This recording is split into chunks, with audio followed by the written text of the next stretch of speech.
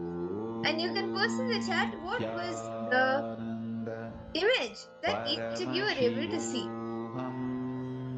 What was the image that was being projected? Nityananda Paramashivoham. Yes, you haven't Chankaya, what did Swami show to you? Because all participants to post whatever Swami has shown to you so far.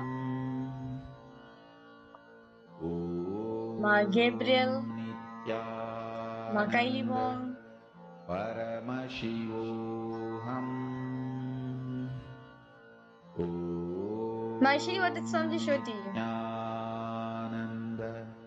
Ma Ashini, Ma Aguru Rupini, Chandrashekaraya, Ma Kylie Wong, Ma Gabriel, Ma Siavu. Each of you can post. What did Swamiji reveal to all of you in your third eye?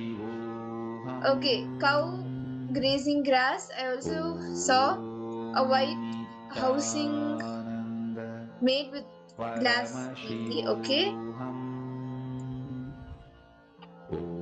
Mountains, cow grazing grass. I saw a white house made with glass meat. Okay. How about the viewers who's watching us through YouTube? I request YouTube to post.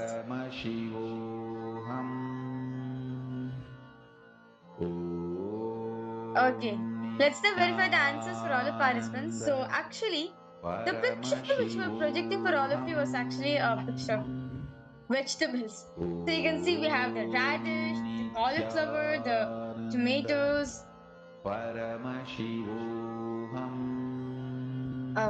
it's spinach, potatoes, cabbage, You can see carrot, broccoli, cauliflower. There beetroot, is a whole lemon. There are multiple vegetables and items. It's also kept in a basket. And you can see it's like they're placed in the baskets actually. Like you can see the different colors of baskets is brown and lighting, and this is actually kind of like a room setting. I'm not sure whether it's white room, but it's kind of in a room setting actually.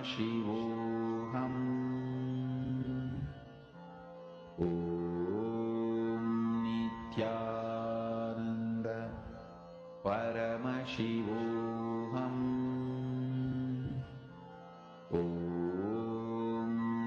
Nityananda Paramashivoham. Nityananda Paramashivoham.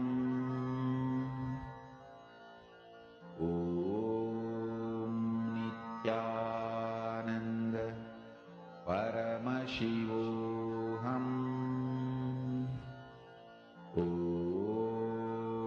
Nityananda Paramashivoham.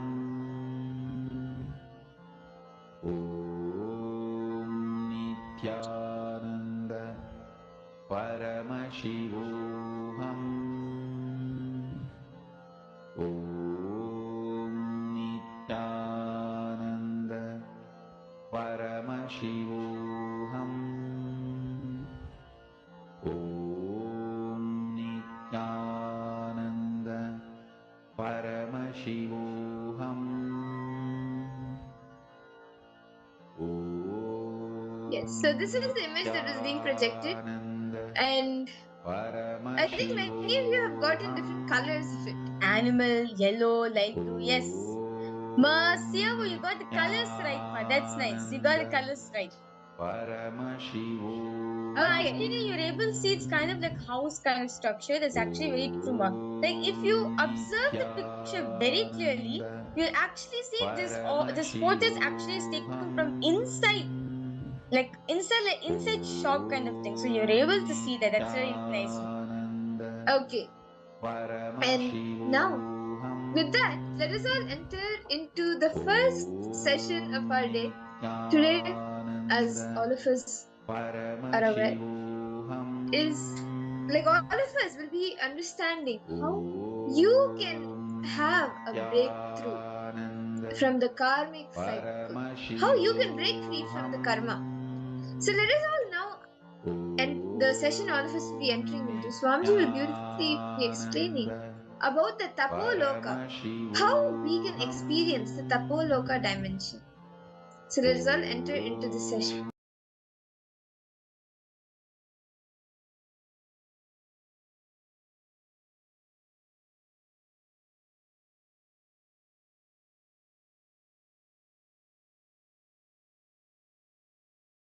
Sanatana Hindu Dharma reveals about this cosmos. It has vertical time zones, higher worlds, Bhuva, Suva, Tapa, Maha, Jana, Brahma, Vaikunta, Kailasa. The higher worlds and the lower worlds, Atala, Vitala, Sutala, Talatala, Mahatala, Bhatala. I'll project a simple description diagram of these lokas. Understand?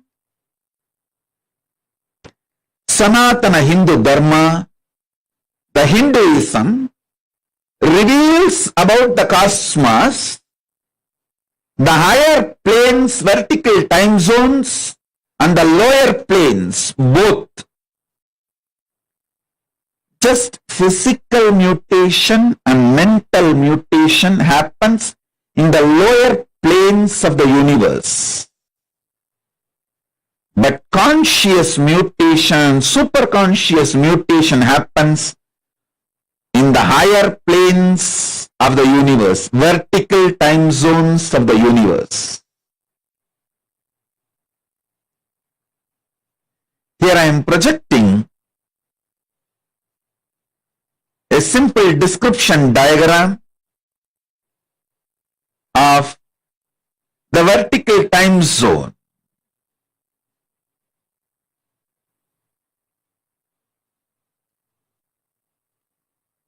So understand,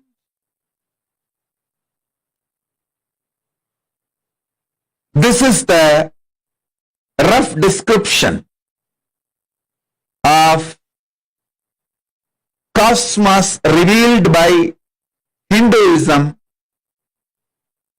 The vertical time zones, Suvarloka, Maharloka, Janaloka, Tapaloka, Brahmaloka, is where conscious and superconscious mutations happen.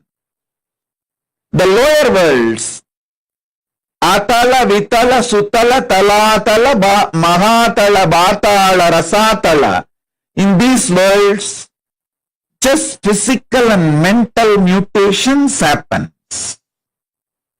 So understand, this Brahmanda, cosmos, is focused on giving superconscious mutation to all beings and ultimate oneness, Paramadvaita Anubhuti. Understand the principles of these four forces: gravitational force, Tapoloka, electromagnetic force of Tapoloka, strong nuclear force of Tapoloka, weak nuclear force of Tapoloka. I will actually make a clear theory and present it to you guys. Just like Newton's theory.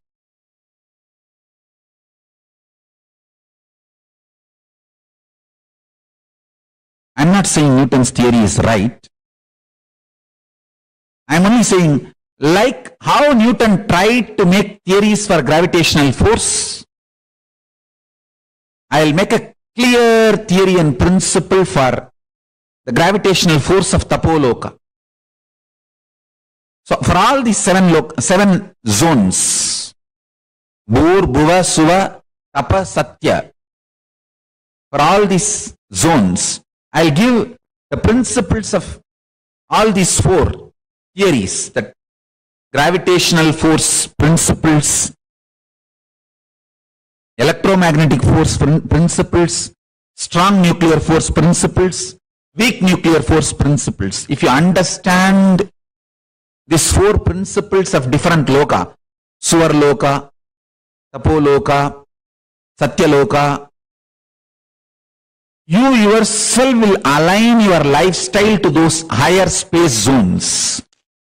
Because who wants to go to Naraka? Everyone wants the higher zones.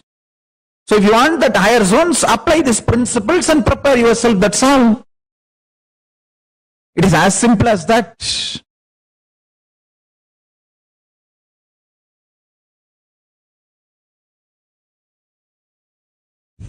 See, this theory of everything, TOE, final theory, ultimate theory, or the master theory, is a hypothetical, single, all-encompassing, coherent theoretical framework of physics that fully explains and links together all physical aspects of the universe. Finding a TOE is one of the major unsolved problems in physics. I tell you, just if you add C, consciousness, this whole TOE mystery will be solved. Consciousness means what you decide to cognize as you. That is the source TOE of everything, the whole ontology of physics. Metaphysics of physics. Understand, physics by itself cannot be understood absolutely by mind. Only the metaphysics of the physics can be understood by the mind. The metaphysics of the physics is consciousness, the decision to cognize your source is TOE of physics.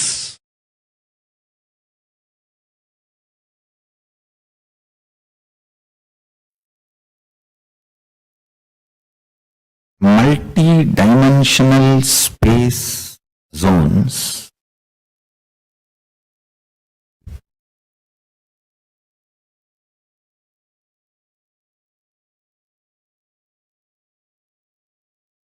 by understanding its existence, by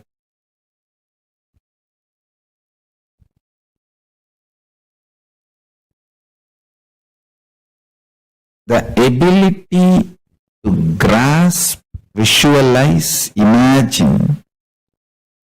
When you understand its existence, that existence just gets replicated, reproduced, mirrored in your system. That makes you manifest the extraordinary powers. Listen. For example, if you understand about Tapoloka, where all the great tapasvis exist and how the laws, rules, nature, ontology of Tapoloka. In Tapoloka there is no gravity. And in Tapoloka, anything you imagine becomes reality immediately. There are simple principles, actually too simple. It is like just like a class. With 2 PowerPoint presentation, I can finish the whole basic laws you need to understand about Tapoloka. Just what is the gravity law in Tapoloka? What is the electromagnetic laws of Tapoloka? And what is the weak nuclear force and what is the strong nuclear force of Tapoloka? That's all. Just that 4 natural force we understand here in the planet Earth. The same thing if I apply to Tapoloka and make you understand, just that understanding and visualization, the multidimensional logic of existence is such. Brahmavit Brahmaiva Bhavati. Just by knowing, you become that. Understand? Knowledge and becoming is separate only in binary logic, this world. Knowledge and becoming is one and the same in higher dimension zones. For example, if you have a thorough knowledge about Indraloka, they will be happy to have you there because they are all waiting. You see, everywhere they want immigrants. Otherwise, why do you think they will send their ambassador to planet Earth? I am the direct ambassador of Shri KAILASA. I am here to enroll all of you to KAILASA, that's all. I have been sent from there to enroll more and more people for KAILASA. Understand? They want immigrants. KAILASA wants more people to be part of the KAILASA, not to exploit you, just to celebrate you. Understand? So you can give any title you want, Consul General or Ambassador or big titles you want. This time directly I came to enroll everyone about KAILASA. Understand? You see, all those higher space,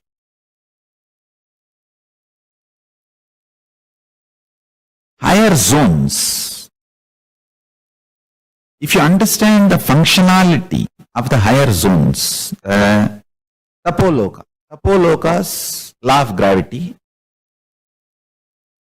why there is no gravity and how you can also be without influenced by gravity. What is the electromagnetic force of Tapoloka? For example, in the planet Earth, here, your electromagnetic force is lust and fear. If you are terrorized or if you become extremely lusty, your electromagnetic force goes to its peak.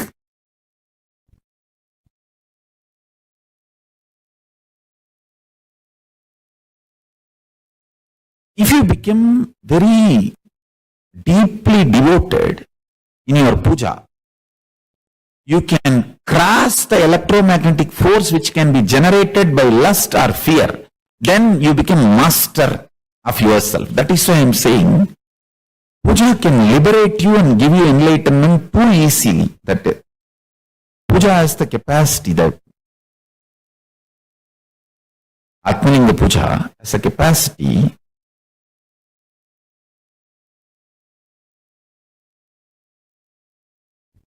to change your electromagnetic force. If you understand that Paramashiva is real, and when you do puja, actually he sees what you are offering.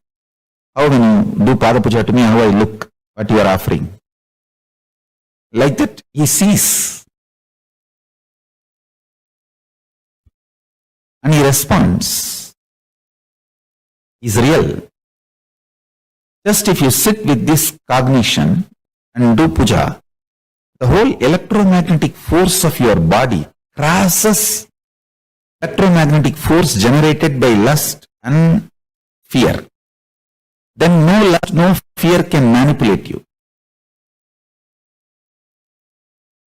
You will have lust and fear under your control. They cannot control you. Like that, there are simple understandings about gravitation of Tapoloka and electromagnetic force of Tapoloka and the weak nuclear force of Tapoloka and strong nuclear force of Tapoloka. There are some more forces I can explain that in Tapoloka. Another one thing is that all of them are very sweet and highly intimate because there is no jealousy and nobody can own anything or nobody can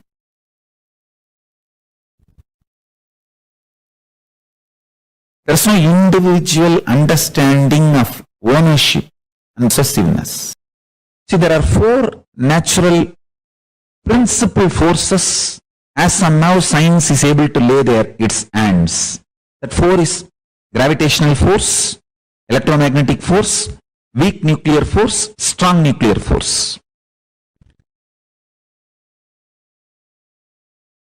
If you know about these four forces on this planet Earth, you can play with those understandings, knowledge in multiple ways to make your life comfortable, luxurious in planet Earth. If you can understand the higher space zones like a Tapoloka, Satyaloka. In Tapoloka, what is gravitational force rules? The gravitation theory of Tapoloka. Electromagnetic force principles and theories in Tapoloka. Weak nuclear force principles and theories in Tapoloka. Strong nuclear force principles and theories in Tapoloka. If you know, you will just have access to Tapoloka. I'll give you a simple introduction. The gravitation rule. Listen, gravitation theory in Tapoloka is nothing but, see, Tapa, exact word Tapa means burning. Your ability to burn your thoughts. Your ability to burn your thoughts liberates you from gravity of Tapoloka. Listen. If you have too many thoughts, you will feel heavy. If the number of thoughts inside you is less because of unclutching, unclutching is the ultimate burning. Tapoloka, gravity will not pull you down. You can just levitate and master the power of gravitational force in Tapoloka. I can actually give you precise, just like Newton's theory of gravity in planet Earth. I can give you the theory of gravity in Tapoloka. I'll do that. I'll do these four the principal forces and the theories for Tapoloka. Gravitation theory for Tapoloka, electromagnetic theories for Tapoloka, and weak nuclear force principles for Tapoloka, strong nuclear force principles for Tapoloka. I'll give you all the four for Tapoloka. Understand? The electromagnetic force of Tapoloka is burn your stomach with mantra without adding any solid. Nirahara Samyama. All this with a reason only I have designed. Nirahara Samyama. A person who has mastered his tummy. Listen carefully. The fire in the stomach should be burning, kindled intensely just by mantra without adding any solid food. And when you feel like really you can't handle anymore, you may faint, add liquids, juices. Try this for a few days, then you will understand what I am talking. The whole electromagnetic force of the body will just shift to the next level. I am telling you. To all my disciples, I am telling you. I will never torture you. I am not sadist. I will never torture you with false propaganda or false ideas. I myself have lived this Nirahara. See, from 100 I came to 70. 30 kg I pulled out of my body. And 20 hours a day I am able to work without even having the idea of tiredness. Just because I pulled this 30 kg out, I am going to live 50 more years longer on the planet Earth.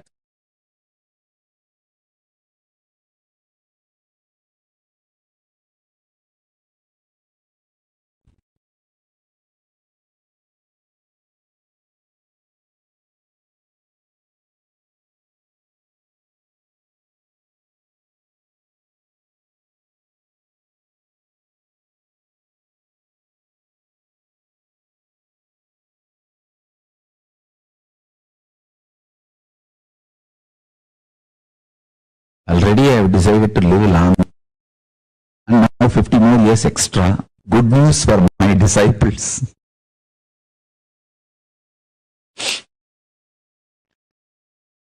Listen. The electromagnetic force in Tapoloka is kindled in you by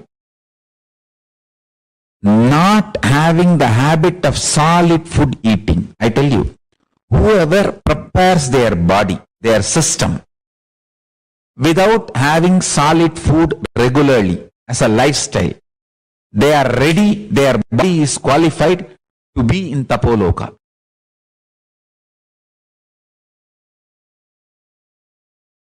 If you can just live by liquid, you can reach Tapoloka. If you can live just by smelling the food, havis, that's all, nothing else, you can reach Kailasa itself, because in Kailasa only smell is the food. Only smell is the food. No other food.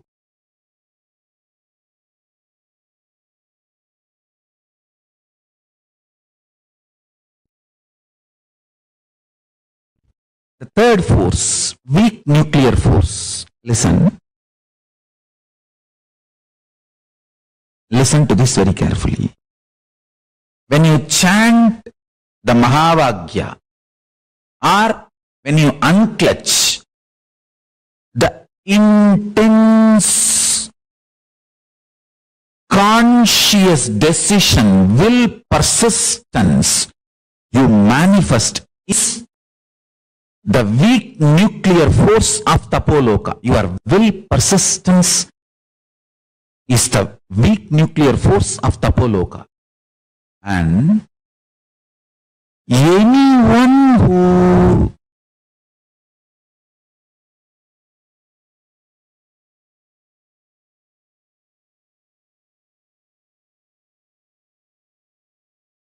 manifests the will, persistence, unclutches, or chants Mahavagya intensely and reaches oneness, you develop the weak nuclear force of Tapoloka, because that burning burns all the patterns. Your body, your system is now qualified. You are qualified to reach Tapoloka.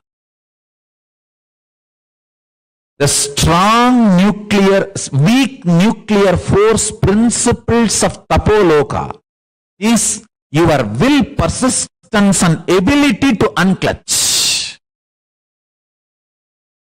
That is the strong nuclear force. In planet Earth, the strong nuclear force cannot be manifested. Whatever is manifesting, we can study, that's all.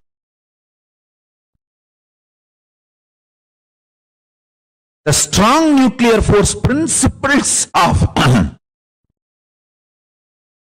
Tapoloka. In Tapoloka, what is strong nuclear force and what is the principle? the absolute eternal bliss. Nityananda. Your ability to generate Nityananda in you is the principle of strong nuclear force in Tapoloka.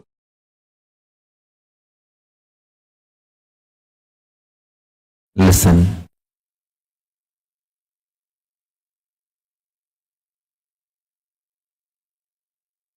Tapoloka's principal forces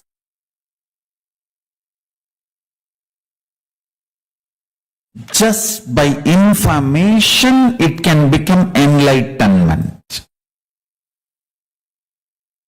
I'll explain comparatively what is the principles of gravitation force in planet Earth and what is principles of gravitation force in Tapoloka. Actually, I should use the word instead of planet Earth, the whole Bhuloka. Bhu. Anything we know is only a Bhu. That's all. Human beings, whatever we know is Bhu. So the gravitation force as per Bhuloka and gravitation force in Tapoloka. The first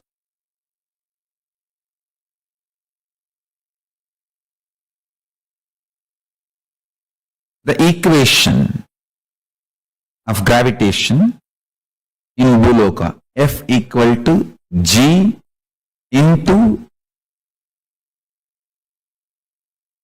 I think I'll tell them to project it better so you can understand, because within the bracket G M1 M2 divided by R square. So F is the gravitational force of Bhuloka, G is the gravitational constant, M1 is mass of object 1 and M2 is mass of object 2. R is distance between the two bodies. Now I wanted to explain step by step. The constant in Bhuloka is Nitya in Tapoloka. There is a big difference between constant and Nitya. Listen. Nitya is centered on your consciousness. Constant is centered on matter. Listen to that. The constant of the gravitational law, the gravity law of Bhuloka is centered on external. That doesn't change.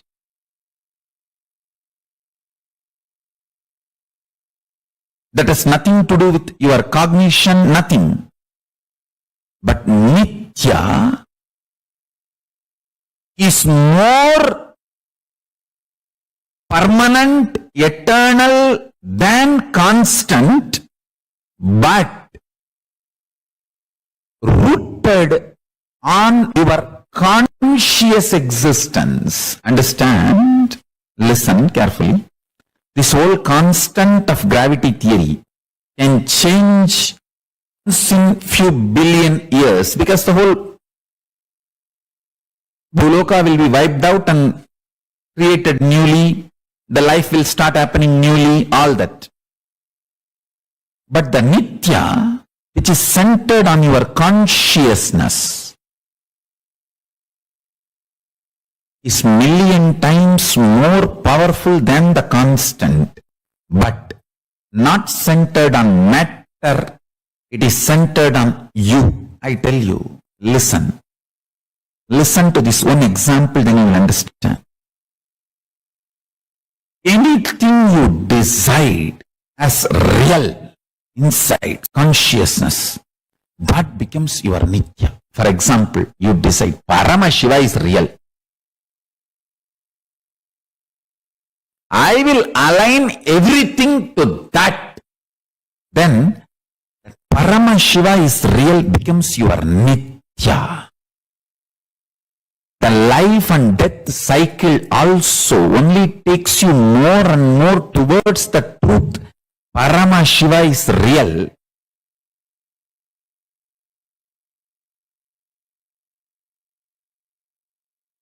That Nitya becomes center of your existence. Understand? Here, the constant of Buloka, gravitational constant of Buloka, is dependent on the matter. But the Nitya, the gravitational constant of Tapoloka, Nitya, is dependent on what you decide as real. The good news is you have the conscious freedom to decide what you want as real. The moment you decide Paramashiva is real and I declare my integrity to that, to him, then he becomes Nitya in you. He realigns your life beautifully. Understand? What you decide as real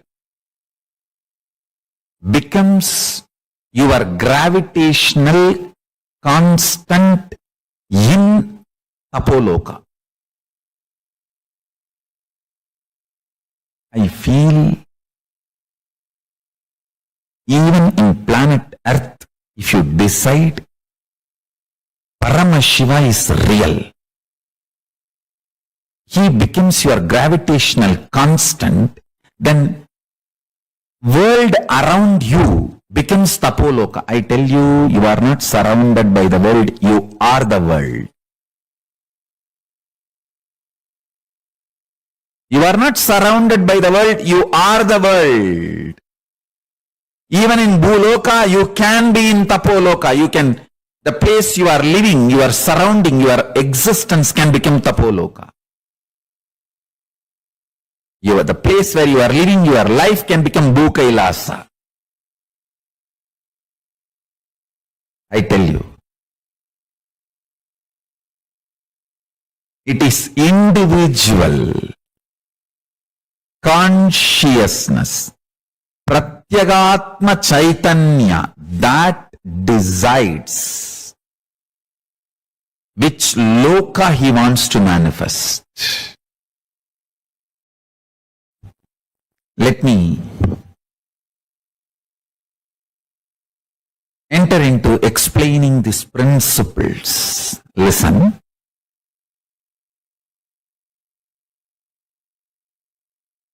Constant is the principle based on matter.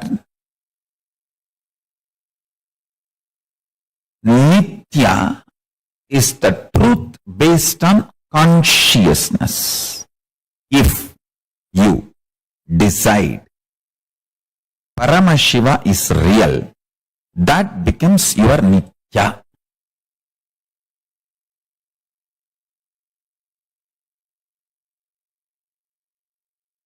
Ultimate,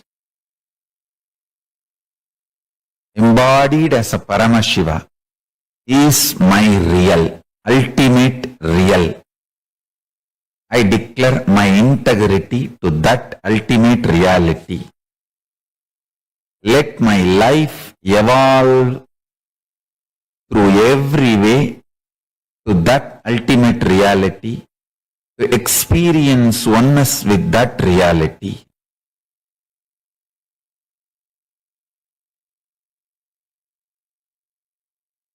That's all. That's all is integrity to Paramashiva. You will see every day, every action, your ups, downs, mood swings, everything will start now getting aligned to that direction, to that direction, to that direction, to that direction.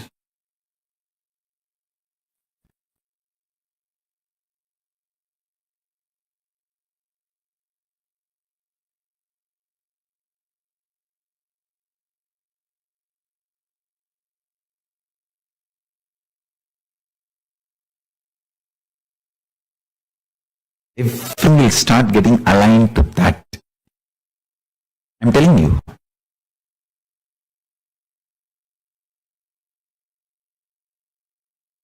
Nothing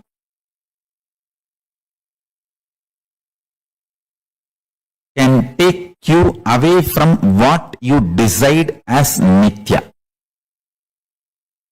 Everything will only align you more and more towards what you decide as Nitya.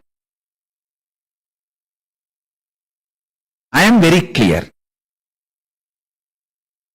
My life's Nitya is Paramashiva, the ultimate existence, being, identity, truth. The ultimate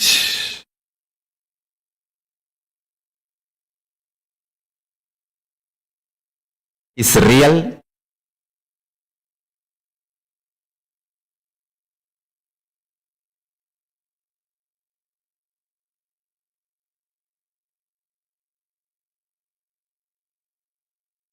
He is my Nitya.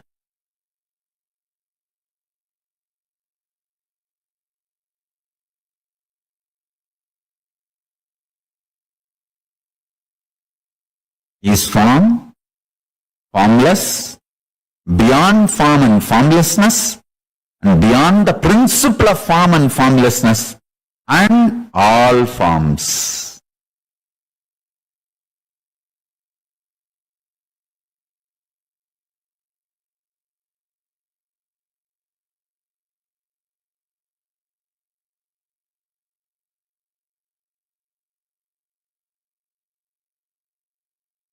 I'll give you a comparison slide. Please see this slide. Here, the Bhuloka, the principle F equal to, within the bracket, G into M into M1 into M2, bracket close, and by R square. You can all download this and study it. What I am trying to explain.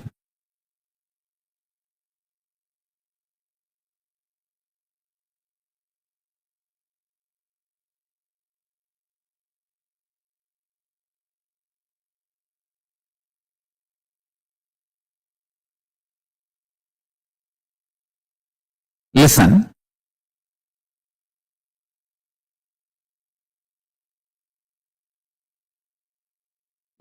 I'll explain. G, constant in Tapoloka, is Nitya. Next, M1 is the pattern. The pattern means what we call root pattern. The pattern. Maybe we can call it as a root pattern, the root pattern, with which your identity starts functioning. And M2 is the number of times, or I should say the intensity with which the pattern is repeated consciously.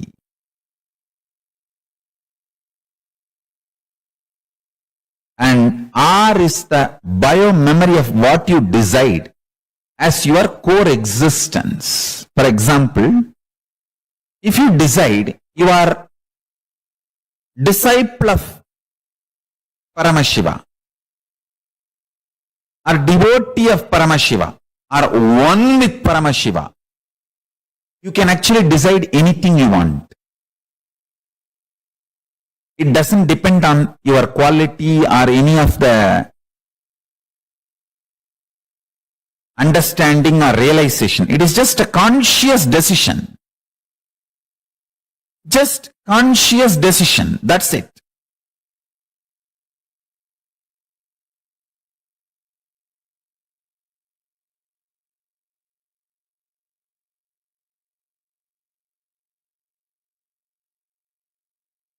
If you decide you are one with Paramashiva, that becomes your biomemory. If you decide you are a disciple, devotee, or a friend, anything you can decide. Your relationship to the Nitya, eternal. If you decide your core existence is just ordinary human, then you will be naturally in Bhuloka. If you decide a strong relationship, connection with Nitya, the Paramashiva, what you call as Nitya, then naturally you are levitated, pulled towards Tapoloka. Actually, this will be a wonderful exercise if you understand the gravitational force of Bhuloka and gravitational force of Tapoloka. Information itself will become enlightenment. Information becomes enlightenment.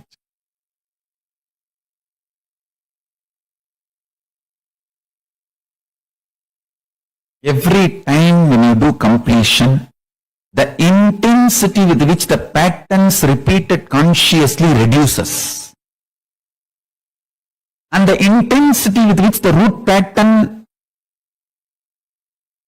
with which your identity functions reduces. So more completion, more levitation, mastering the gravitation of Tapoloka. More and more completion.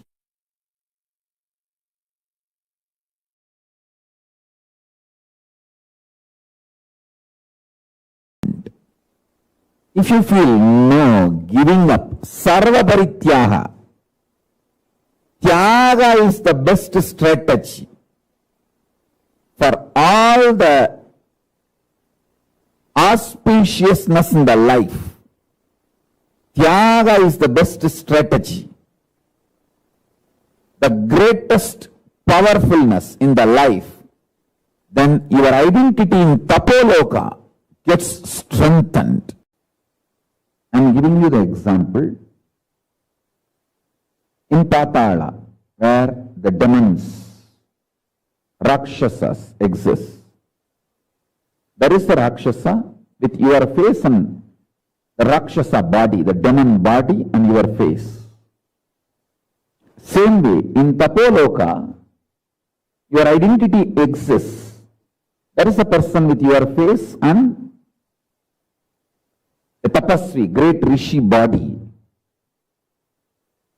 The more tapas you do, your Tapoloka identity is strengthened, empowered. The less demonic activities you do, your demonic personality in Patala Loka is slowly dissolved. He loses his power over you and he is also slowly dissolved and you are liberated.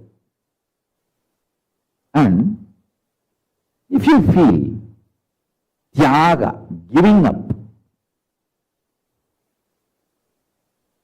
vairagya, the absolute tyaga is the best strategy for success.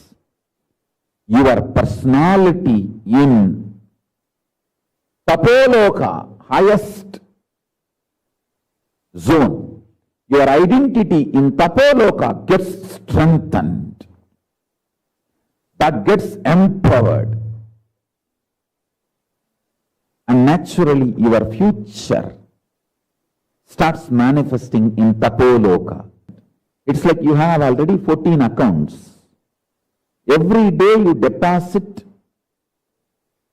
your money in some account, based on the conclusions you come and the actions you perform, that account gets larger and larger.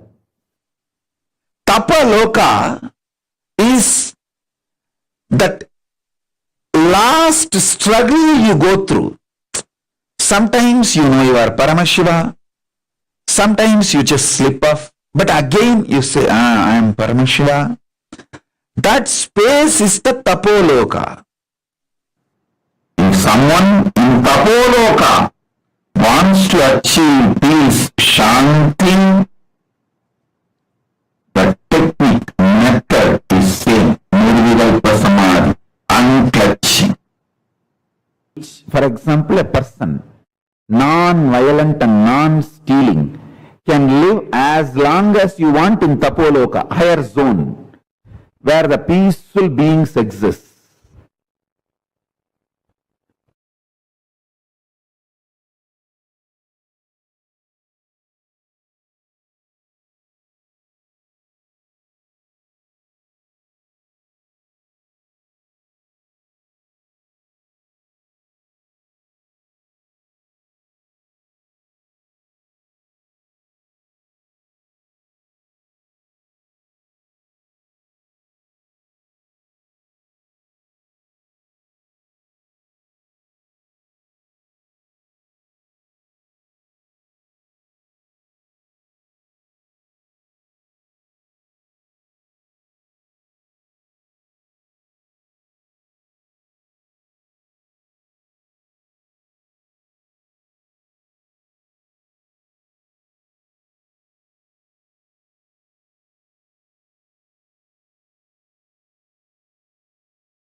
Nityanandam to all the participants. We all just had a beautiful session on Tapoloka, understanding how we can experience the Tapoloka. Where, see, when you just burn the thought currents, the incompletions, and you just experience that pure unclutching space, you experience the Tapoloka. The Tapoloka dimension. We have all seen in the last few days. All of us have seen how we all have an identity in each of these dimensions. The dimension of you, where you burn your incompletions, burn the thought patterns, that identity resides in the Tapoloka. Are all the participants understanding? And if you have any questions or you want to share any understandings, please feel free to post it in the chat. See, understand your ability to burn your thoughts liberates you from the gravity of the Tapoloka, in Tapoloka. And if the number of thoughts inside you is less because of unclutching, the Tapoloka gravity will not pull you down. The Tapoloka gravity will not pull you down if the number of the thoughts that you have is less. And because of that, you will just be able to levitate, and you will be able to master the power of over gravitational force.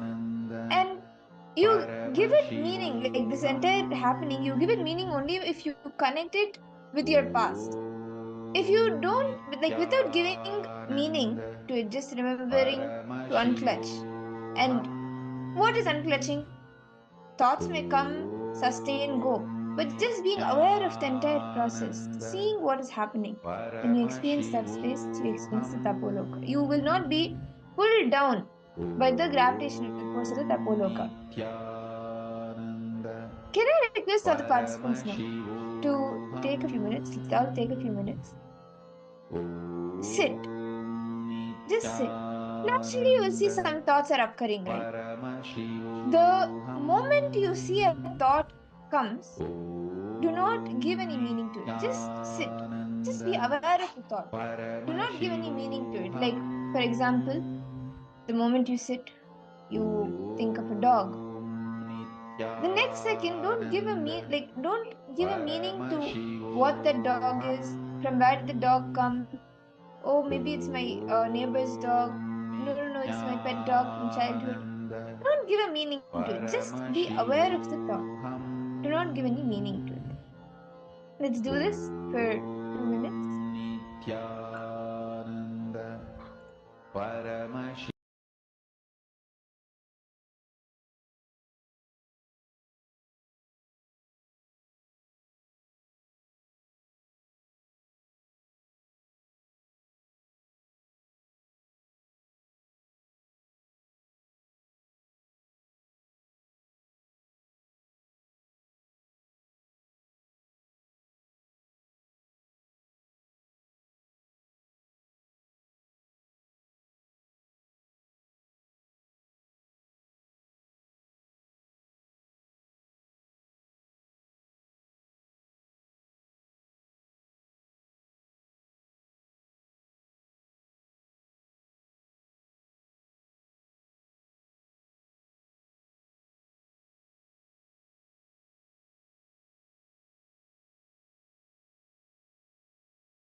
I hope all the participants, all of you have been able to complete this. Now, can I request all the participants to share what are the thoughts that arise in you? And were you able to sit without giving a meaning to it? Margarita, Ma Iqbal Bano, Nityanandam, Ma Kaidi Wong, Ma Wang Hanyu, Nityanandam, Ma Goy Rupini, Ma Tanya, Ma Shobana, Nityanandam, Ma Shulini Durga. Can I request all participants to post what kind of thoughts, what kind of thought currents they come in your, that arise in your mind? Was it all connected with each other?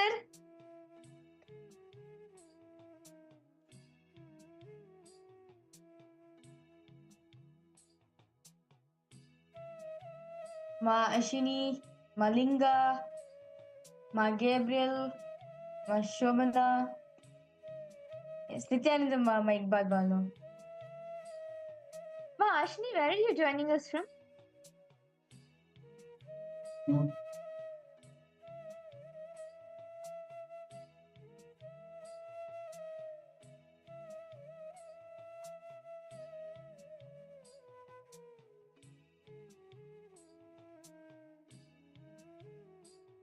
Okay. Many thoughts were coming, but then I tried not to give any meaning. Okay, but then I tried not to give any meaning. The thoughts were not connected. The thoughts were mostly about the future. Okay. Oh wow, that's nice, Mashini, that you're from Mauritius. That's nice. Okay, so we have people from multiple areas, multiple places, continents of the world. Well, we have people from Malaysia, we have people from India, all the way to the US, China, Singapore, Australia.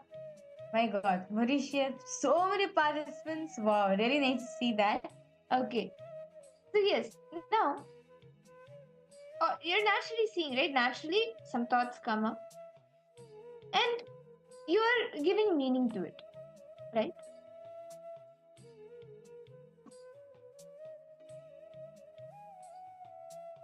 Are each of you able to cognize this? Like how you are giving meaning to the thoughts that come. If you just take the example of the first thought that came up, the moment it comes, you will connect it to the next thought, then to the next thought, to the next thought. And in a few moments, the first thought that you had and the thought that you are currently having will be totally disconnected. Right? Were each of you able to sit without giving a meaning?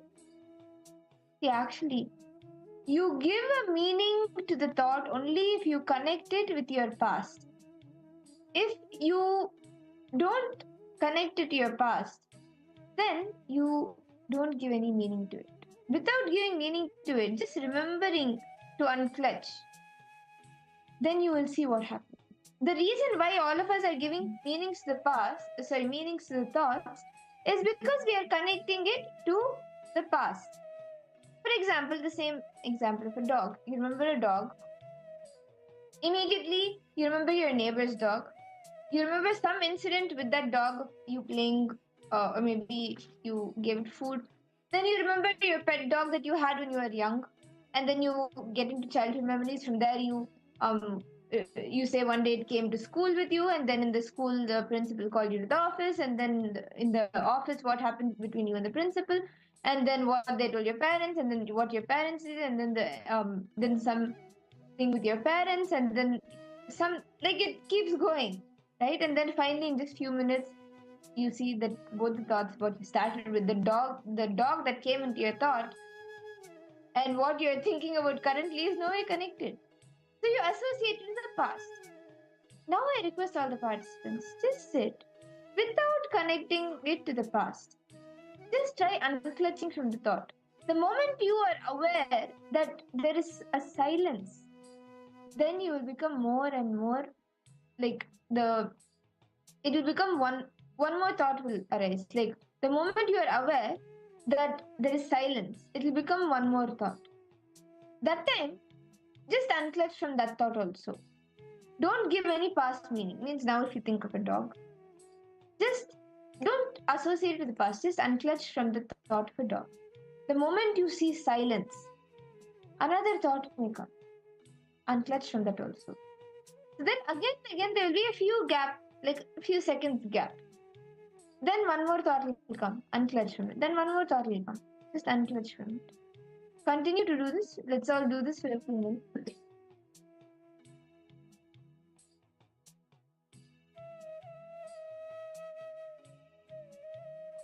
Let's all do this for a few moments.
Just increase the gap within the thoughts. Just declare, I'm unclutching. Become aware of the thought currents that you're cherishing in you. And declare, unclutching.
I hope all the participants, all of you have been able to complete this step.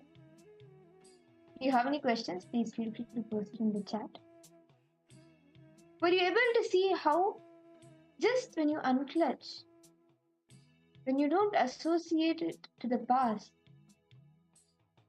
you start feeling much more lighter, much more unclutched.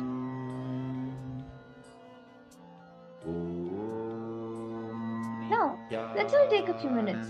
See, let's all understand first that naturally it is the nature of the mind to wander somewhere here and there after a few minutes. Means you think of something, the next moment it is somewhere else. It's the natural way the mind works. But the moment you remember or become aware that the mind has wandered away from the moment, unclutch. You don't need to have any guilt or you don't have to be agitated that the mind has gone wandering away or you've gotten distracted. The moment you remember that the mind has wandered away, you've gotten distracted, just unclutch. That's all you need to do. Make this as a practice. Right now, let's take 2 minutes and unclutch. Just sit and do the same process. Just have a thought. Try and unclutch. When that thought comes up, unclutch from it. In that pure state of silence. When another comes up, unclutch again. If you get distracted, the moment you get distracted, again unclutch. Nityananda Paramashivoham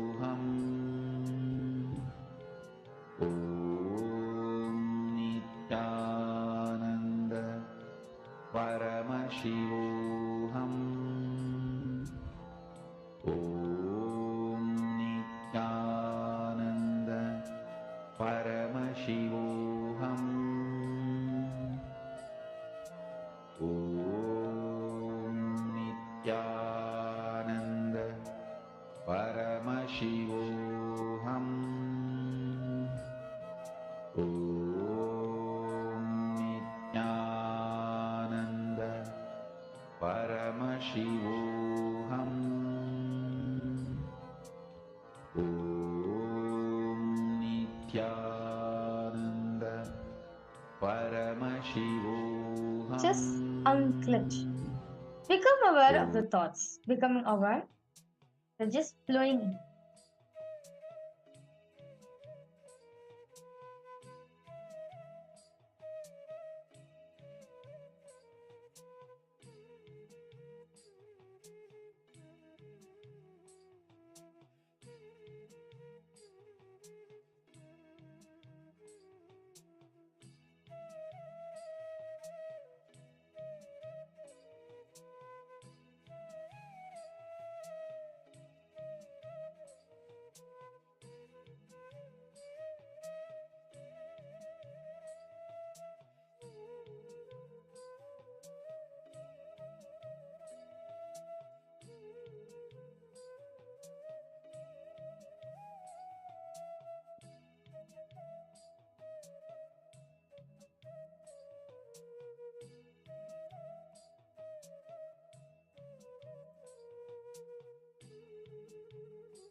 Paramashivoham. I hope all the participants will be able to experience this pure space of unclutching. And every time a thought comes, just unclutch from it. Make this as a practice. Every time where you again see your mind going off, wandering somewhere, just bring back, and when you realize it, that moment, start unclutching. And with that, now let us all enter into the next session of our day where we will be understanding what is karma. What is this science of karma that makes us take births after births after births and even the deeper secrets into it. So let us all now understand what is karma directly from.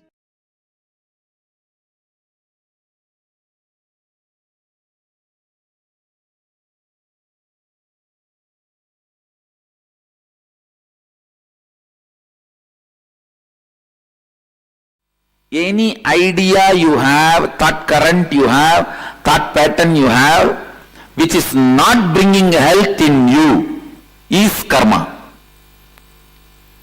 Wealth, any thought current, any thought pattern you have, which is not bringing wealth, what you want to cause as your reality in your life is karma.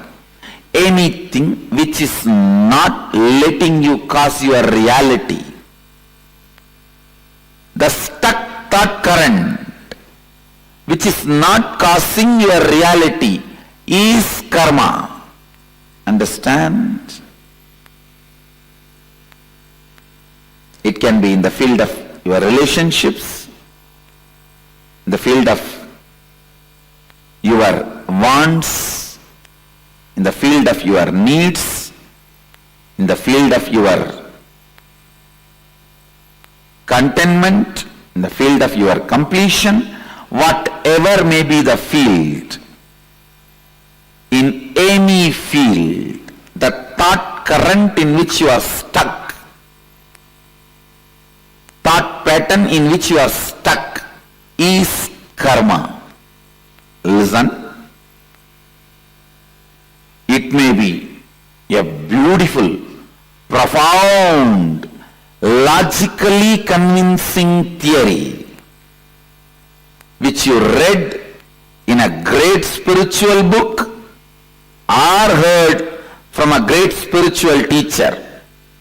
Anything which is not liberating you, anything in which you are stuck is karma. Please understand. You might have heard those theory, those belief, those truth from whoever it may be. You might have heard. You might have been thinking. You might have been analyzing. You might have read. You might have been internalizing. Any thought current which is not letting you cause your reality is karma.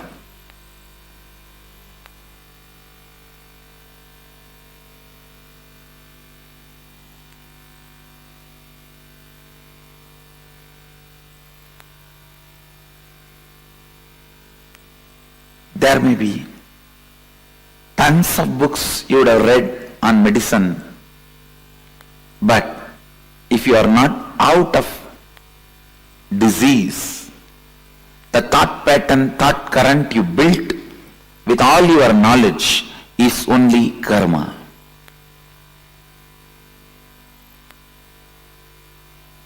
There may be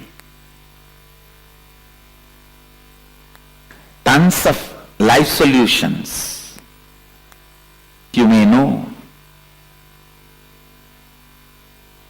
like completion with yourself, completion with others, authenticity, integrity, responsibility, enriching, listening.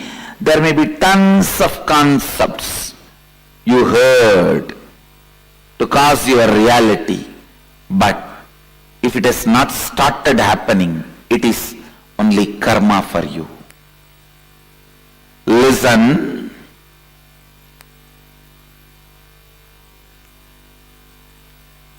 It means still somewhere your logic is not opened up.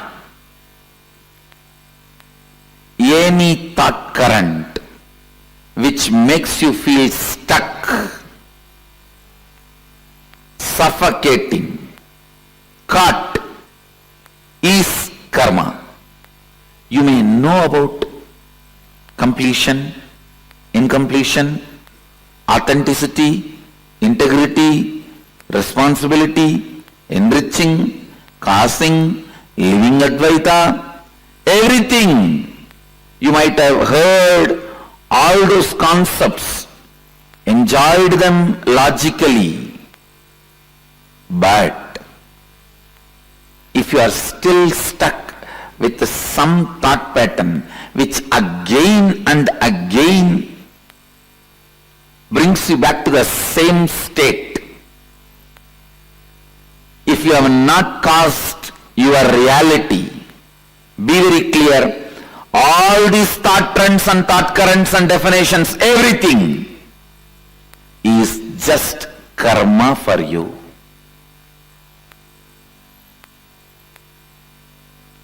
All the concepts. So karma is not just one part of you. It is the whole net on which you are bound.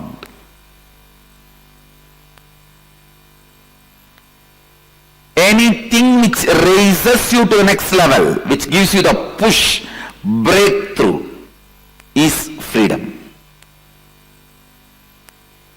is completion. Understand? If you have come expecting definitions about karma, whether it is Pitru-dosha, Naga-dosha, Sarpa-dosha, Snake-dosha,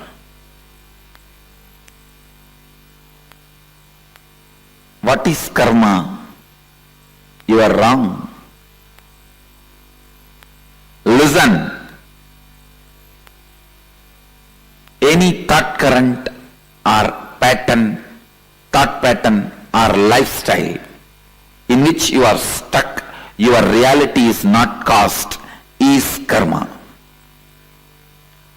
Any thought current, thought pattern which gives you a breakthrough, push to the next level of your reality, which is making you cause your reality, is liberation, is completion. Understanding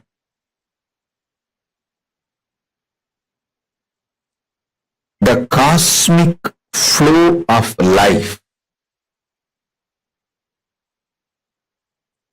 like karma,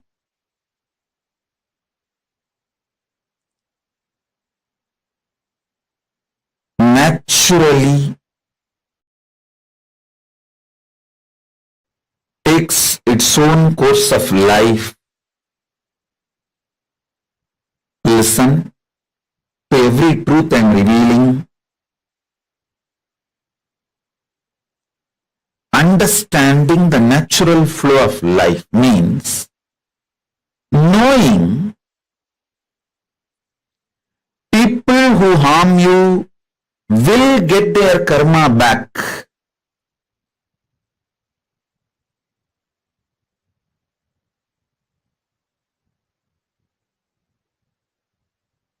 People who support you will get their punya back.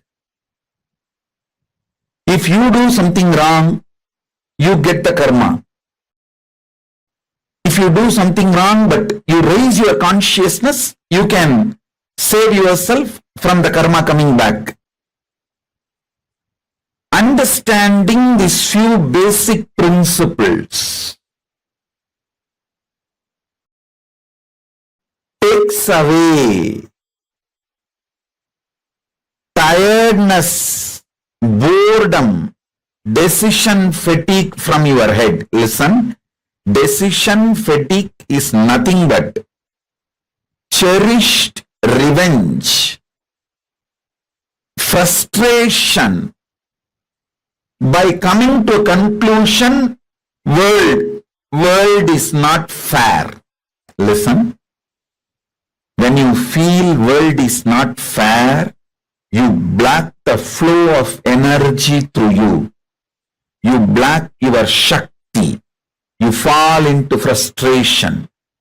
Naturally, that leads to decision fatigue. Understanding world is just dharmic.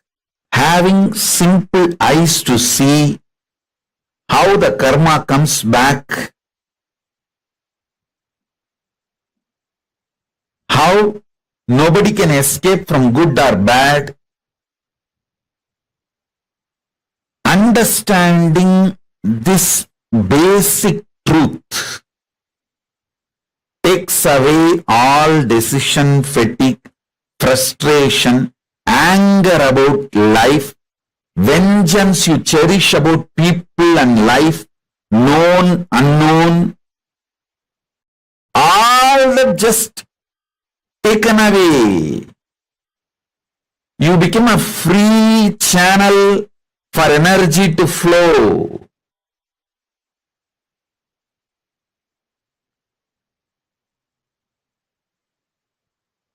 Listen.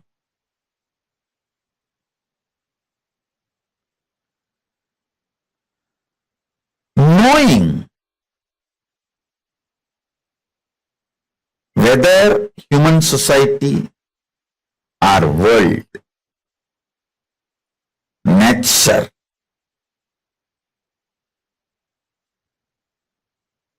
everything known and unknown flows as per dharma. I tell you guys, it is this clarity, just because of this clarity, karma naturally goes back to people. I don't initiate new karma. See, listen carefully.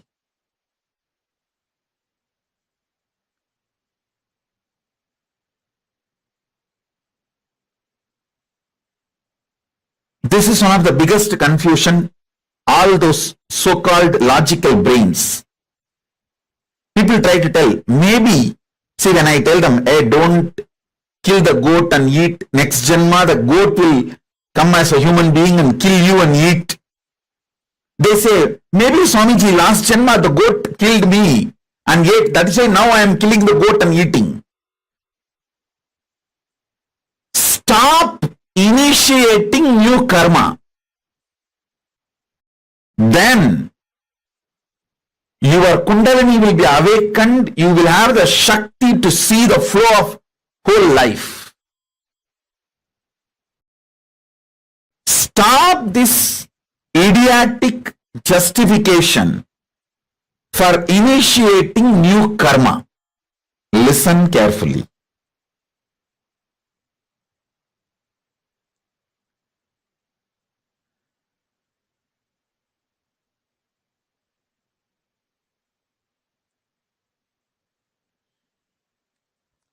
When I realized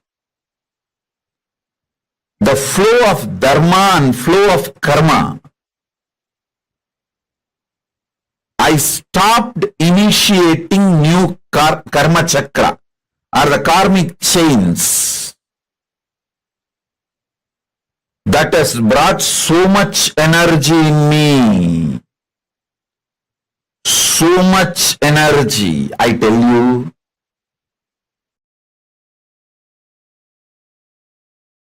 Every time I start having larger visualization, larger plans, larger work. Every time when people try to hit me, persecute me, I flare up and become larger than their imagination.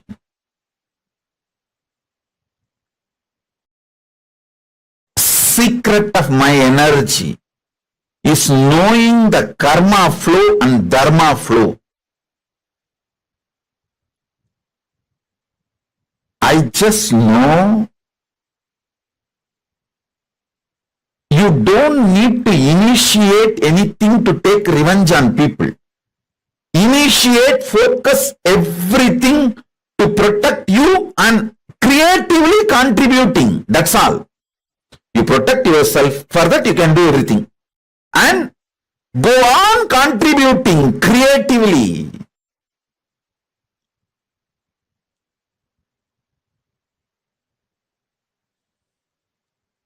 Even when I give a simple hug, it is absolutely creative. I just want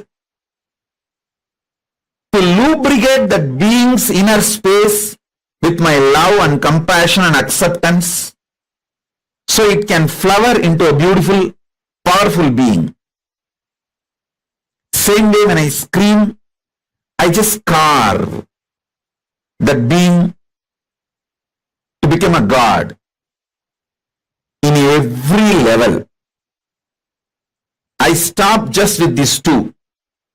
Maximum I protect myself and I go on contributing creatively because I am assured inside me experientially about the flow of the dharma, flow of the karma. I do not have a cherished vengeance, cherished anger, cherished violence. All of you should know. You may not have cherished anger towards one person, but you may have a whole against the whole system. You may have a cherished anger and violence against the whole humanity, against the whole economical system, against the whole currency system. When you cherish the anger against the whole system, or the organization you are working for, or the career you are doing, or the clients you are having, you may have anger towards the whole system. Even that gets you decision fatigue. When you cherish anger towards one person, it's called vengeance. When you cherish anger towards unknown system, it's called frustration. Vengeance and frustration both brings decision fatigue in you. The cosmic flow of life, like karma,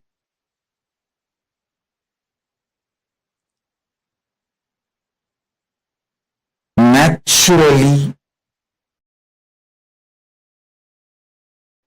takes its own course of life.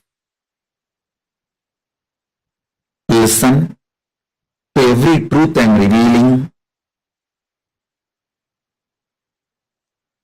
Understanding the natural flow of life means knowing people who harm you will get their karma back.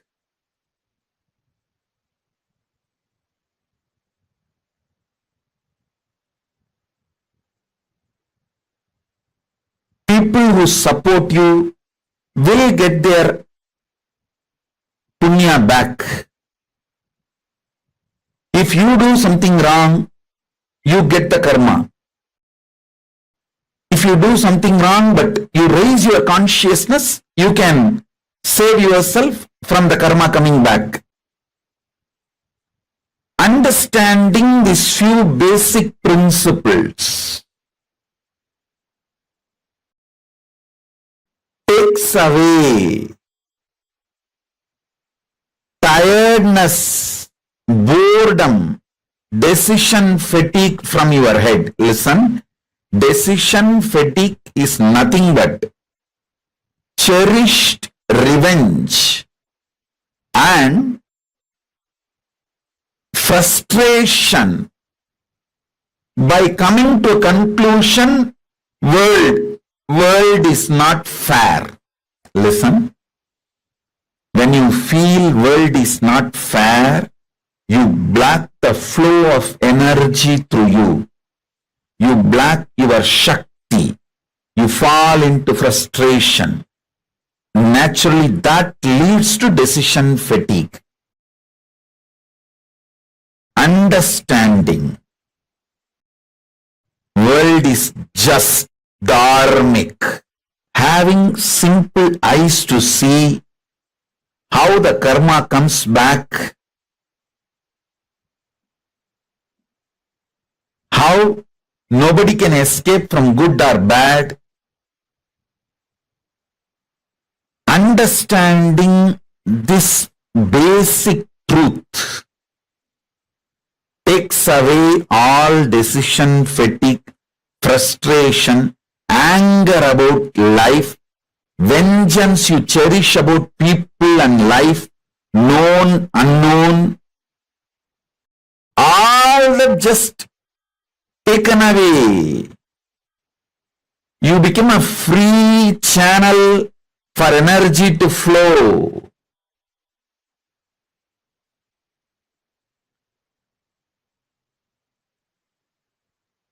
Listen.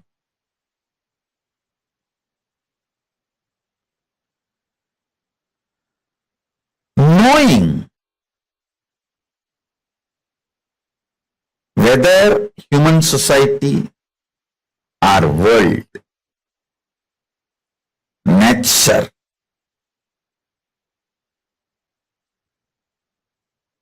everything known and unknown flows as per dharma.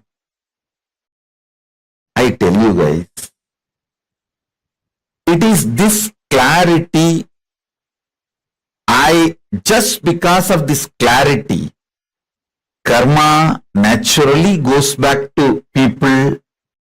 I don't initiate new karma. See, listen carefully.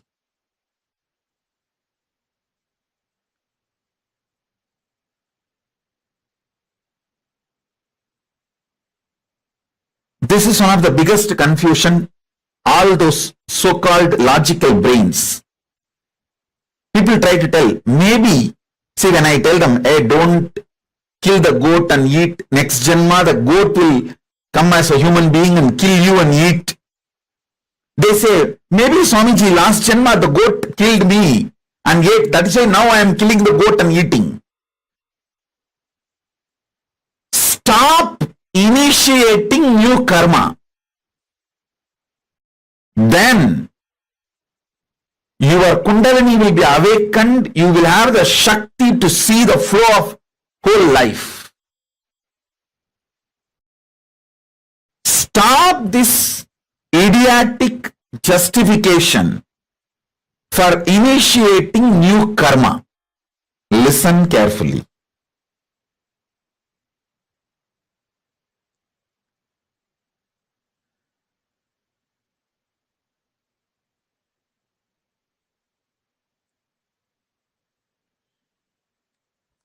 When I realized the flow of dharma and flow of karma, I stopped initiating new karma chakra or the karmic chains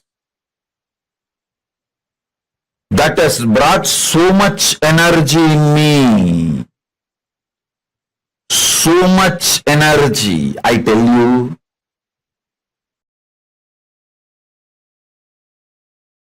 Every time I start having larger visualization, larger plans, larger work. Every time when people try to hit me, persecute me, I flare up and become larger than their imagination.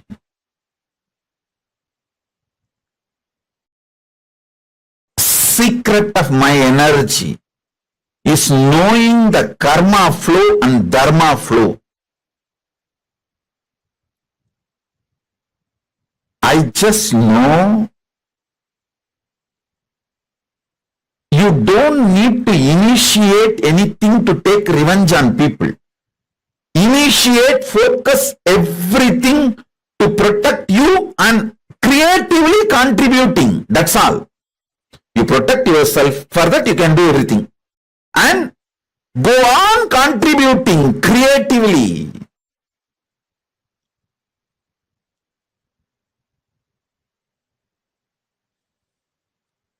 Even when I give a simple hug, it is absolutely creative. I just want to lubricate that being's inner space with my love and compassion and acceptance so it can flower into a beautiful, powerful being. Same way when I scream, I just carve that being to become a god in every level. I stop just with these two. Maximum I protect myself and I go on contributing creatively because I am assured inside me experientially about the flow of the dharma, flow of the karma. I do not have a cherished vengeance, cherished anger, cherished violence. All of you should know. You may not have cherished anger towards one person, but you may have a whole against the whole system. You may have a cherished anger and violence against the whole humanity, against the whole economical system, against the whole currency system. When you cherish the anger against the whole system, or the organization you are working for, or the career you are doing, or the clients you are having, you may have anger towards the whole system. Even that gets you decision fatigue. When you cherish anger towards one person, it's called vengeance. When you cherish anger towards unknown system, it's called frustration.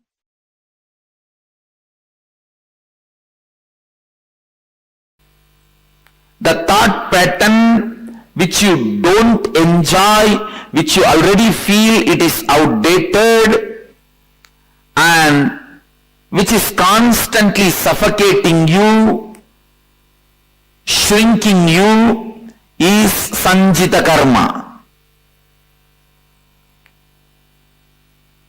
And the thought pattern in which you feel you are stuck, but you are able to cause few things as your reality in your life, that is akamya karma. But because you want to cause one or two things in your life as reality, the thought pattern you accept brings untold, unimagined, unexpected bondages, side effects, after effects in your life. That is called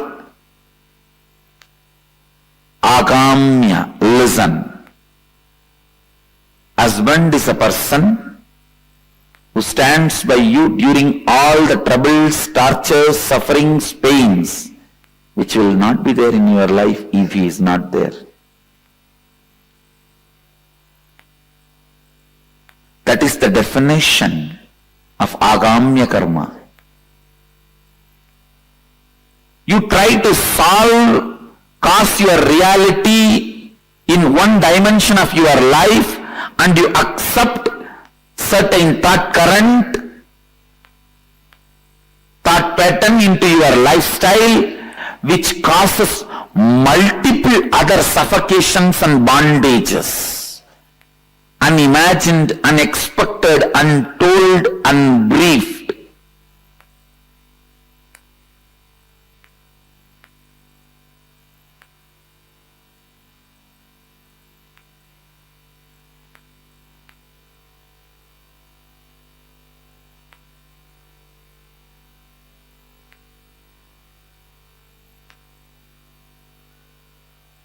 understand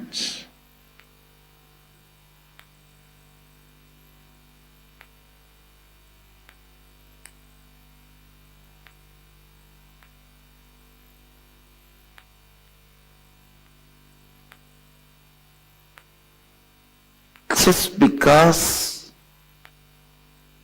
you want to own a home, sometimes you get stuck in the home for next 40 years paying your bank home loan.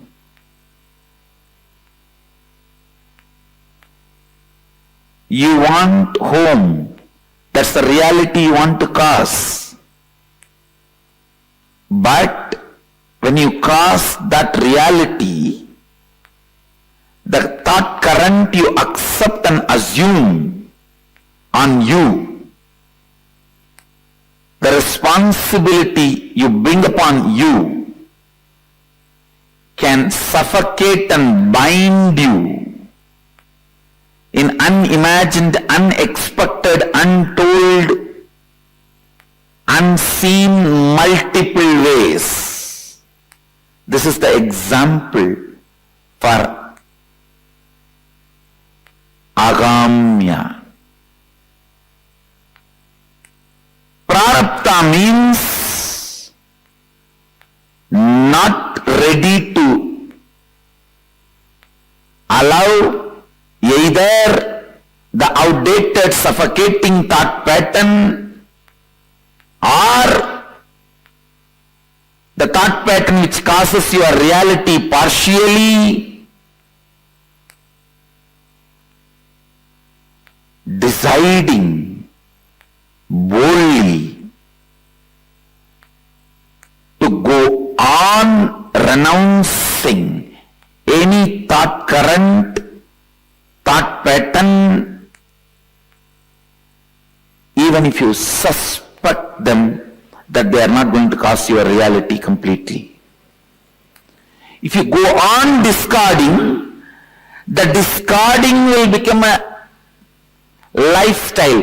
That discarding thought pattern, thought trend, thought current is prarabdha.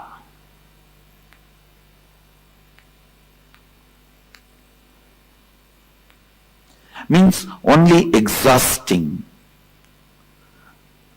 No more accumulation.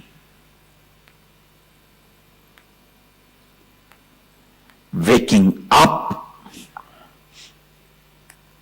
to the reality. Any thought current, any thought trend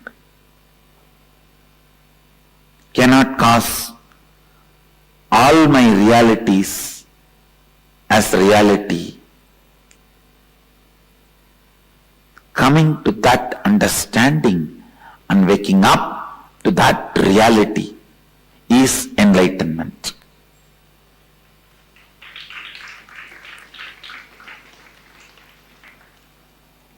Not ready to be stuck in any thought current is the liberated thinking current.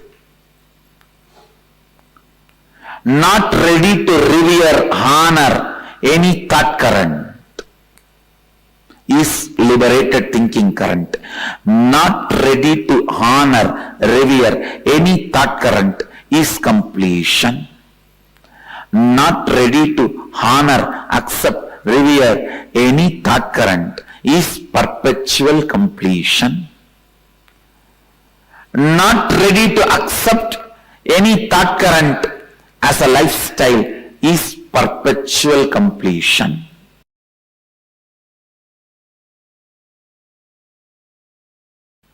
First statement, karma means that the effect of our actions will come back to us in the future. Myth. Karma means the effect of your thought currents will come back to you in the future till you complete. That's the reality. Karma means that the effect of our actions will come back to us in the future is a myth. There is no CCTV recording going on in the cosmos, where your actions will be bringing suffering to you in the future. No. But your thought currents will be bringing the results in the future. There is audio recording going on in the cosmos, not video recording.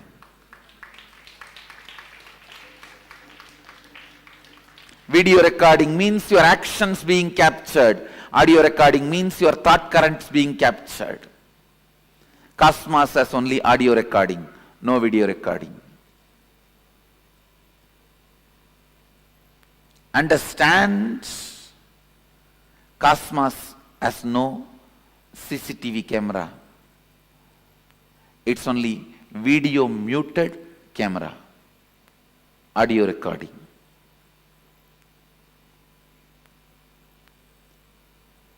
A video recording getting punished is a cheap, childish. God is not interested in that game. God is not playing the game of the judge. And there is no such thing as you will be judged, weighed based on your actions. That is childish, too childish, immature. If God is supposed to do the job, you don't need God. You have enough men who can just analyze the CCTV footage of your life and pass the judgment, whatever is required. Understand, because your organ of seeing, cosmos also judges based on the action. No.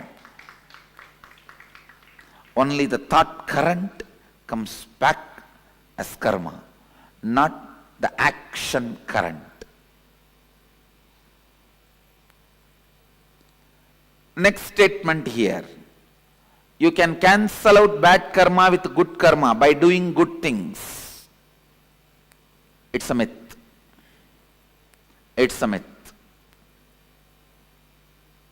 Please listen. You can cancel out any karma by cancelling that whole thought pattern, whole thought current.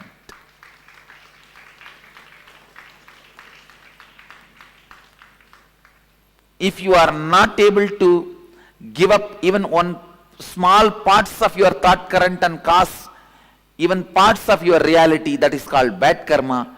If you are able to break and give up on parts of your thought current and make parts of your reality into reality, that can be called as good karma. If you are able to break the whole thought current and go beyond the thought trend, it is called completion. So, good karma does not cancel out bad karma. Cancelling out happens only when you break from the whole thought current. The next statement. Same action by different people will have different karmic effect. Yes, it's reality. Because the action is not responsible for the karma. It is the thought current behind the action is responsible for karma. Understand cosmos as continuous audio recording but not video recording. This statement, this truth will clear tons of your questions about karma.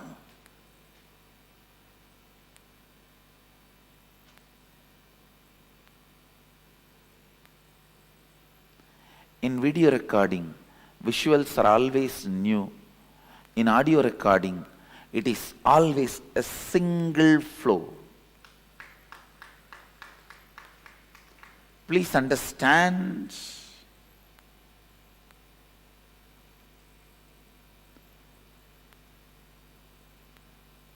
If your mind is audio recorded, don't ever think it will be a long hours together material. No, it will not be more than 5 statements, 24 hours. The same 5 statements is getting repeated in the old stupid gramophone record in different ways of getting stuck.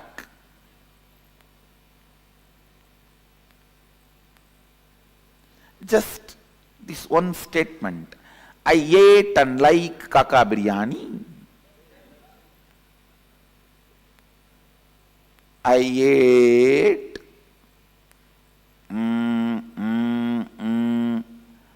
and like kaka biryani. Maybe next time. I ate and like kaka biryani. Maybe the third time. I ate and like kaka biryani. I ate and like kaka biryani. That's all is your inner audio recording. Please understand. If you think, if you are inside audio recording is done, you will have multiple things. You are wrong.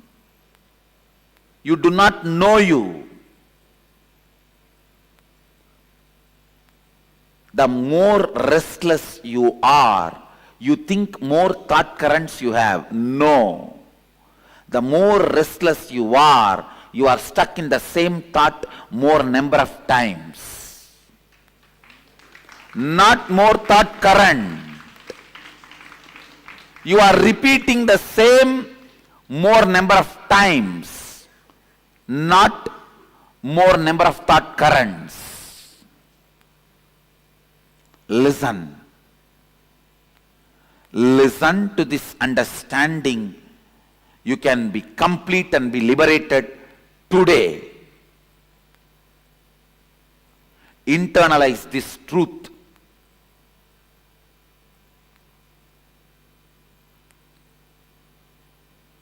It is fresh out of the box definition of karma directly from Sadashiva.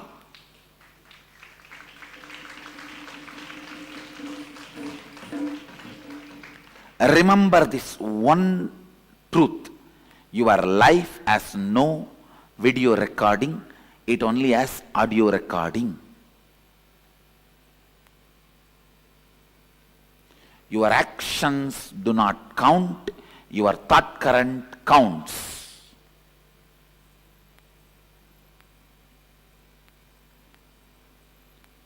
Your fight with your mother, or your fight with your mother-in-law, or your fight with your brother-in-law, or your fight with your daughter-in-law, or your fight with your son-in-law, or your fight with your granddaughter does not count.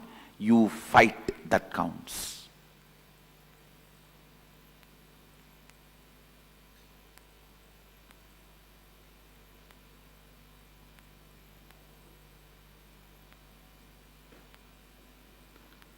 Same action by different people will have different karmic effect. The statement is true. Next statement. Karma cannot be changed.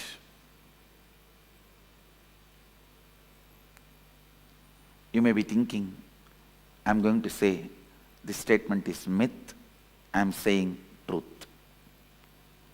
Karma cannot be changed. It can only be discarded. It cannot be changed. It can only be discarded. understand the thought current of fight, thought pattern of fight. If you pick up, you can never see peace. It cannot be changed. You cannot alter the effect, side effect, the associate thought currents, the friend, neighbor of this thought current. They come with Anga, Avarana, Parsha Devatas. If Mahadeva comes, Nandi will come. Devi will come. Ganesha will come. Kartikeya will come. With Ganesha his rat will come. With Kartikeya his peacock will come. With Devi his our lion will come.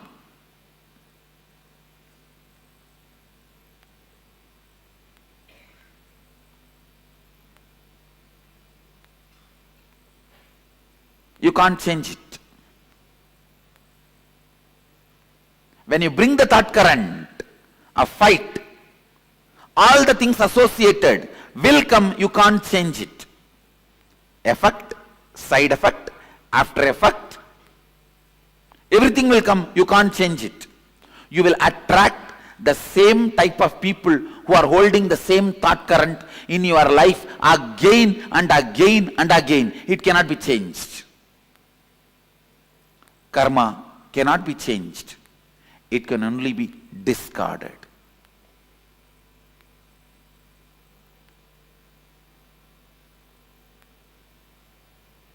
The good news I have for you is karma cannot be changed. The great news I have for you is karma can be discarded.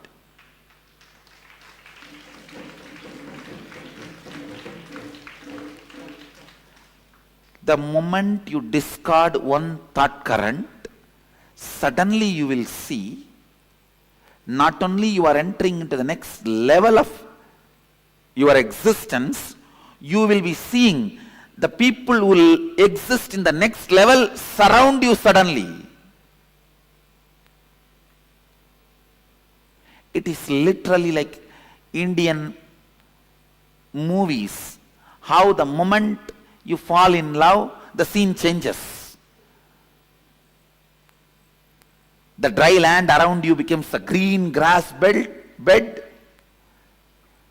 and the electric pole around which you are standing and talking in your stupid cell phone becomes a great Devadaru tree,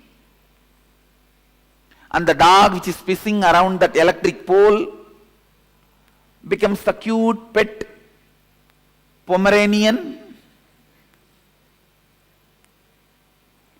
and you just run around the tree.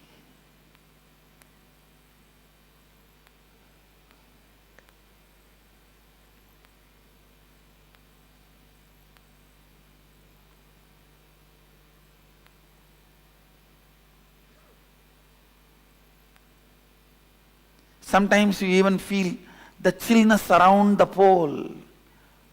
Ice around the pole till police comes and picks you up.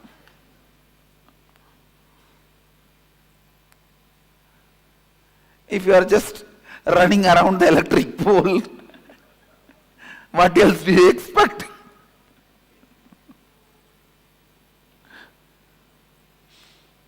Just like how in Indian movies, the moment you fall in love, your whole inside, outside changes. I tell you, exactly the same way. When you complete even with one thought current, the whole thing suddenly around you will change. It has to change, only then you are completed. Your friends in reality and your friends list in Facebook. Your likes in reality and your likes in Facebook. You are right, wrong, good, bad, everything suddenly will change.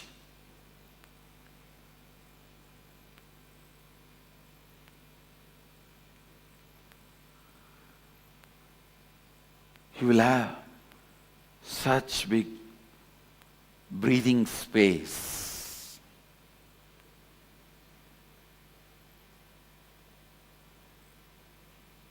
you will have that breather.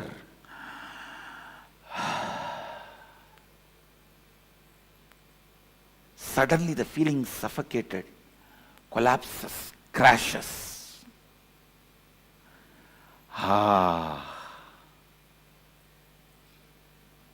That becomes the music of your whole being. Whenever the becomes the music of your whole being, you are tasting completion. You are tasting completion. You are tasting completion.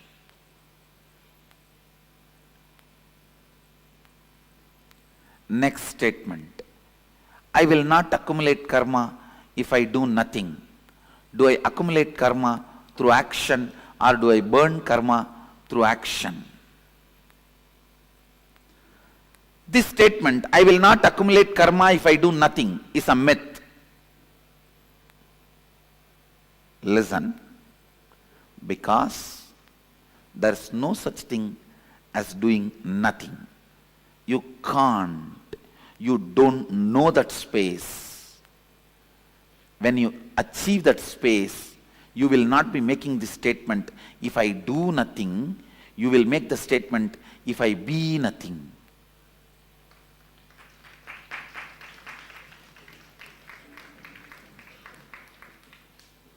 You can never be doing nothing if you are being something.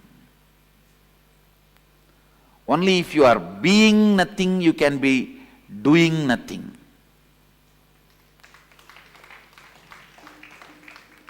So there is no such thing as doing nothing.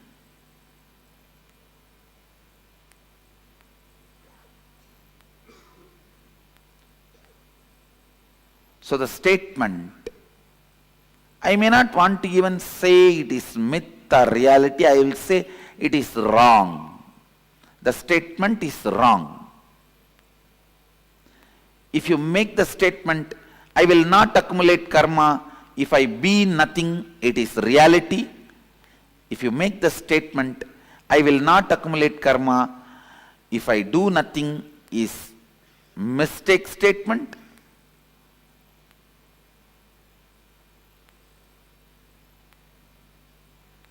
If you make a statement, I will not accumulate karma if I am doing nothing, is a myth statement.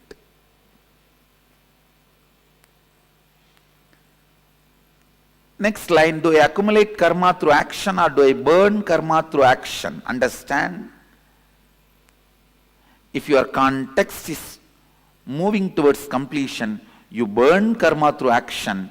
If your context is not towards completion, you accumulate karma through action.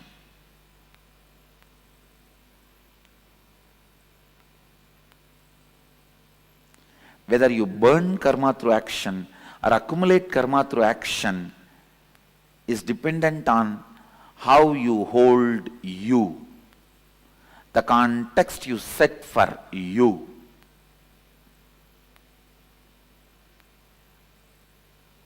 Basically, if you believe cosmos has CCTV camera recording going on,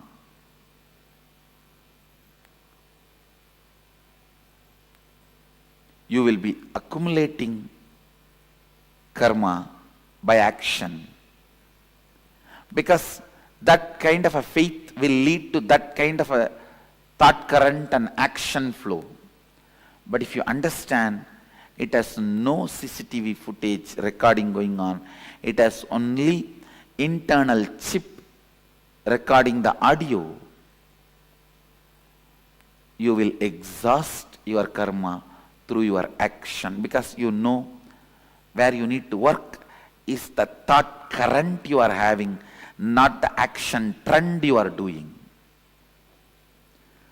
The struggle is not supposed to be done to wake up early morning 4:30.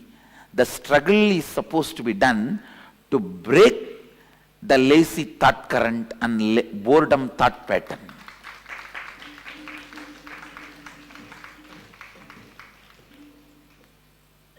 Unfortunately, when you believe the CCTV footage, all your struggle is aimed at waking up at morning 4 o'clock instead of breaking the thought current of boredom, thought current of tiredness, thought pattern of tiredness and boredom. Even for your whole life, if you wake up early morning 4:30,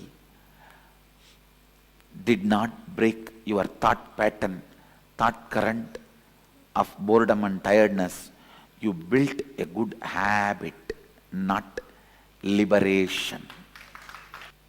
Habit is a habit. All of you know, I may want to remind you once more. In habit, if you remove the T, if you remove the H, a bit will be there. If you remove A, bit will be there. If you remove B, it will be there. Only when you remove the I, the thought current, it will die.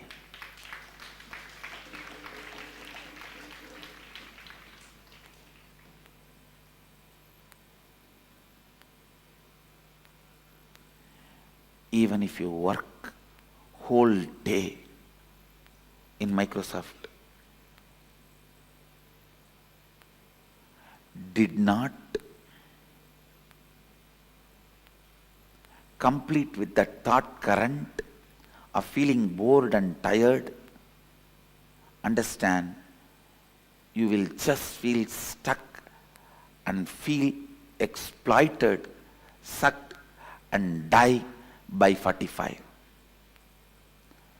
After 45, if something is left in your body, that may be much worse than death.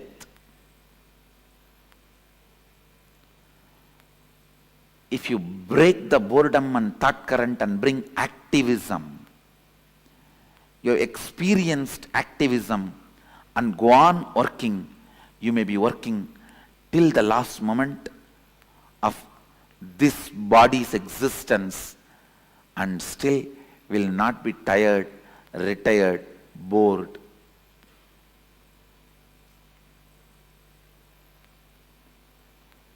If you are bored, bore yourself and your thought current. If you are bored, bore the thought current of feeling bored.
Listen.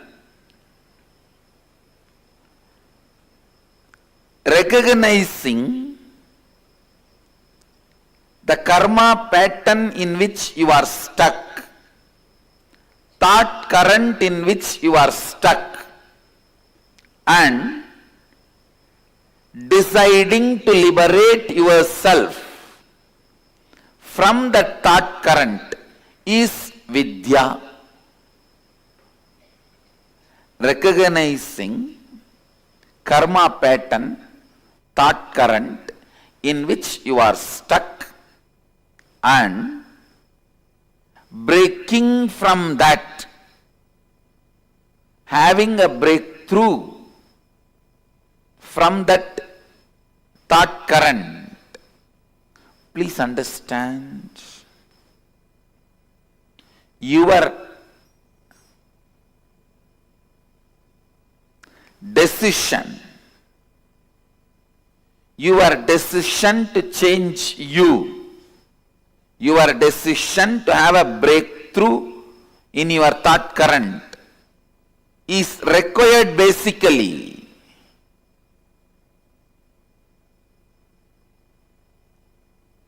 to have any breakthrough and have liberated thinking.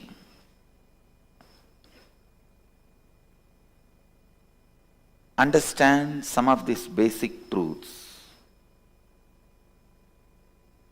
If you have a thought current which can cause some health issues, be informed that thought current can never give you fulfillment in wealth also, and it can never lead you to enlightenment also. It cannot give completion in any field of your life. Understand? I am not saying enlightened one will not fall sick.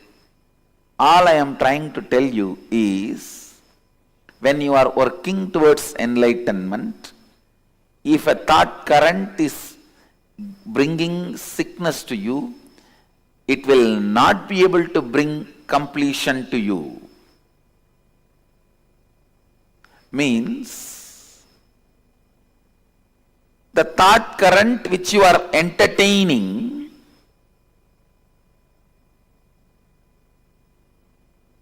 will bring difficulties not just in one field, in every field. So the repairing of thought current is not going to help, only replacing it is going to help.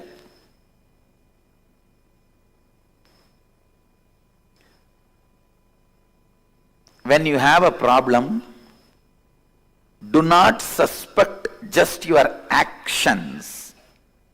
Suspect the very you. Please understand. Do not suspect just your action.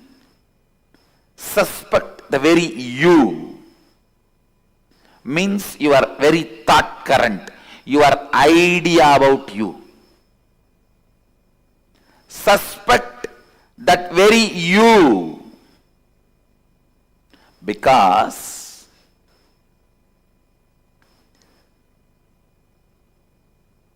change, transformation,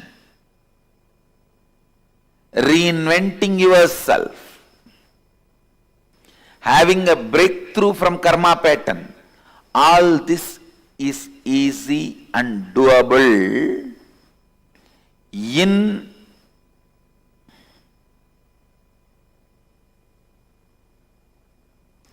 simple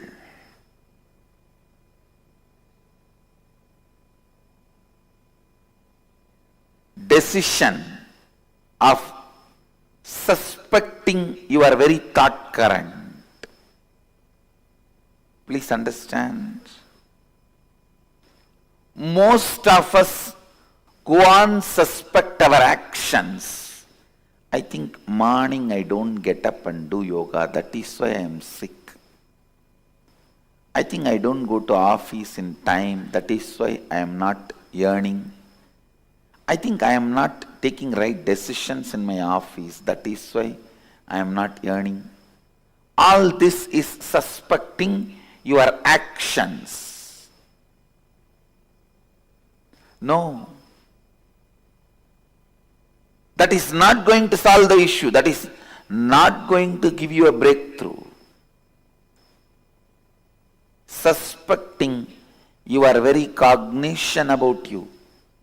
See, early morning, unable to get up and go for yoga means you have the deep cognition that is not possible for me. It doesn't look like me. It looks like somebody else, not me.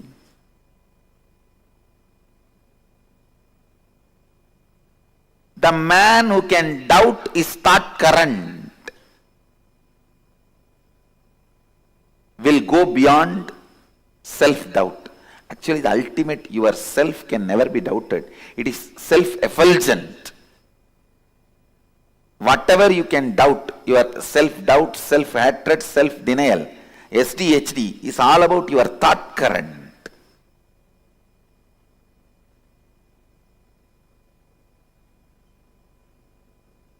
You should doubt your thought current, which is creating SDHDs in you,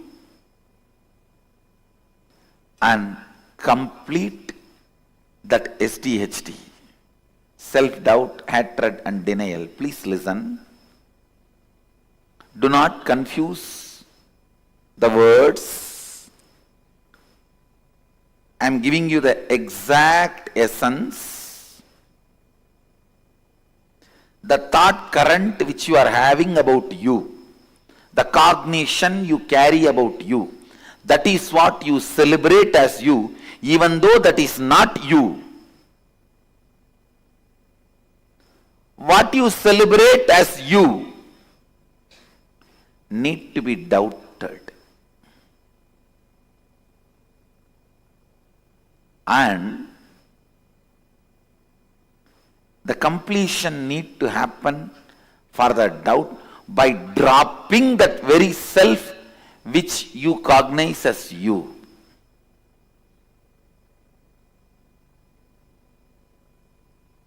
I tell you, if you are not able to get up early morning and go for yoga, it's a very simple problem. Or I am giving you another one example.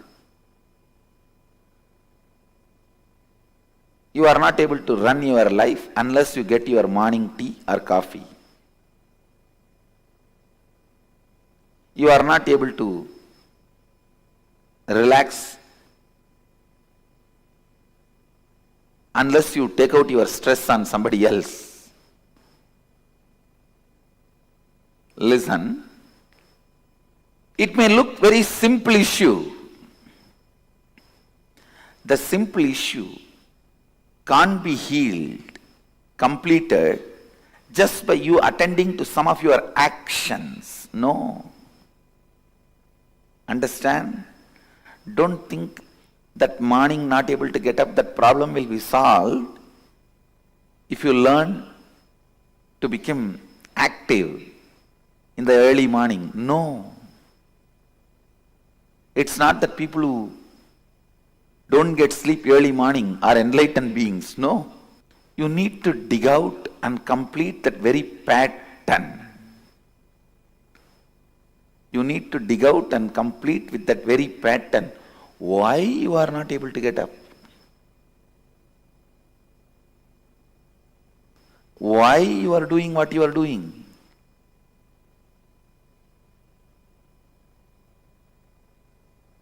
Partially attending or looking into your problems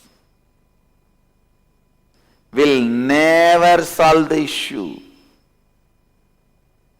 The very thought current need to be renounced.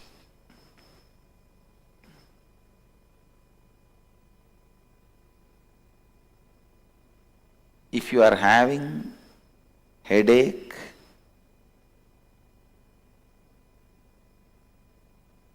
be informed. It will not just resonate in your head, it will resonate till the end of your life. Wealth, relationship with others, contentment, everything. Everything. Because it is the thought current. One of the most paradoxical thing in the life is, listen, one of the most paradoxical thing in the life, whenever you need to attend the whole, you attend the part. Whenever you need to attend the part, you attend the whole. It is very unfortunate. Whenever you need to attend the whole, you attend the part. Whenever you need to attend the part, you attend the whole. The very thought current with which you operate need to be replaced. The very thought current need to be renounced.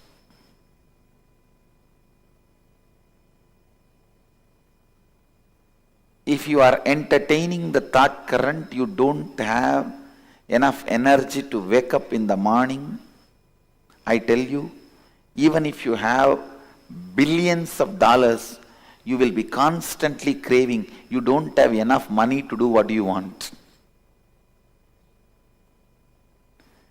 Because you do not know the power of the money which you already accumulated and having it.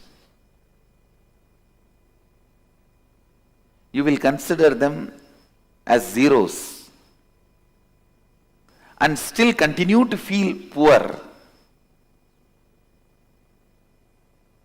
I tell you, the man who feels active about himself, the kind of a richness he feels, and the man who feels stagnant about himself, the kind of a poverty he feels, I tell you,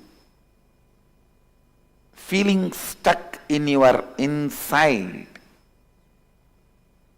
is the real poverty.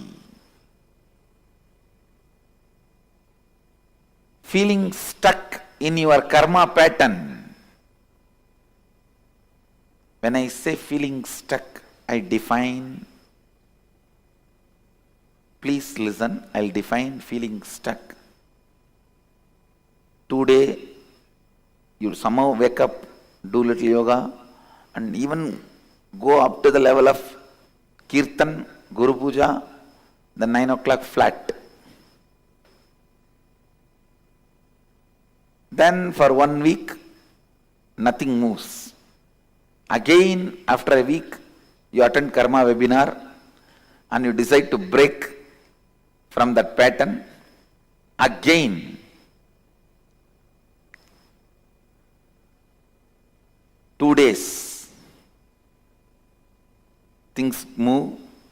Again you are back to square one, sometime even square zero. This is what I call feeling stuck in the pattern. Feeling stuck in the pattern. Understand,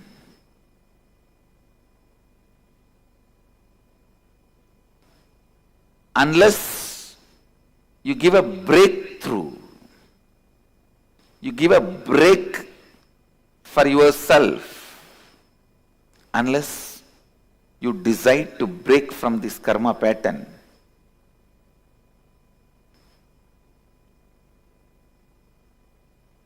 completion never happens. Fulfillment can happen only when you break from karma pattern. I tell you, I have seen millions of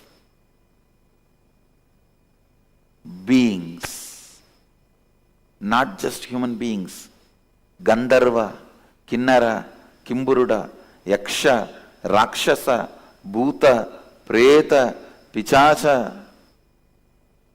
I've seen all types of beings. With that clarity I am talking to you. I tell you, every problem you face is your decision taken in the past. Every obstacle you face in your life is your decision you took in the past, knowingly or unknowingly.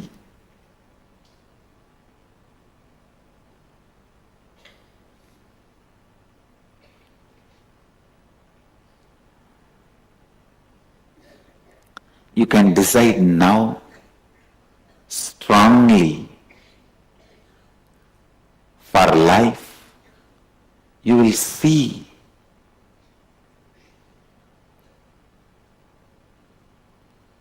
everything, all the best things of life expressing itself. All the best things of life radiating itself. Upanishads are so clear. They are declaring there is no other way. Evam tvayi na anyatetosti na karma lipyate nare. If you want to be liberated from the karmas, there is no other way.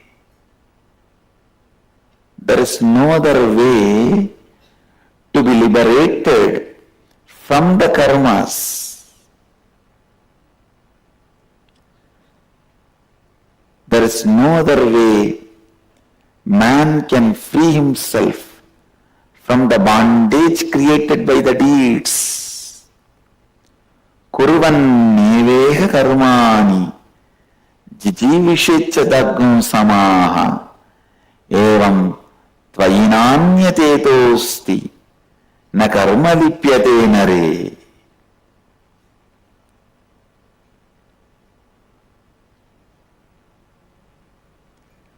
There is no other way by which a man can free himself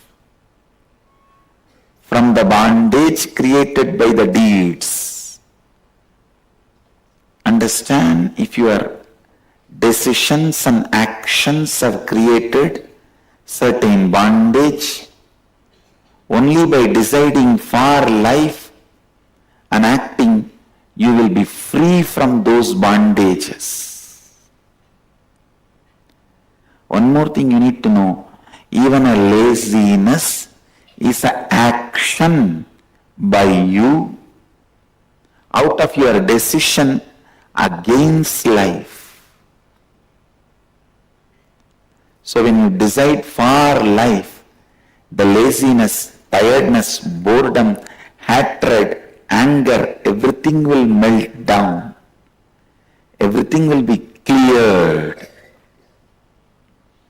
So decide, listen, decide for life. Decide for life. Decide for life. I give you one more important truth. No karma will come with you when you cross the Swarga. Listen. From Bhuloka when you raise, no properties will come with you. Then when you travel towards the vertical time zones, higher worlds, by the time you cross Bhuva and Suva lokas, even your karmas will not come with you.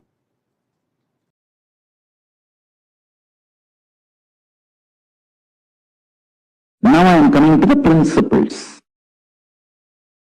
Universe is consciousness. You are conscious. I am conscious. We all exist.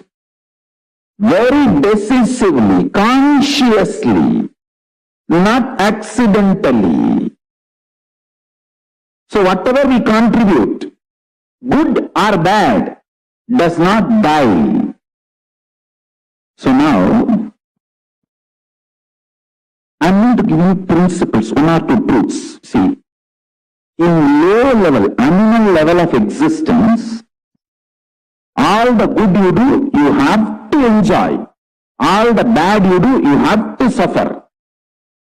The next human level, if you raise, you can exchange, means cancel all the bad for the good you did. If you raise to the God level, divine level, the good and bad does not bring direct result to you because you are not doing it for yourself, but it brings the collective effect. Listen, I'll tell you now. I'll give you the example. In animal level, if you give food for 5 people, you will get that punya. You have to enjoy that punya. You cannot avoid it.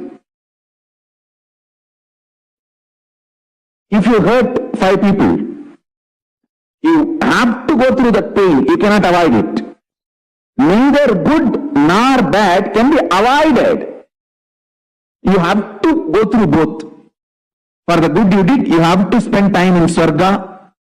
For the bad you did, you have to spend time in Naraka. Mandatory. In human level, if you raise little bit, I'll tell you how to raise. If you raise little bit, you can cancel with each other. For example, oh, this person did this much of bad. 5 people have been hurt by him. Okay, let him do good for 5 people. With that, it is neutralized. For example, if he has deprived food for 5 people, okay, give food, do annadanam for 5 people, it's neutralized. Prayaschitta is enough. You are free from the punishment. You don't have to suffer the karma just by prayaschitta. It's a human level. Next, divine level. Neither he gets the punya of good, nor he gets the sin of the bad, because he himself is not doing it for his personal gain. In the divine level, he does what is good for the world, what is good for the larger society. He makes only that kind of decision. So the result also goes to society. He himself does not suffer. Like decisions of Krishna, he never suffered the outcomes of good or bad from his decisions, because he took decisions always for the good of the larger number of people. So he never personally had any suffering. Same way, Rama. All his decisions, he decided for the larger good, never for personal gain. So never he suffered the results, outcomes. Understand? In divine level, because of your unselfishness, your actions and reactions, good or bad, does not bring any result for you. It goes to the society for whom you decide. Now, I'll tell you how to raise yourself step by step. In the animal level, you are too much clutched to the idea of this world, materialism, this world.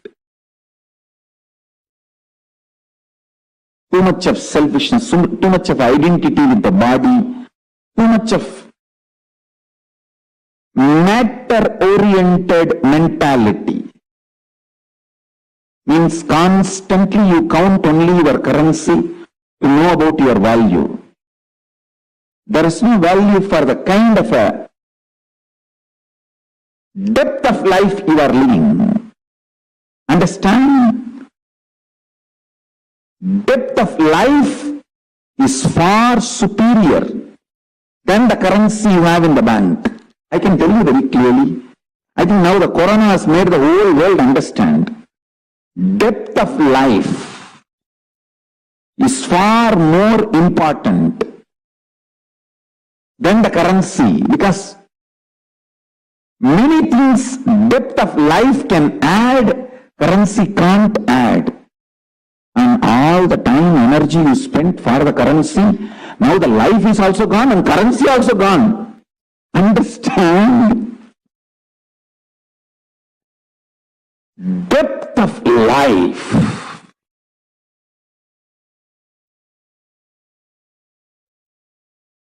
Depth of life is million times superior than the external resources you collected and kept. I tell you, the whole external resource, whole currency is what? Social contract. Now all gone. What will you do even if you have social contract? All social contracts are no more valuable. All social contracts are melting down. Build conscious being. Now wake up to the reality. Build your body, mind more and more with intense conscious understanding about the cosmos. Understand the analogy I am giving. Facts and sharing. The logic with which I am explaining. The conclusions I am giving, all four, are directly from cosmos. It is not from any of your news, media, statistics. The human collected information. Understand? All these four. Analogy, facts, logic, conclusion. All the four I am sharing are from Paramashiva, cosmos directly. It is not dependent on any of the media, any of the news or fake news, or any of the analogy or the logic, or any of the model, the so-called researchers are using. I'll try to give you the understanding about karma in different dimension. How in the different spectrum of your consciousness, karma means different in your being. Please understand. Different spectrum of your consciousness, karma means different.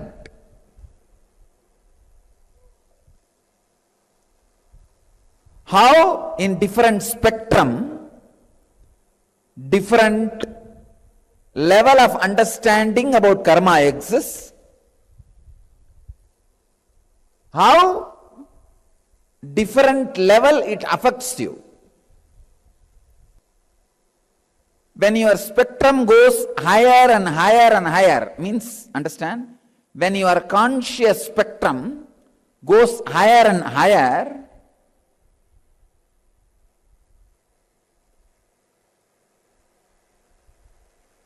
your actions and reactions becomes more and more sensitive, evolved, conscious and spiritual. It does not kick you back. It does not bring suffering. Please understand. When your spectrum is low, Your actions also will be based on violence. Your reactions also will be suffering. When your spectrum is high, your actions will be based on the highly evolved consciousness. Your reactions also will not be based on suffering. If you are in the lower spectrum, even you can't fight with your own violence. So the only way to live is better raise your spectrum.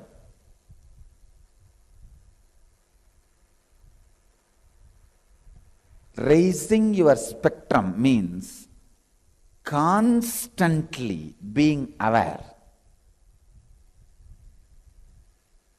Constantly being aware. Understand? Do not do any action in 2G spectrum. Do not do any action from the low spectrum. Understand? If you are having violent mood,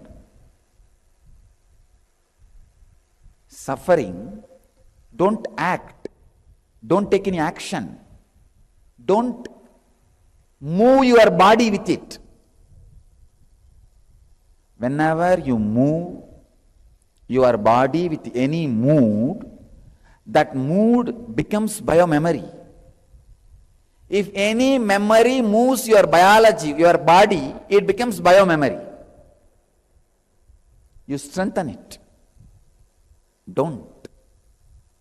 I tell you, in 1G spectrum, all movements are based on just simple ignorance. You don't even know. He does not even know why he is going and doing this.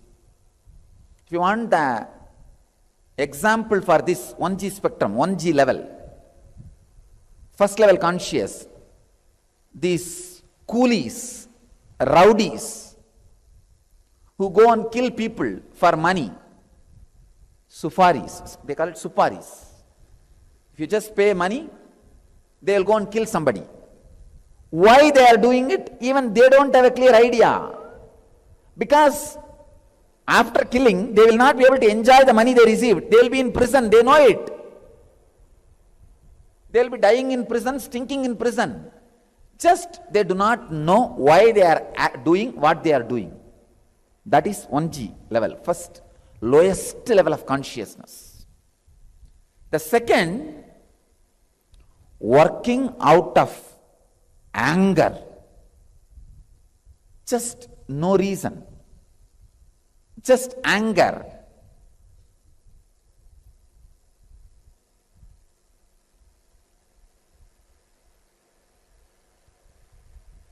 Even if I lose something, I don't care. He should not have it.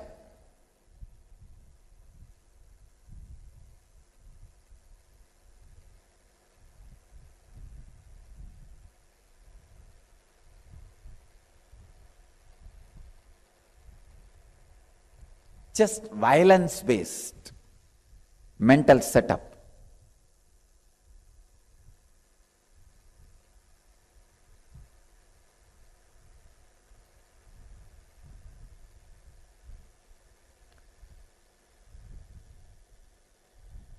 Even if there is no gain for me, I'll see that he is destroyed. This is the 2G mentality. That level of consciousness. Then the 3G works based on fear. Just to protect me, I should do all these things. 4G is just working on greed. For my expansion, I have to do all this. 5G is working based on intuition. What is going to be best for me and the people around me? 6G is working based on pure prarabdha. Means, I am taken this body. What for this body is created? That prarabdha. Let that be completed so that I can rest in peace. 7G is action without any action. Action without any engram. Actions of the enlightened being, which neither binds him nor touches him. Action from the pure space. It's a 7G. Now look into yourself. Every day how your actions are. Try to maintain a chart. When you are taking major decisions and actions, have this 1G, 2G, 3G, 4G, 5G, 6G, like a calendar with a definition. If any action you are taking based on any one spectrum, mark 1. If one more action based on that, 2. Just study for 1 month and see from which spectrum many of your decisions, actions, reactions happen. Please understand, unless you take accounts, you do not know whether you are running in loss or profit. Unless you take the spiritual accounts, you do not know whether you are growing spiritually or getting degraded. I have seen many people thinking that they are growing, but they are getting degraded only. Have this spectrum analysis done on yourself. This will help you. After analysis, see, the moment you take the accounts, oh God, I am running in such big loss. Come on, let me be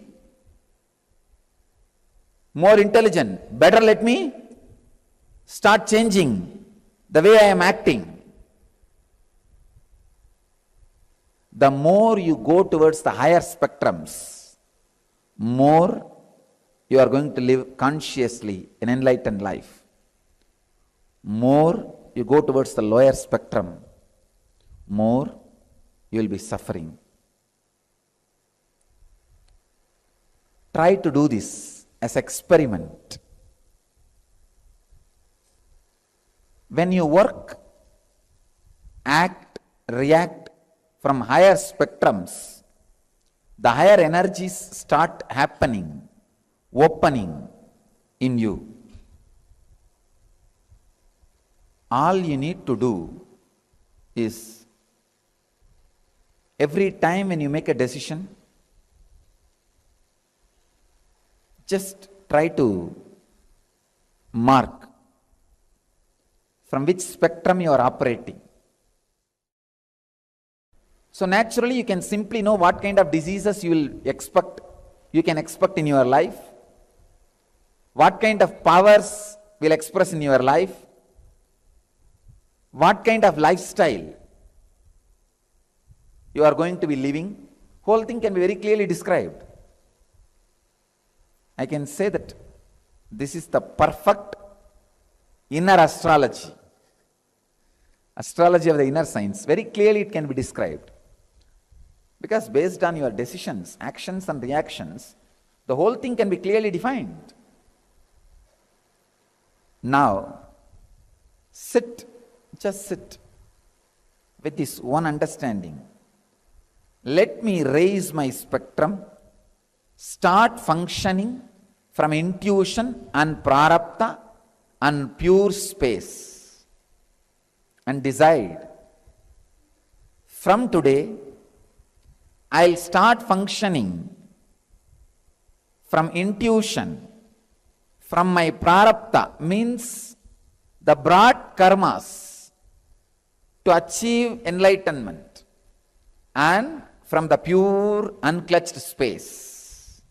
I bless you all who are sitting with us around the world at this moment. Let you all achieve, experience, live, express, radiate and share the eternal bliss. Nityananda. Thank you. Whatever good you have done to Guru and Sangha, that good karma will come. Same way, whatever bad you have done, That bad karma cannot be escaped. You can't escape from that bad karma.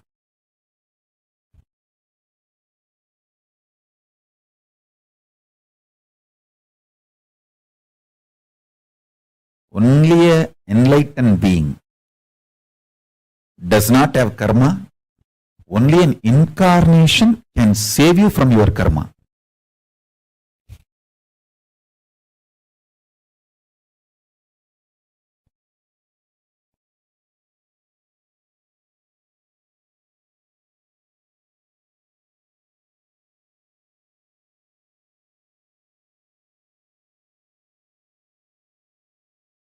Listen carefully. When a guru gives a guru walk, never judge him. Oh, maybe this is the reason he is telling that. That is the reason he is telling.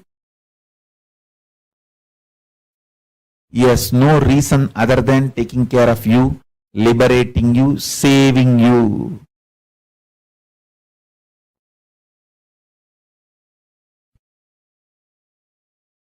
Many times I have told people, hey, this is the time you and your husband should be away from each other. You and your mother should be away from each other. You and your brother should be away from each other. Means when there is a karma trait, karma connection running through them, one agitates the other with extreme compulsive reactionary patterns. I tell them, be away, be separated for some time. It will be good for you, otherwise both of you will irreparably destroy each other. Whoever listened, obeyed, they survived. When they try to give their own reason for my guidance, then who can save them? That is up to their life. Life is rhythmic continuum. If you avoid this boss in this life, it's not that you are going to be liberated. You will project the same boss in your life continuously till you come to completion with the pattern why you are projecting the same type of people in your life. Karma sabalyam is janma sabalyam. Not changing place, person, situation. No. Karma sabalyam is janma sabalyam. Means completion of the karma is completion of janma.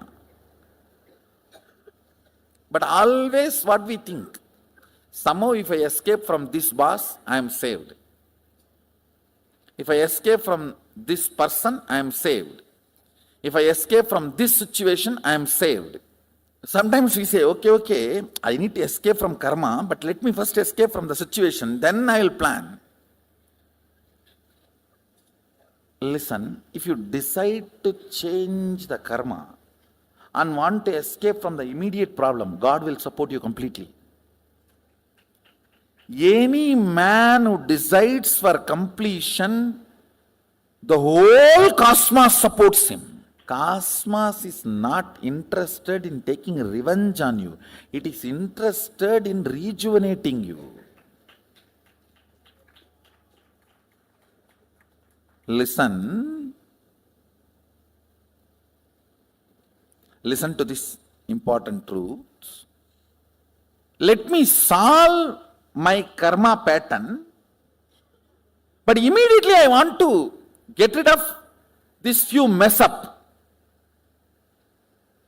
How many of you have that kind of a thought current and request? Raise your hand. Pen down that. Because I'll invoke enough energy that you are immediately rid of that messes as miraculously. With the commitment, you are going to get rid of the karma pattern once for all. The moment you want to transform, I have authority to use all my powers to empower you. Listen carefully. Whenever an incident happening in your life, the time and space are flowing on one another.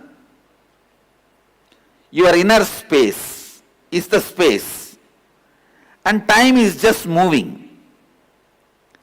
But in your inner space, if there are some traffic jam, like obstacle in the path, like what you expected from time, your life,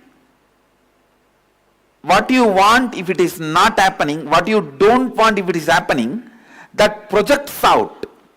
And if I have to give you a precise example, a stone or a nail sticking out in the road. If there is a stone or the nail sticking out in the road, and your car goes on that, what happens? Tire gets punctured. Same way, what you want,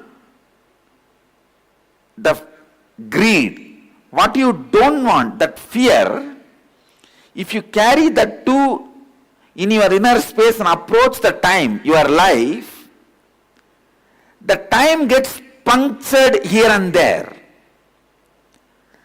Those moments becomes karma that gets caught in your inner space.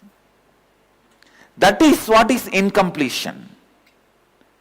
Now, going back to that same time and same space, when you are reliving, they actually don't mind anymore, don't matter anymore in your life now. See, the tire which got punctured, at that time it delayed you going to the office. At that time it was a headache in your life. Now it is no more a pain. No, it doesn't matter anymore.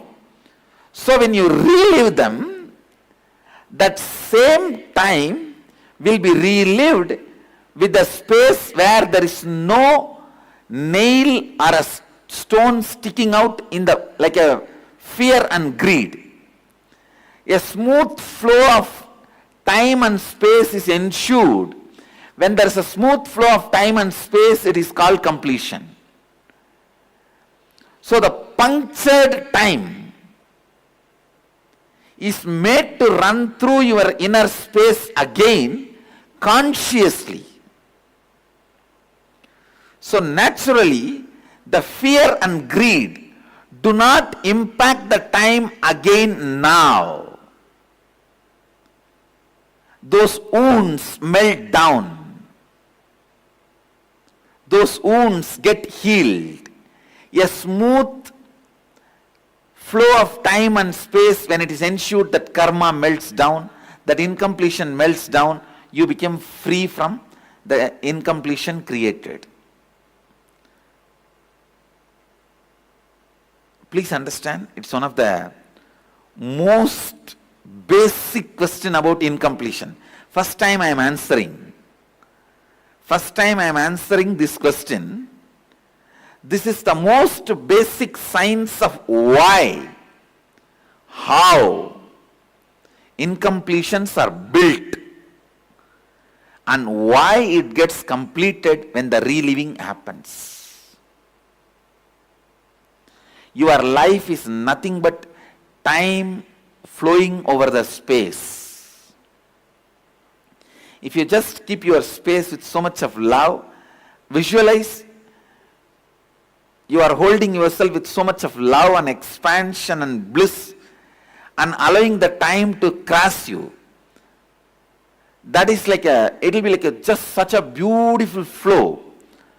It'll be like a snow car driving.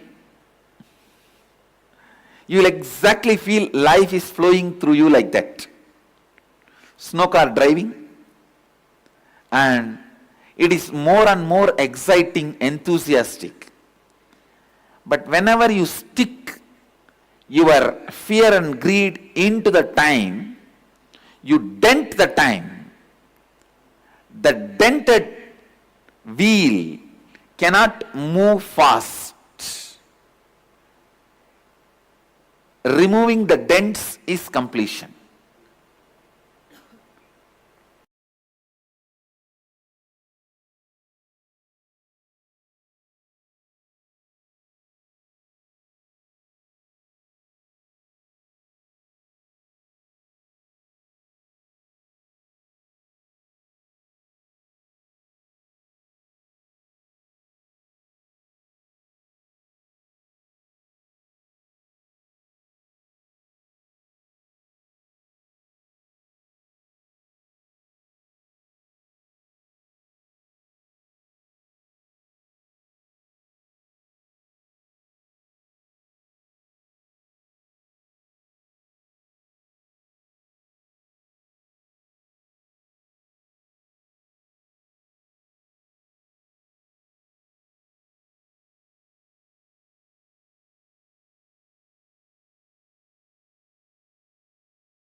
Nityanand, that was a powerful session all of us just had, where we learned the techniques of how you can break free from the karma, how you can have a karmic breakthrough.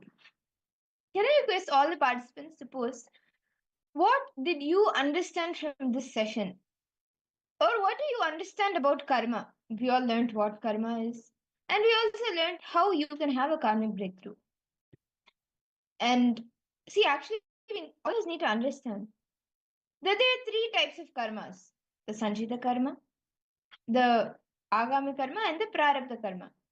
Like the Prarabdha karma is what the desires that we have come to fulfill in this life.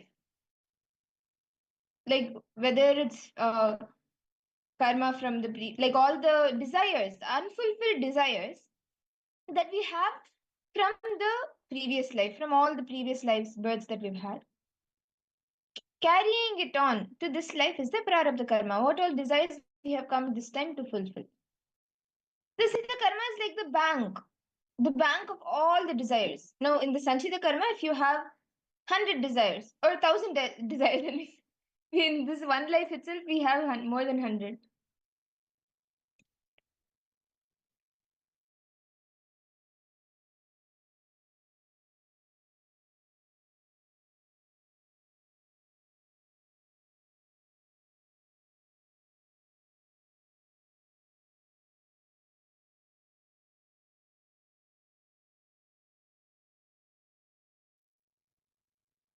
We apologize for the technical glitch. Yes. So, see, we have the Sanchita karma, which is the bank of all the desires. You can imagine it like that. How you store your money in the bank. The Sanchita karma is the place where all the desires across all the lifetimes that you've had, all the desires that you've acquired, that is the Sanchita karma. If that has 1,000 desires, in this life, you choose 100 of those to come down and fulfill in this life. So what you bring down along with you, those desires are the prarabdha karma, which you have to fulfill in this life, and so you can be liberated. The next is the agamya karma. This agamya karma is the karma that you develop, the desires that you develop in this life. Now, you may see somebody walking with a expensive bag. You see that and you develop the desire. Oh, I also want a bag like that. Or you see someone eating like really good food, but at that point of time you're not able to get it. So it becomes a desire in you that I want to have that food. Until you have that desire, either until that desire is completely fulfilled, or you complete with it. Like you, from the space of completion, you decide, okay, I'm dropping this desire. Unless one of these two happens, that karma, that desire gets stored in you, and that is the agamya karma. Are all of the participants understanding? And that gets added into your sanchita karma, like the bank. Okay. Is all participants understanding how the karma flows? Nityanandam, Rahulaya, welcome for the program. Okay, yes. Karma. See, what is karma? Many times, how to say, many times people say, right? Especially like this is one of like thing, like blackmailing things our elders will say, right? If you don't do it properly, get the karma for it. Right? If you're not doing it properly, you get the karma for it, right? But understand, karma is actually not that. What we understand is karma is like punishment, is sin or merit. It is not that actually. Swamiji says very beautifully, karma is unfulfilled desires. Understanding? Karma is nothing but unfulfilled desires which is repetitive in you. That is karma. See, any thought current which is suffocating thought current, a suffocating thought pattern, suffocating thought trend where you're stuck in, which is not letting you to cause your reality, is karma. How many of you are understanding this definition? Let me repeat myself. Karma is nothing but the unfulfilled desires, the suffocating thought currents, patterns, which has influence over you and not letting you to create your future, not letting you to cause your reality is karma. To give an example, you cherish anger against the whole system. Let's say the system as in like, okay, anything. Let's say that you cherish anger against the whole system or the organization you are working for or the career you're doing or the clients you're having under you. This makes you have decision fatigue and prevents you from causing your reality. Very beautifully in the Bhagavad Gita, chapter 8, verse 3, Bhagavan Krishna says in the Bhagavad Gita, Krishna says, Shri Bhagavan Aksharam Brahma Paramam Svabhavo Dhyatma Muchyate Bhuta Bhavo Karo Bhavakaro Visarga Karma Sanhitaha. He says, Krishna says, the indestructible, transcendental living entity is called Brahman, and his eternal nature is called the self. Action pertaining to the development of the material bodies is called karma or result based activities. See, Swamiji says anything, if it does not bring powerlessness to you, you will not get karma. The only way to free ourselves from karma is stop initiating new karmas. See, Swamiji says, Cosmos records if the person is experiencing pain or not. For example, non-veg, right? Non-veg, you're killing the animal. Like, you're killing the animal, right? This creates, you'll get karma for it because you're creating suffering in the animal. Is everyone understanding?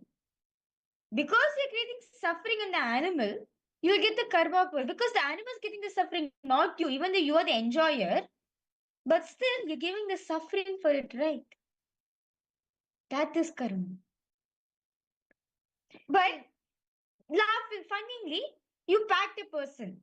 Like, you just like, you beat them up. Just like for fun, you just pat them. If it does not cause pain for the person, you won't get karma. Even if a simple pat is causing a pain for a person, you'll get karma for it. So understand, as long as the person is not feeling the pain, not feeling the suffering, you will not get karma for it. So Swamiji says, for you to get free from the cycle of karma, stop initiating new karma. Meaning, stop hurting people. Stop bringing powerlessness to the people around you, as this will bring karma to you.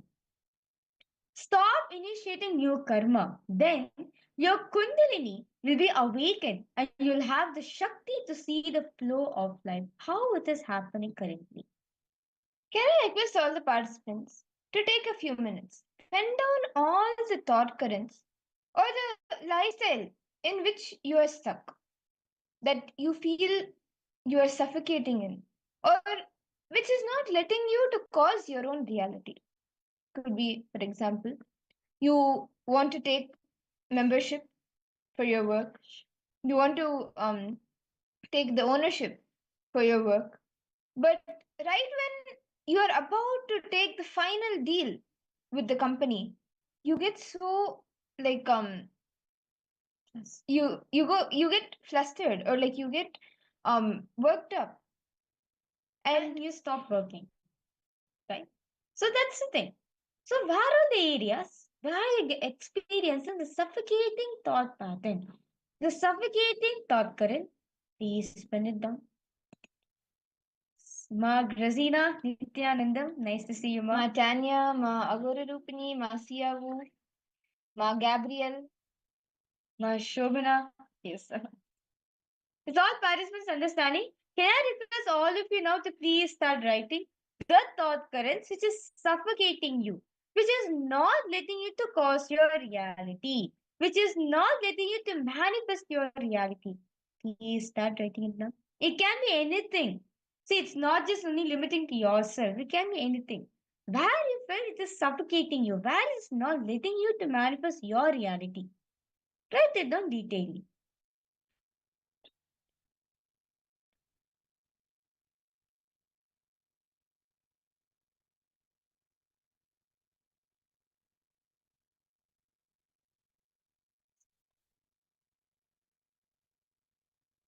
Ma Aguru Rupini will project the slide for you, ma. Like the instructions, the steps. We'll project the steps for you.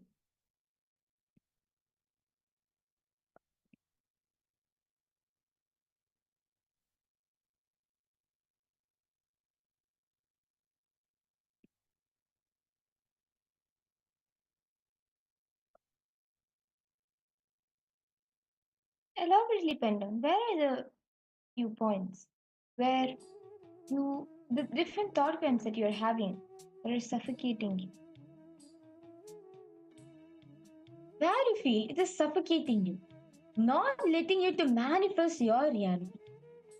Detailly write it down.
Okay, now Gabriel, you have posted. The belief that my husband is going to cheat on me and leave me if we have money. Every pretty woman that comes around, I believe he's attracted to them and wants them more than me. Okay. Then it's suffocating you. That is not letting you to cause your reality. Okay, go ahead.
Because all participants write down detail. See, only when you let the suffocating thought currents, thought patterns to come out, you will feel that free. See, for example, if something is suffocating, or let's say even if you wear like a suffocating dress, or let's say you're in a suffocating room, okay? You're in a suffocating room. No, only way you can come out from is when you decide, okay, let me come out from the suffocating room and let me go out be with the nature. You will feel how the breeze is coming and touching you. You will feel relief, right?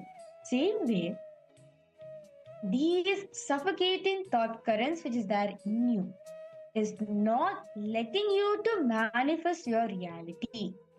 The moment you decide to drop them, you see how beautifully The breeze will you'll see beautifully how the breeze will come in. Simply you'll be able to manifest your reality. My worries about my son's future, my insecurity for him that stucks me and him, my attachment for him that sometimes suffocates me and him both. Okay. How about for you, Rahul here? I request all participants, you can start posting it down. You can also you can post in the chat section.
I see someone has posted.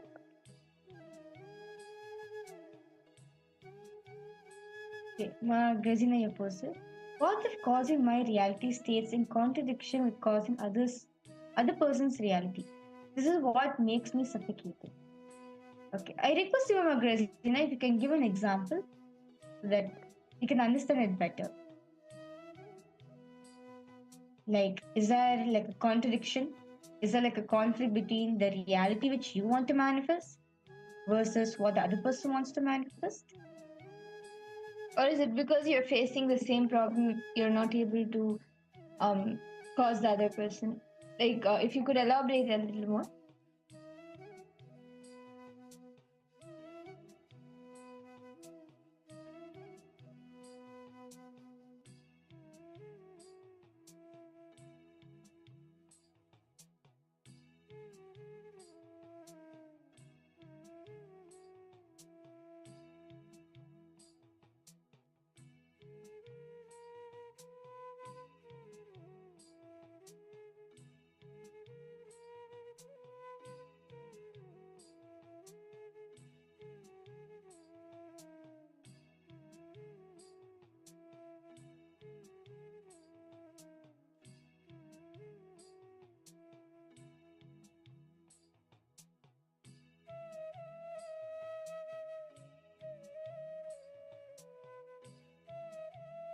Okay, somebody has expectations towards me. Okay.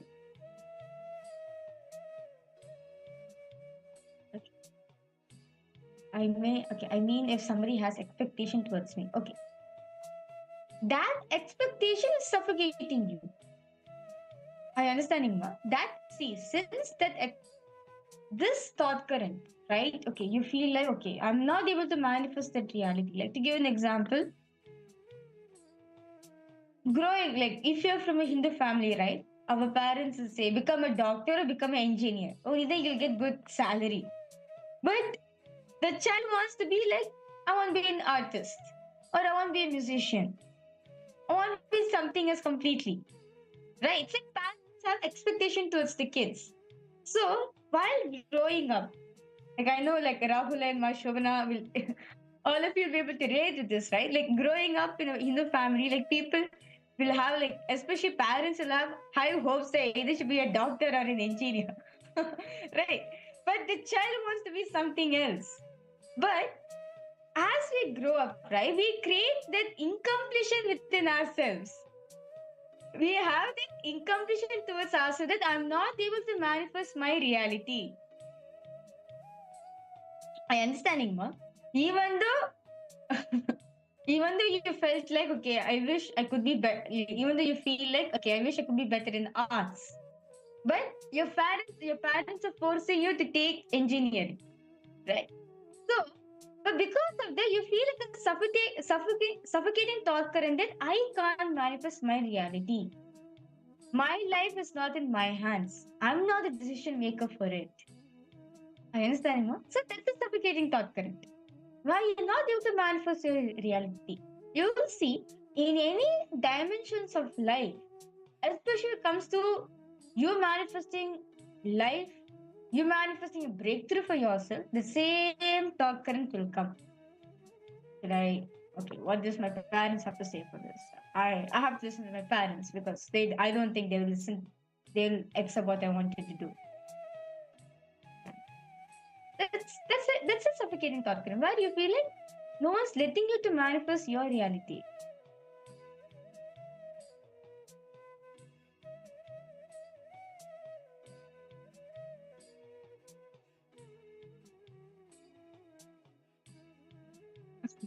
Rahul, you posted, I'm an engineer, but now I think commerce was better for me. Well, that's fine. Yeah, no problem. But that's a difficult thing which happens. So parents have expectation on the child, but child wants to do something else completely.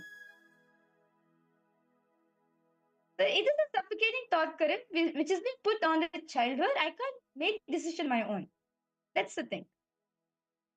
So I hope so Rahul, you don't do same thing for your daughter. Yeah. Why not you ask her what is that she wants to do? So that you cause her reality. Okay, so Margresina, you asked what to do. Okay, now complete with it, ma. So this is a suffocating thought current which you're having, Margresina. Complete with that. Write it down. You feel like I can't make my own decision. I can't take, even though I'm grown up, even though I'm eligible to take decision in my hands, but I still feel like I can't take the best decision for me. It's a suffocating thing.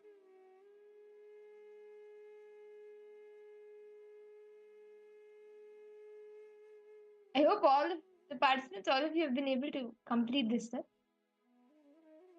Now, let us take a few minutes and decide to discard these thought currents, these ideas, these concepts. Because for each of your suffocating thought currents, it brings suffocation in you, it makes you feel stuck. And those become the unfulfilled desires that continuously take you on the karmic cycle. So let's just decide. Let's sit, decide, and complete with it. Drop these different thought currents that you are having. Let's all take a few minutes.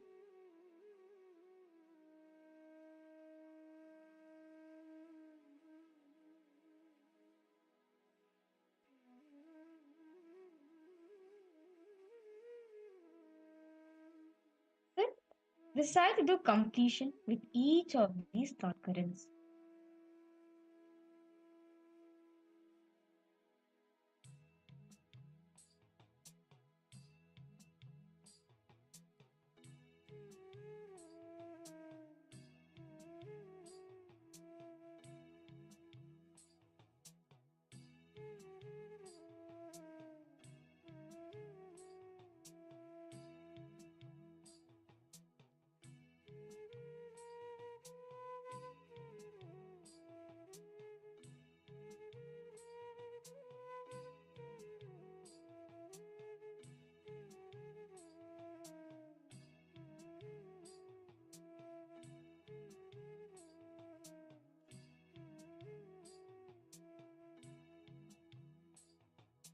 Decide to let go of these suffocating thought currents, as these thought currents are not going to give you anything. They're only going to suffocate you more.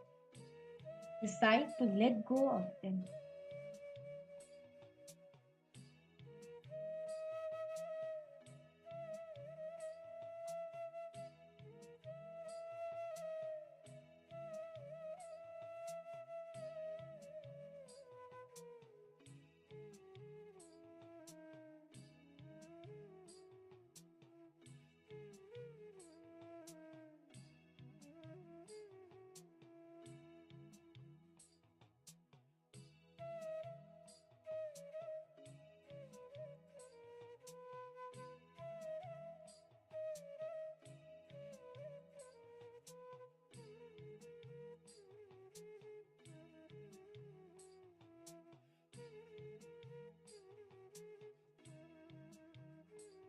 intensely sit and bring completion to all the thought currents.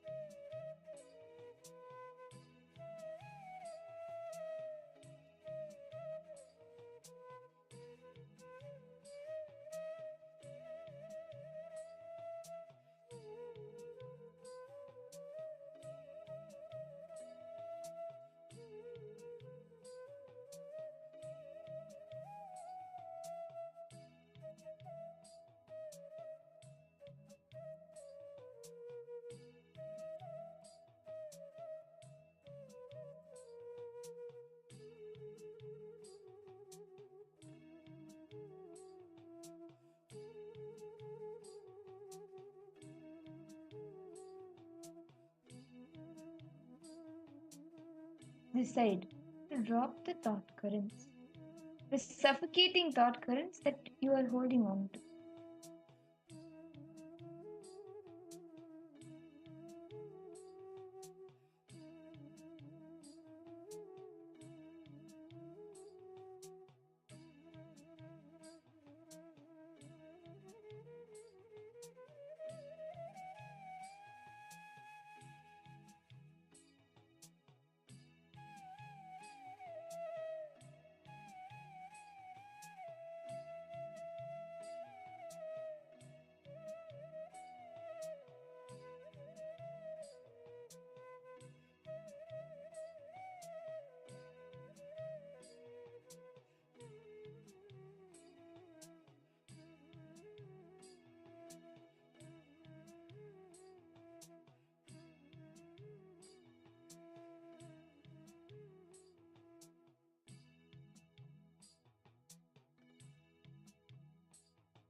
I hope all of the participants, all of you have been able to do the completion.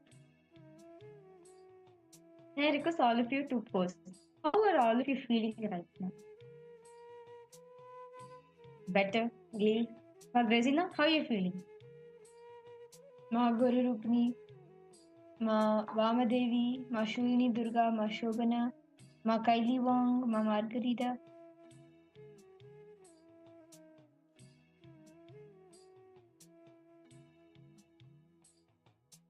I request all participants to post. If you have any questions, any doubts, go ahead and post in the chat section, no problem.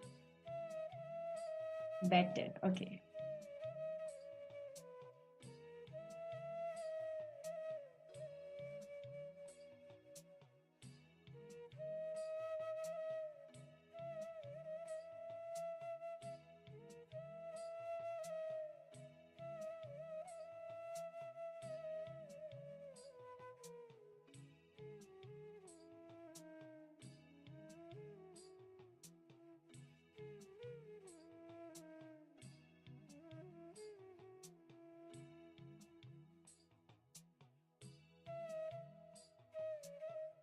Yes. Now, all the participants, with that beautiful session all of us just now had on karma, this is actually one of the important things for all of us to understand that we have been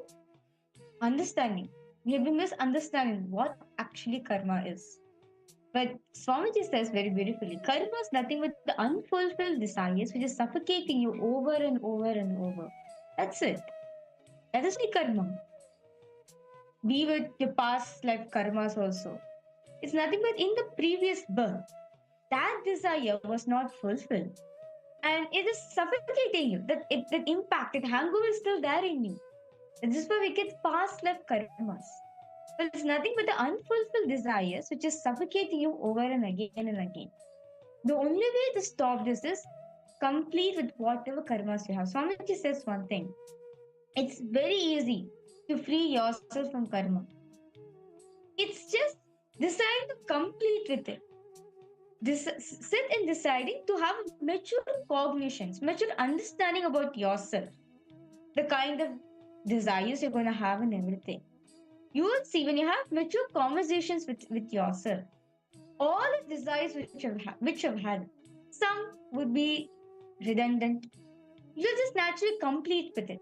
As you know for a fact, my desires as I age, it different, it changes. Like for example, when you're 7 years old, you will say when you're 7 years old, you will think that okay, when in my teenage life, right? When in my teenage life, I'll be studying a good school, I'll be having an A star. Maximum you'll say that okay, I want to be a, let's say, football player, cricket person, right? Now when you're in your teenage, when you're in teenage life, you'll be like, okay, when in my 20s, in my youth, right? I think okay, I need to go for a better college, which will give me good grades, which will give me good jobs and all those things, right? Now, when we are in our youth, in our 20s, yes, when we are in a college or graduating from a college, you'll be like, okay, now let me have a good job, let me earn to work in a big company, or let me go for my own startup so that I can manifest my own job and have a good family, to have kids and everything, right? Now, once in your 30s, so as you age, it differs. Like, okay, now when you're 30s, okay, you have a child, and you think, okay, my child should have a good education. Each desire, and since Swamiji will say, what you desire when you are small, and will seem redundant what you're in right now. See, when you are 3 years old, you may dream to have a car, a toy car, and you have thrown all tantrums just to get the car. Now, as a 30-year-old, you're sitting and listening to this, what do you feel? You feel like laughing at yourself, right? So, having a mature understanding about you, having a mature conversation with you,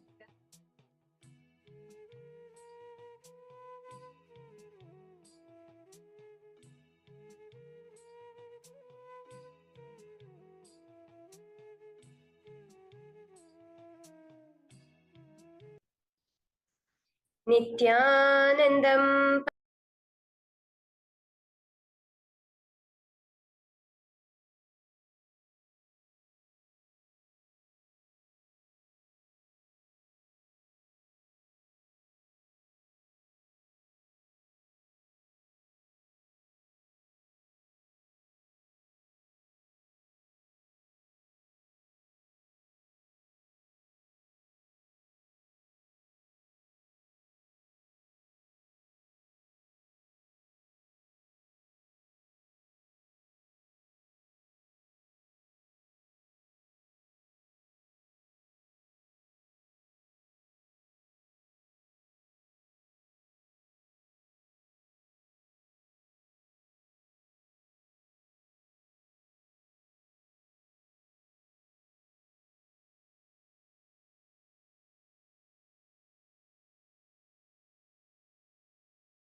yes, Nityanand to all participants. Sorry for a technical glitch. Okay.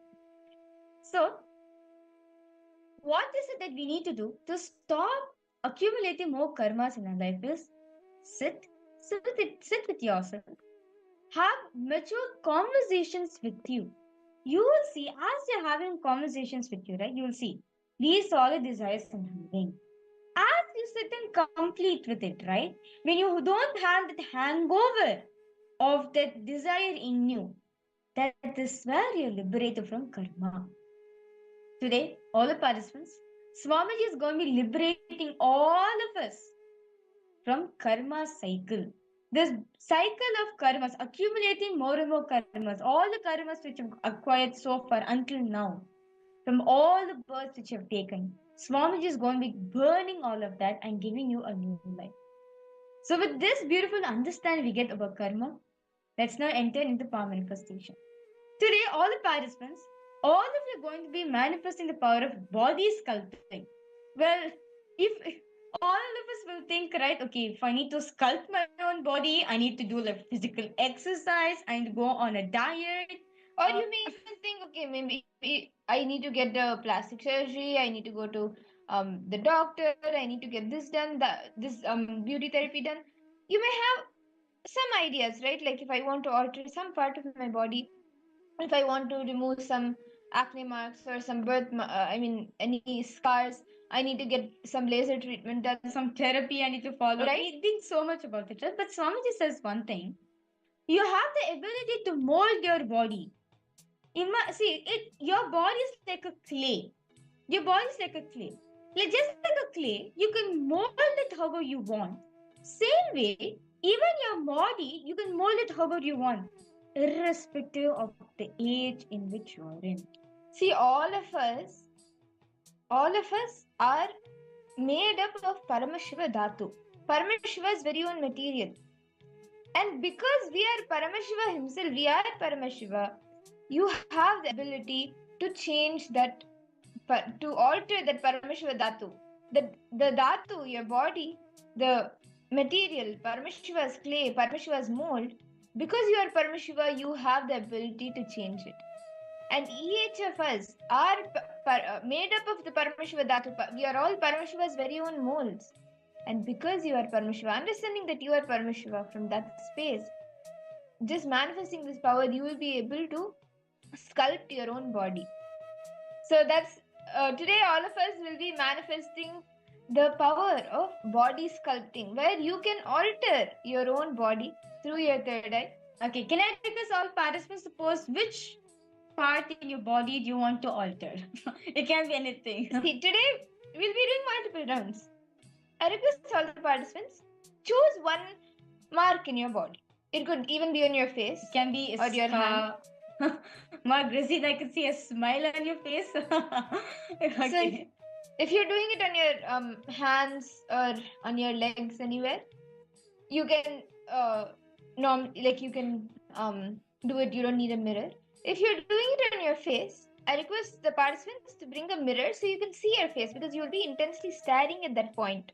So if you want to remove any marks on your face, do any alterations on the face, then you can bring a mirror so you can see the area. Can I request all the participants to choose which part of the body do you want to alter? Any mark. Like in this round, we will be focusing on marks. Like any mark that you want to remove from the body.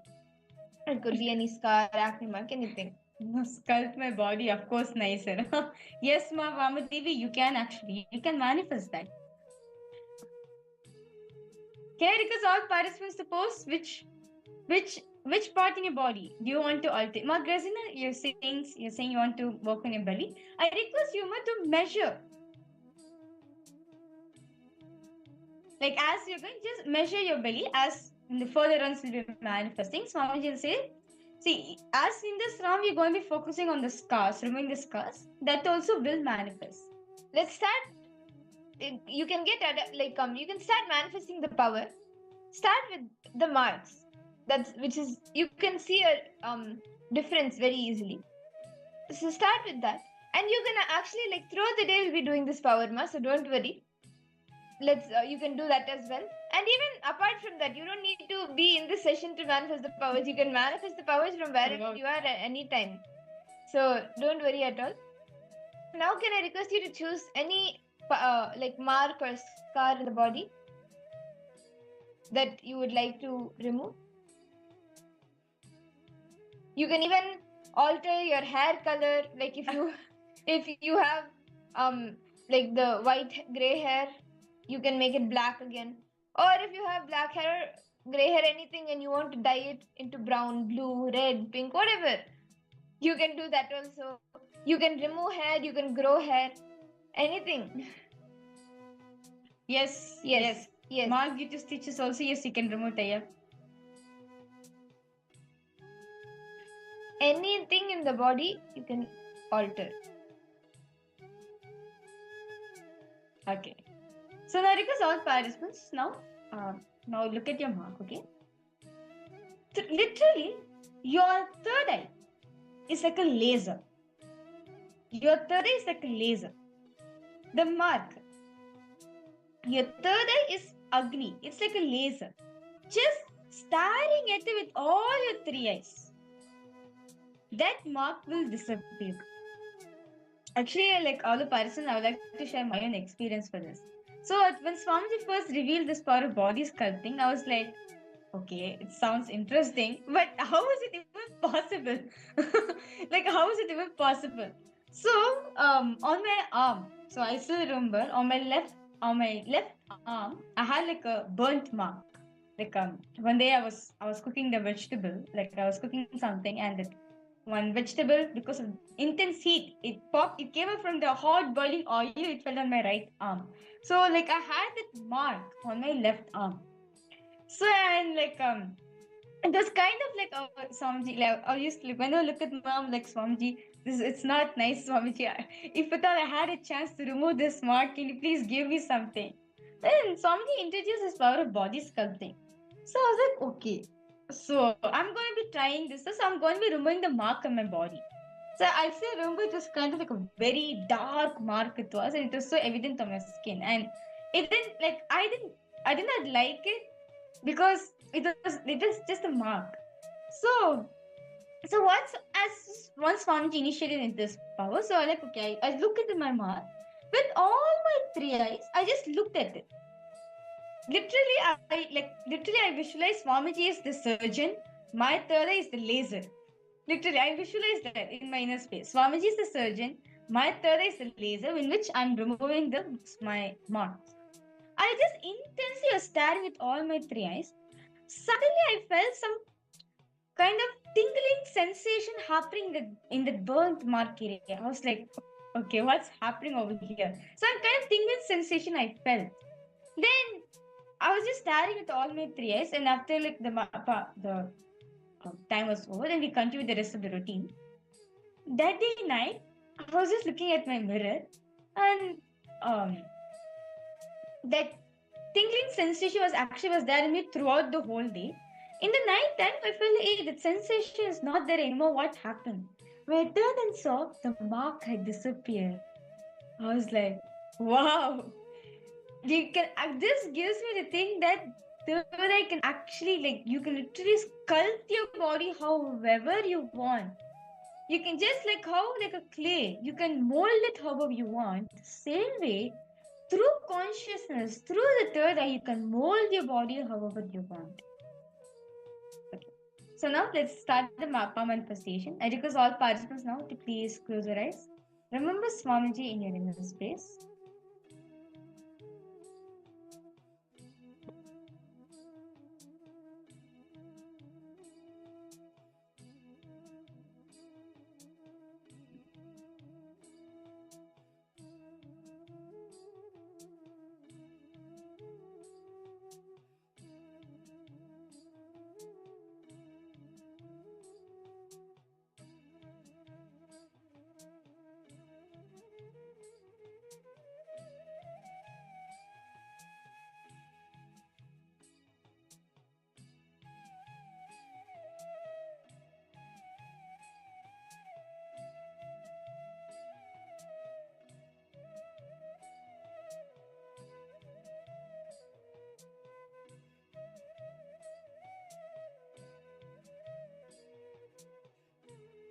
Start chanting the Mahavakya intensely. Om Nityananda Paramashivoham. Om Nityananda Paramashivoham. Om Nityananda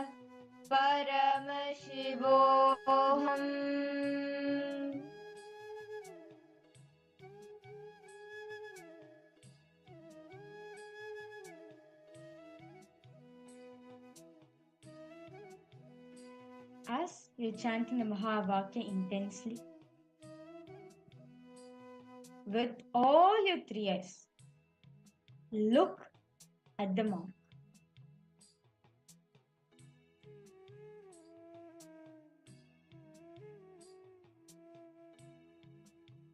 Your third eye is Agni, with intense heat, fire.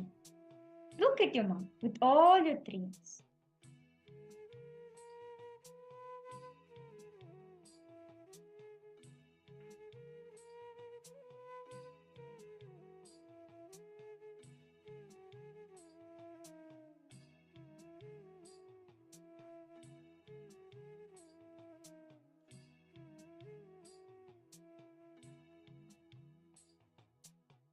Intensely stare. Just look at the mark.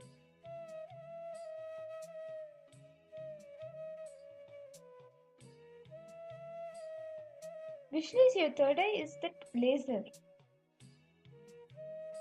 that is just removing that mark.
Om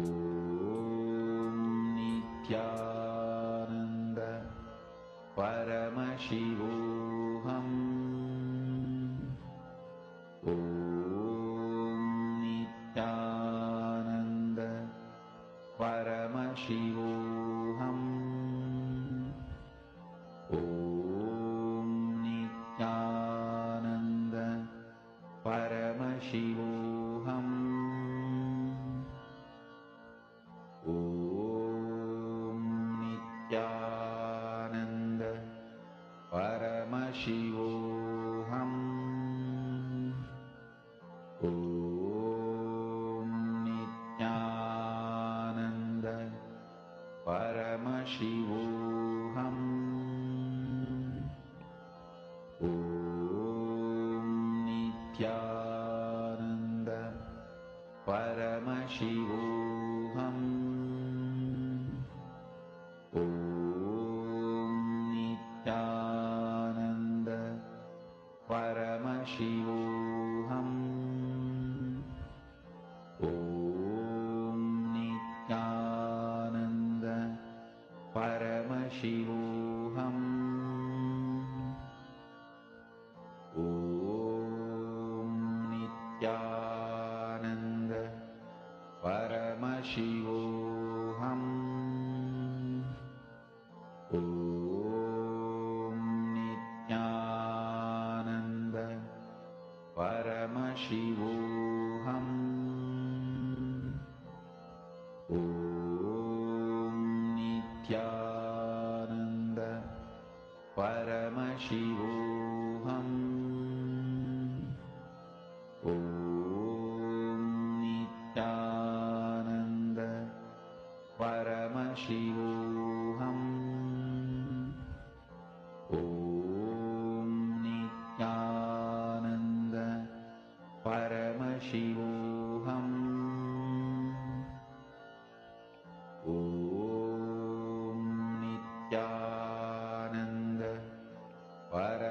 Paramashivoham. Continue to look at the area, at the mark. Nityananda Paramashivoham. Om Nityananda Paramashivoham. I request all participants to pose. What are you feeling inside? What are you experiencing? And you can even take a look at the mark. Actually, the intensity and the power, the intensity literally looks at. Literally, the mark will start dissolving, will start disappearing slowly, it will start fading out. So can I request all participants to post any manifestation? Definitely a manifestation would have happened. Nityananda Paramashivoham.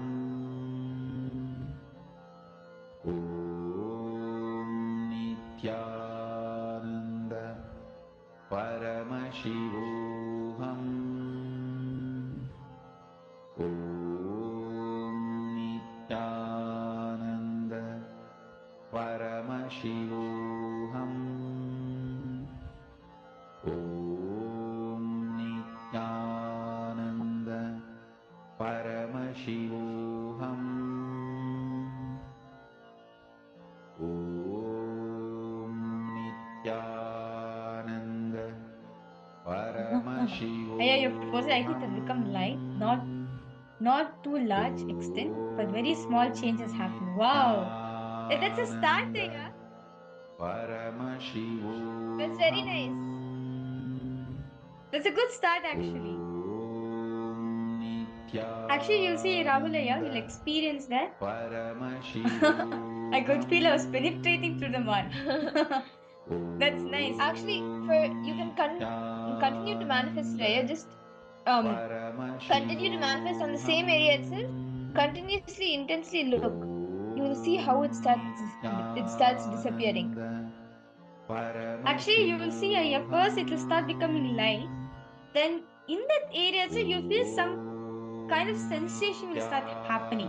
Well, this is what I experienced. Like even for me, when I want to remove the mark on my left arm, the exact same thing I felt. Like first it's starting to fade. Then you feel like some sensation, especially in the particular point, right? It can be like a tingling sensation. It can be like some kind of sensation you will feel in that area, and it will just dissolve. At one point, it will just dissolve actually. So that's actually was very nice, Rahul, how you're manifesting. I request you continue to manifest. You will see that the mark will be removed. And yeah, that's so nice, all participants. See, one thing I need to understand. No matter what happens, Swamiji is always there. He is there guiding you, supporting you, and everything. All we need to do from our side is, are we ready to bring Swamiji in our life? Are we ready to bring Swamiji's energy in our life? Are we ready to stand with them? That's the only thing. If we are ready to give our life to Swamiji, he will shower miracles on you. Miracles after miracles he will shower on you.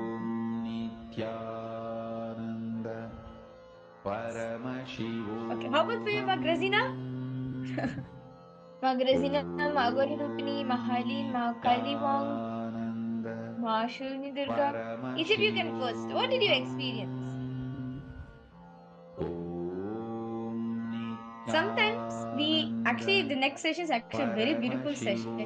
I kindly request all participants to pay attention to this. Swamiji says, life of an enricher. What is it to be enriching? Magrazina, Swamiji will answer your question as well.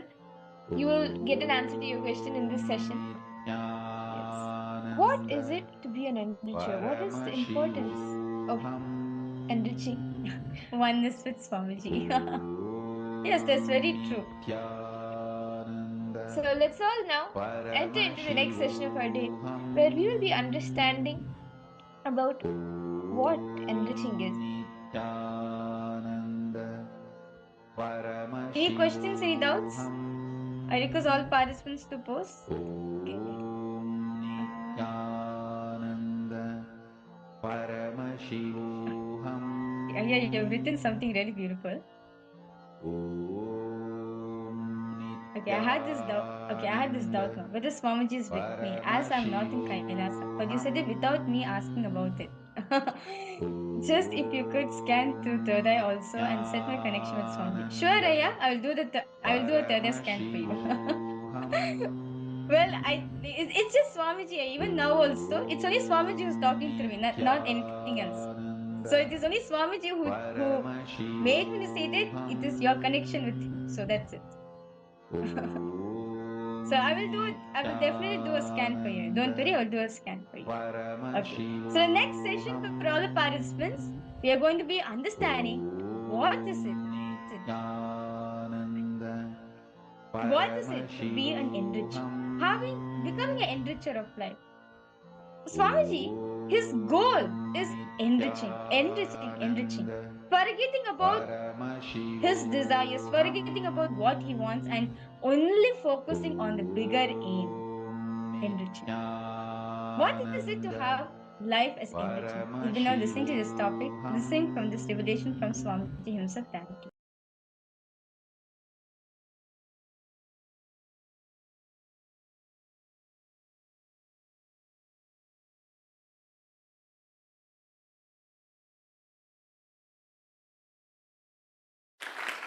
I would like to define this term, this technical term, enriching.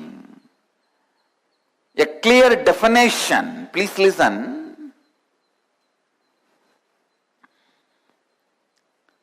With integrity, authenticity, taking up the responsibility of enriching you and others. Please listen.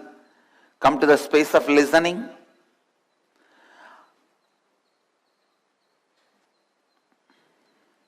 You need to understand this word. Come to the space of listening. Other is nothing but unconscious, unattended, forgotten part of you. Please listen. Other or others are nothing but forgotten part of you. The moment you forget you are the whole, you fall from Advaita, the space of oneness. The moment you start thinking the forgotten parts of you is other, starts the struggle of life. The moment you forget some parts of you, that forgotten parts only become other. Please listen. So all your struggle with the other is nothing but your struggle with your forgotten side of you. I am not giving any theory. I am not proposing any theory. Listen. I tell you, if you are struggling with your boss to get 2 days vacation, if you are struggling with your school teacher, unable to do a homework, if you are struggling with your spouse, that he or she doesn't understand you, if you are struggling in your career with the investors, that they don't trust you to invest so much money, please listen. In all these moments, you are just struggling with the forgotten part of you. The part of you which you disowned. You are struggling with that. Look in. Look in. See the parts of you which you forgot or disowned. Start enriching all that. Start enriching all that.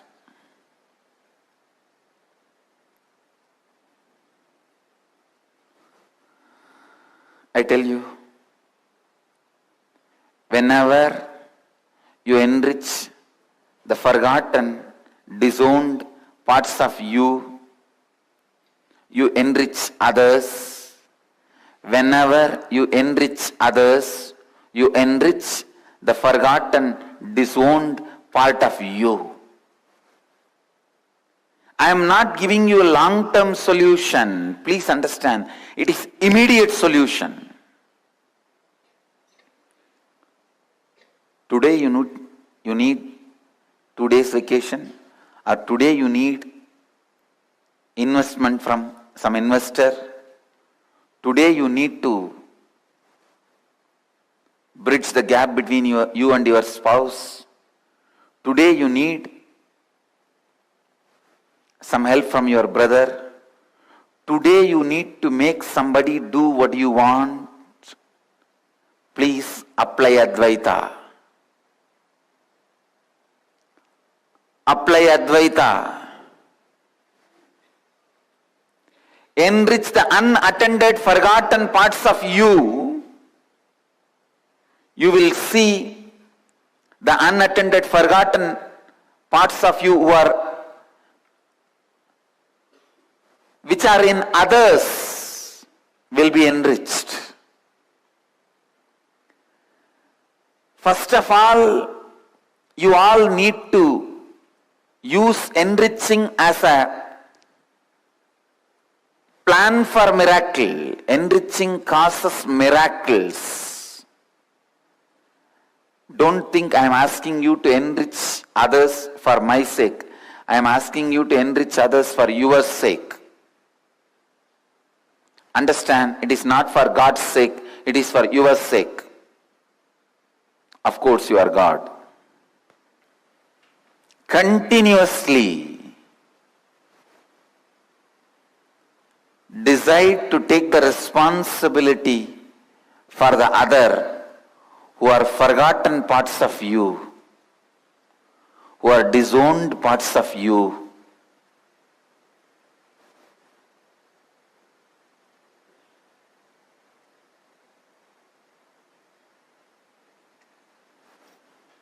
When all others in your life are awakened, you remain an awakened being. Incarnations are incarnations because they stand up and cause incarnations all around them. Enlightened beings are enlightened beings because they stand up and cause continuously enlightened beings around them. Please listen. No philosophy is more immediate than enriching. More philosophy is more immediate, effective, powerful than enriching.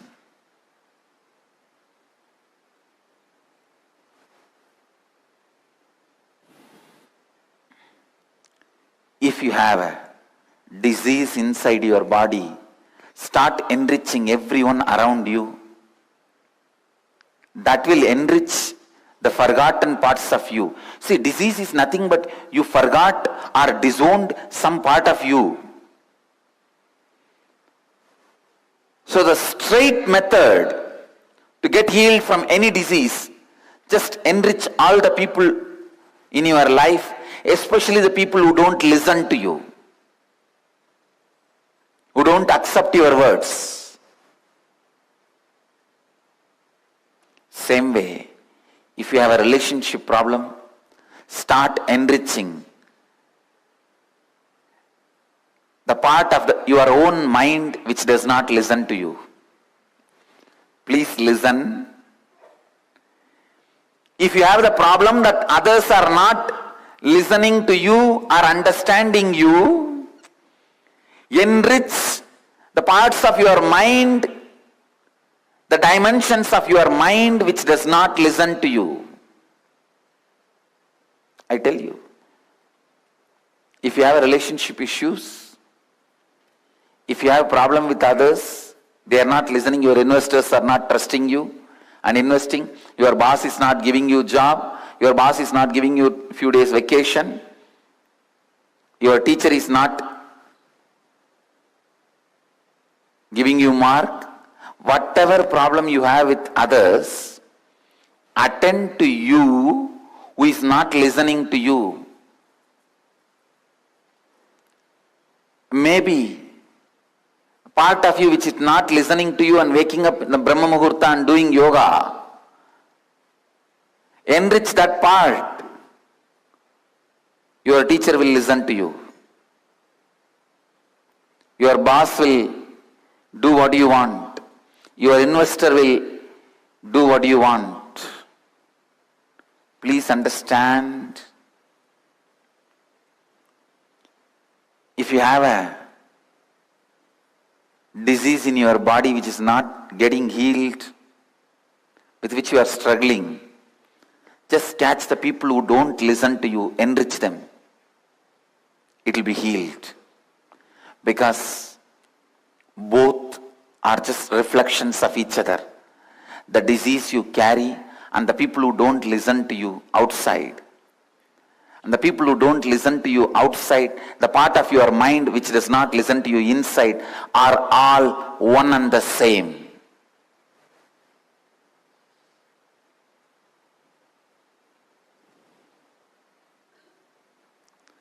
Continuously enrich others and enrich you.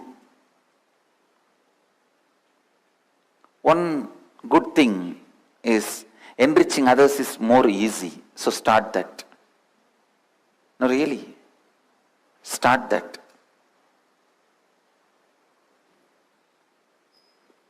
You will see enriching you will happen. Enriching is nothing but not giving upon you and others who are part of you, and continuously enriching yourself and others. Continuously enriching you and others.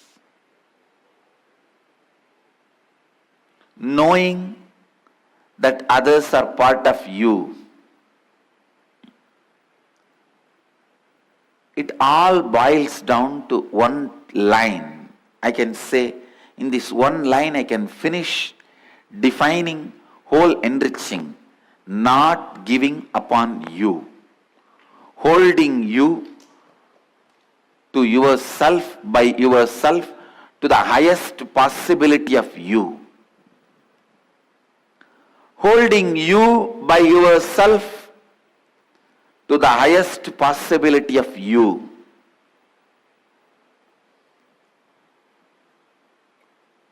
Holding you high up, continuously, with integrity, authenticity, responsibility.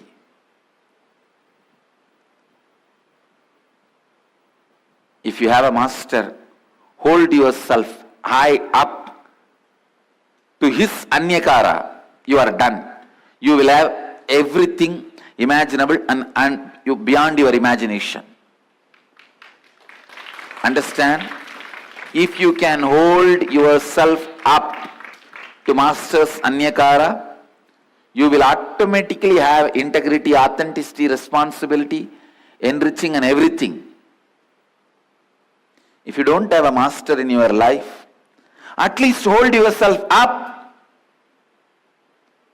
to whatever you understand as integrity, authenticity, responsibility and enriching. Understand, this Dhamma is self-purifying.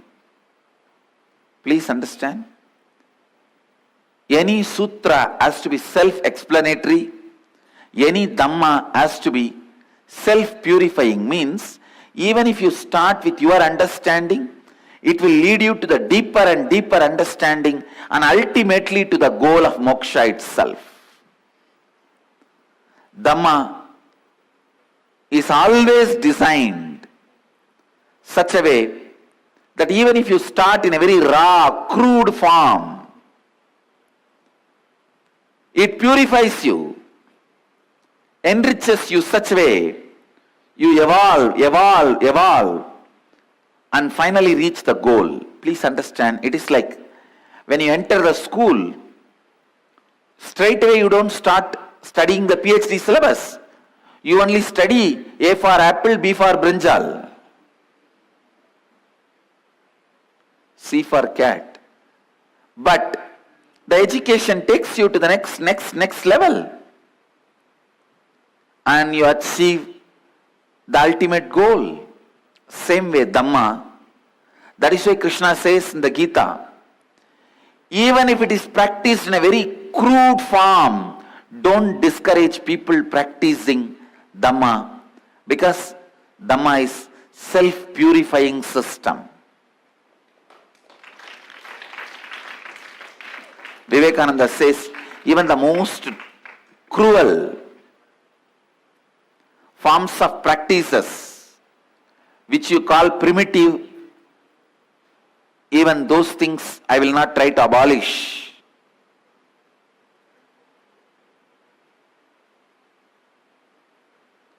Because even from there, you can beautifully evolve to the next level and achieve the ultimate goal, the goal of completion, fulfillment, the goal of enlightenment. It may start with a very raw, crude form, but it will reach ultimate. Dhamma. Even if you start practicing integrity, authenticity, responsibility, the way you understand, these truths are powerful enough to purify itself and raise you to the next level. I tell you, these truths are so powerful, they will swallow all your patterns and they will become the owners of your being. In Tamil there is a proverb, if you just give a place to sleep, he will take over the whole house. Same way, these four tattvas, if you just give a little place for it to be in your being, it will take over your whole cognition. Understand? I am giving you the essence of this enriching. Essence of enriching. Don't give up on you and others who are part of you. Constantly hold you and others to the highest possibility and live just for that. Think for that, act for that, be for that. Whatever is your peak possibility, think for that. That is integrity. What is your peak possibility? Act for that. That is your peak possibility. That is authenticity. Whatever is your peak possibility, be for that. That is responsibility. Thinking for your peak possibility is integrity. Acting for your peak possibility is authenticity. Being for your peak possibility is responsibility. Living for your peak possibility is enriching. I tell you, from today, this is the enriching we are going to practice. We will all hold ourselves responsible for every other person's declaration without giving up.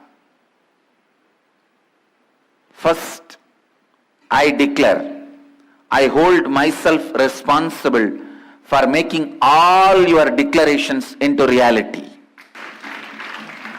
I'll hold myself responsible in my cognition. I'll be responsible in my authenticity. I'll be acting in my integrity. I'll be thinking to make every one of your declarations into reality.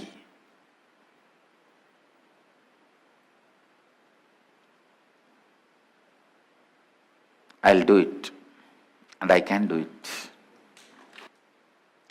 I request each one of you the same way to hold yourself responsible for your declaration, your possibility, and everyone around you, their possibilities. For everything, hold yourself responsible.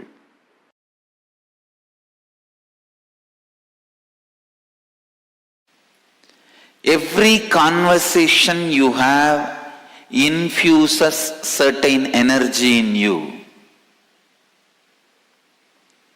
If you continuously have conversations about the share, sari, jewelry, you will see automatically that kind of energy is infused in you. Please listen. If you continuously talk, have conversation about the temples, kshetras, tirthas, the desire to experience them is infused in you. Whatever conversations you continuously have, that kind of interest, curiosity, energy, inspiration is infused in you. So the conversation you have is very important because you are not only conversing with others, you are conversing with yourself also. When you are talking, you have to be very clear. You are also listening, which we forget. We always think we are intelligent enough to protect ourselves from our own words. We think, I know whatever I am uttering is a little truth and little, it's this way, that way, okay. But for others I will utter, I will not believe inside. Try. I am telling you, try. Just try for 10 days. For 10 days, just try, go around continuously talking positive things. Yes, there is an existence of ultimate intelligence, God. I am progressing towards it. I can see right things happening. Talk 10 things about this. 10 days.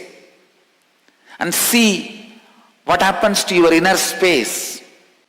Understand, you are nothing but the words you utter. You are nothing but the words you listen.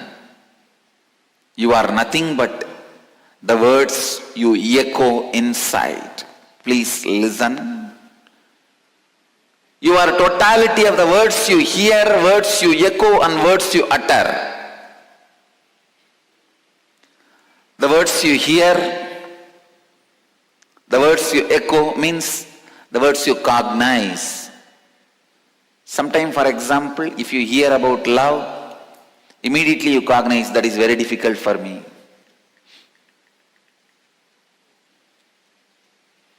The words you hear, the words you cognize, and the words you utter plays a major role in your life. Totality of all these three is your life. All these put together is your life.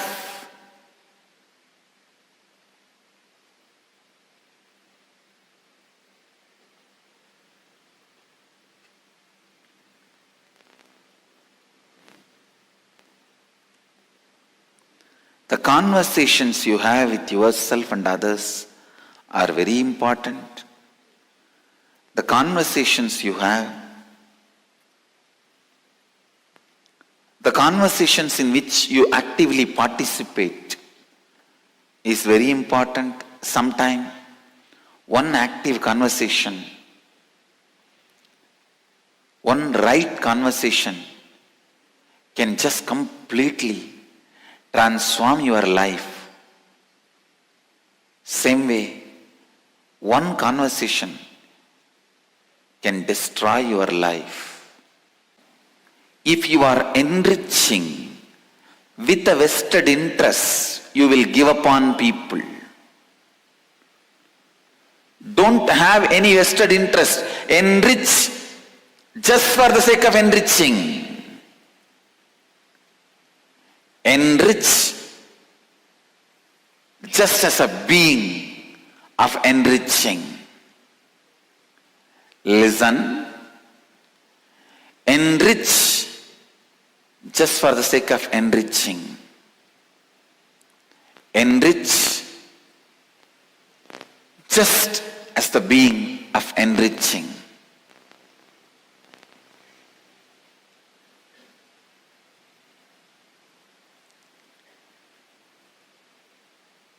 I tell you, enrich just for the excitement you feel while enriching.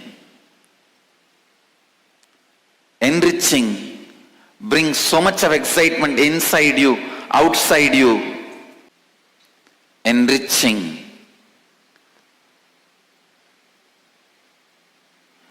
makes automatically many of your incompletions to drop you. Please understand.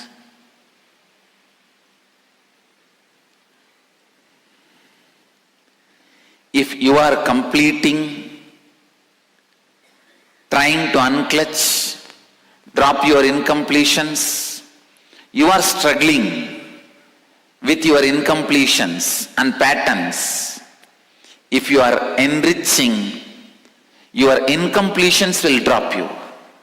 I declare it is enriching which saved me and the Sangha from the religious persecution we were going through.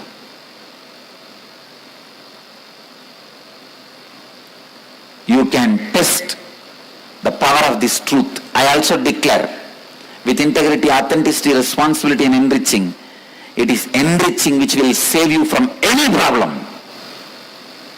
You will be free from any problem. If you want promotion, just enrich 5 people. You will have promotion.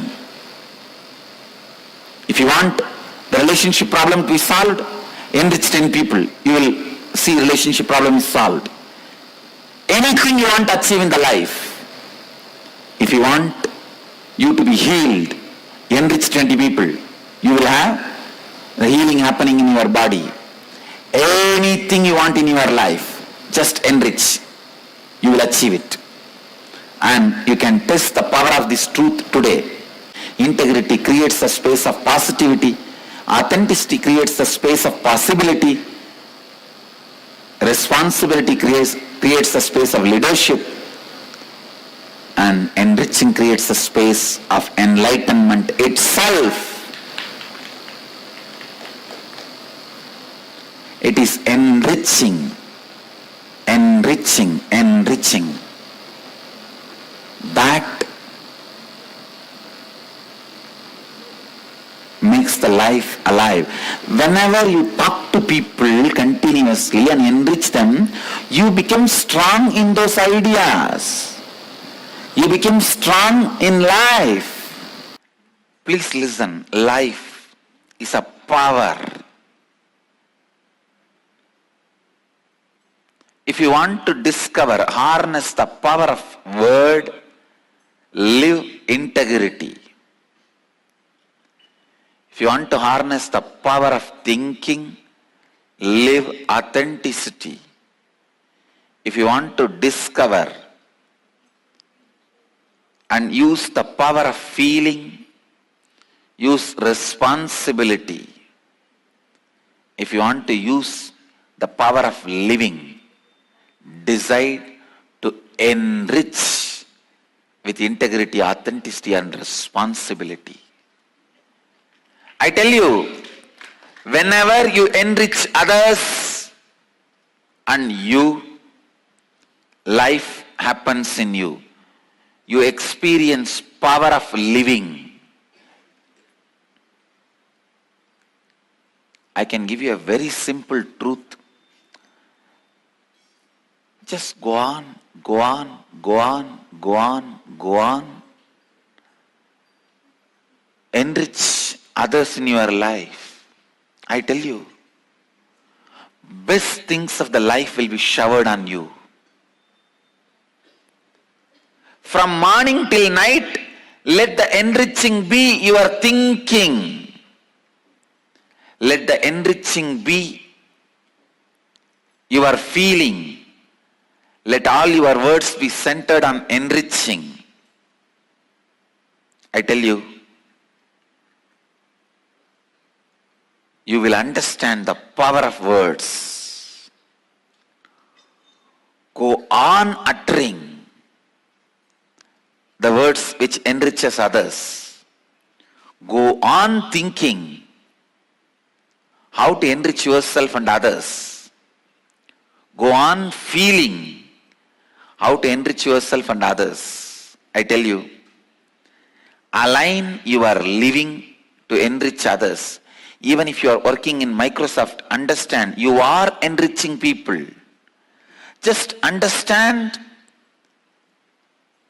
clearly in your thinking, you are enriching the people. Don't have the self-doubt. Complete with it. Even if you are weaving the clothes, you are enriching somebody with clothes. Even if you are doing agriculture, you are enriching somebody with food. Even if you are working in the army, you are enriching your country with security. So whatever you are doing, you can understand, you should align yourself, realize how you are enriching others. I tell you, understanding whatever you are already doing is enriching will make you realize the power of enriching. Only one person, a terrorist, cannot align his actions with enriching. A terrorist can never justify. If you are not a terrorist, then be very clear. All your thinking, all your actions, all your feelings can be aligned to enriching. Whole day, remember very clearly, your heart, life is for others. All the sufferings living in your heart leaves you. All the suffering.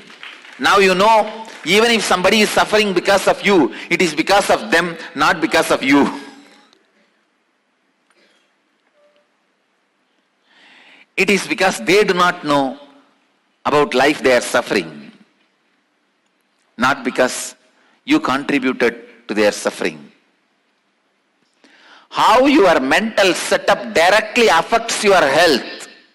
Person decide to hold, decides to possess, decides not to enrich, not to associate your life with world, with humanity.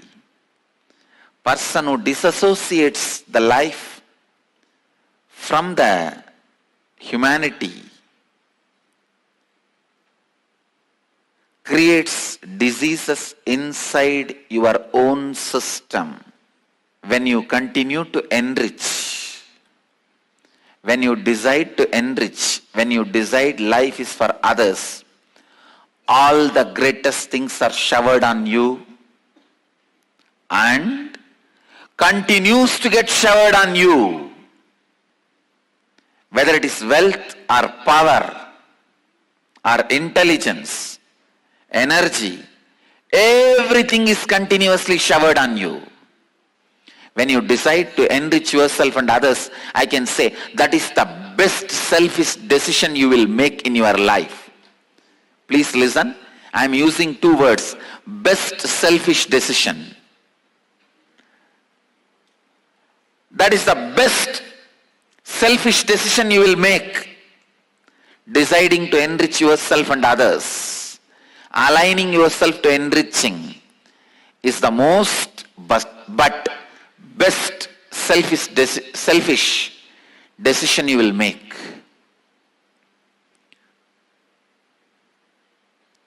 I am not here to tell you do some selfless service. Do it because it is right, moral. You will never do. Every one of us know the joy when you give it to others, when you give, when you share, when you enrich, the joy you feel, all of you know, but you all will be removed. It will be completed with enriching initiation. You will understand even your exhaling is giving. You will understand when you inhale, you enrich this body. When you exhale, you enrich all the trees by releasing the carbon dioxide required for the trees. Every moment you will be enriched. When you know your life is achieve the power of words through integrity, you achieve power of thinking through authenticity, you achieve power of feeling through responsibility, you achieve power of living through enriching. Essence of today's satsang, life is enriching, you just need to align yourself to it. Life is enriching, you just need to understand it. Life is enriching, you just need to look into it. Listen, I give you very simple method to keep this Paramashivatva growing in you. Every day growing in you. Very simple. Extremely simple process. Just two things. When you are going to bed, anyhow you have to sleep. Every day you have to sleep, no doubt. Convert the time of sleep, falling asleep, into falling into samadhi. Into samadhi. Whenever you fall asleep, remember the identity you are carrying now and the space in which you are going to lose your self-remembrance. See, in the deep sleep you won't remember you exist. In the dream you will remember different identities. So the identity you remember now in the waking state and the identity alterations you go through during your dream state are the identity loss of remembrance of your identity in your deep sleep state. All this happens inside Paramashiva. Remember this and relax into Paramashiva, reciting Shiva, Shiva, Shiva, Shiva, Shiva. Understand? It is too simple, too powerful, too simple, too powerful. Listen, I am giving you the very process through which you can become enlightened within next 90 days. Within next 90 days.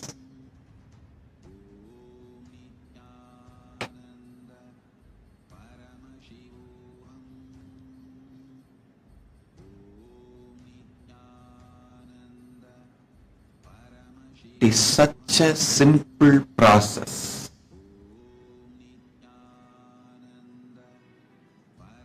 Every day when you fall asleep, remember the identity you remember and the alteration of the identity you will go through in the dream state.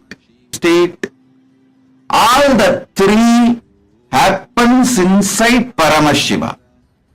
With that surrender, remember your identity, existence, and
Nityananda.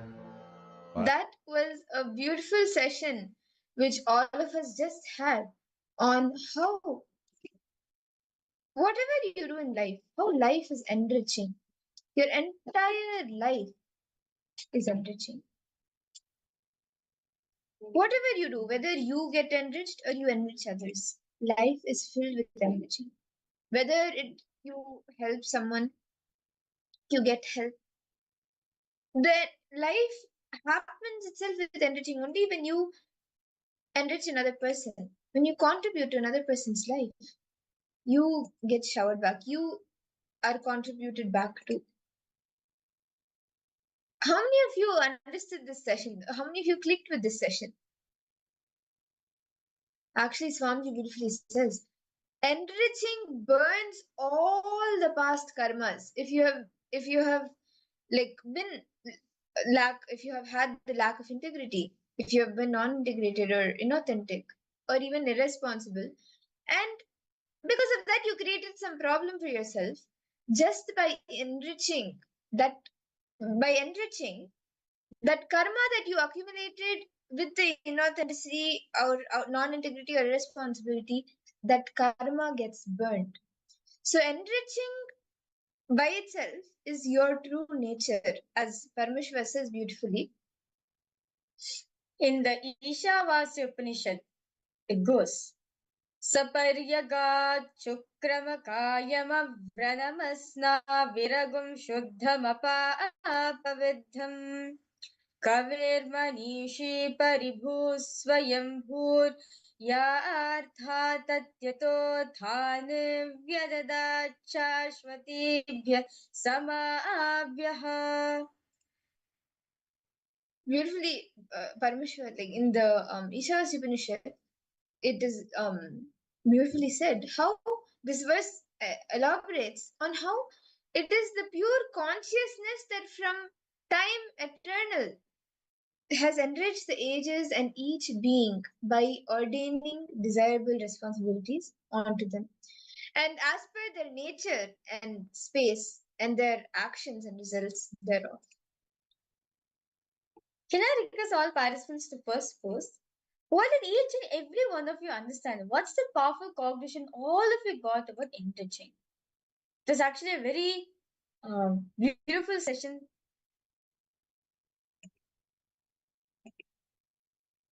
It was actually a very beautiful session. Swamiji spoke about enriching. So can I request all participants to post? What did each and every one of you understand? As in even the recent satsang side, Swamiji was expanding about how enriching lives matters, and the whole Paramashiva Sena, right, program that Swamiji is conducting. The root of this, Swamiji said, is going to be mainly on enriching and causing. Swamiji said right. He sent us for enriching, but all of us just got stuck in the Maya. So now Paramashiva Sena is where Swamiji is he's telling, hey, I called you for enriching. Where did you go? And by being a part of this Paramashiva Sena, you can enrich, which is by nature. It is a part of you. Enriching is a part of you by the very nature. And just by enriching all the karmas that you have accumulated, you can just burn it. Today, all of us are having the darshan of Bhagavan Bhiksharanamurti, form of Paramashiva, who, on one hand, he begs, not out of the thing that he doesn't have anything, but when you offer something in his Bhiksha bowl, in Paramashiva's Bhiksha bowl, in Bhiksharana's Bhiksha bowl, when you offer something, that comes when that offering you give with that dana that you put into Bhiksharana's bowl, from that your karmas leave you. A karmic breakthrough happens and he doesn't hold it. He just takes that dana and enriches others with it. He gives it away. And you also, just through enriching each and every person around you, enriching yourself and others, you can have a karmic breakthrough. Can I request all participants to post? What did each and every one of you understand by enriching? As Swamiji says, enriching is our very life. The very purpose why we happen on planet Earth is enriching. Okay, I see participants have posted. Magrazina, you post this. Others are forgotten part of you. When you struggle with others, you struggle with that part of you. Look in and start enrich all that. Yes, that's very true, Ma. We forget about our own struggle, and we see when you're others are forgotten part of themselves. So when you're struggling with other person, right, and when you remember, or when you're part with other person struggling, the only thing, the best thing you can do to them is give enriching to them. Enriching, Swamiji says, enriching is the master key to success. In any way of life, in anything you want to experience the success, start enriching. As when you start enriching, right, you lose that very concept in you. You lose that very suffering in you. When you shift from I to we, from when you shift the cognition from I to them, they, you'll see how life is so positive, how life is so auspicious, and how you can manifest what you want in your life.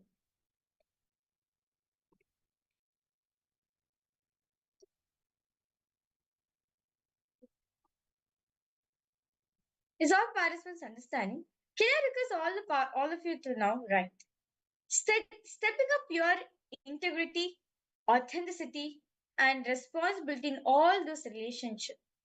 Write down new ways. See, write down, I request all the participants, write down the top, writing, the top 10 relationships you have in your life. It can be your, it can be with yourself, can be with your wife, can be your children, your husband, your friends, anyone, anyone in your life. Top 10 relationships. Please pen down. Make a list. Okay, because all parents do quickly, right? It could be your parents, your children, your spouse, your relatives, your siblings, your friends, anyone. Or and if you're close to your colleagues, it could be them as well. But 10 top relationships.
Yes. Has all participants done writing? Hmm? Top 10 relationships of your life. Can I request all of you to post your lists?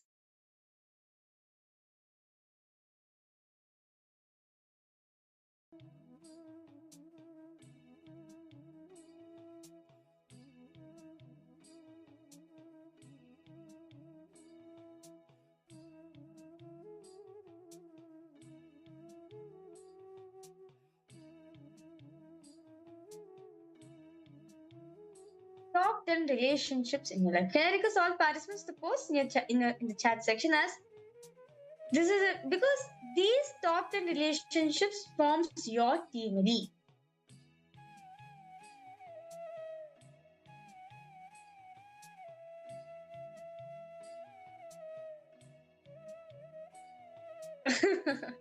No problem, Aya. Yes, okay. So I hope all the participants, you've been able to make the list of 10 people, the top 10 people, top 10 relationships. Yes, Rahulaya, you've completed. Okay. Ma Grazina Maria, Ma Mahasada Shivpriya, Ma Teresa. Okay. So now I request all the participants, write down what are the different ways you are going to start enriching each and every of these relationships, whether it is through new words, new actions, new thoughts. Or it can even be like you're connecting them to Swamiji. Like there's many, like, how to say.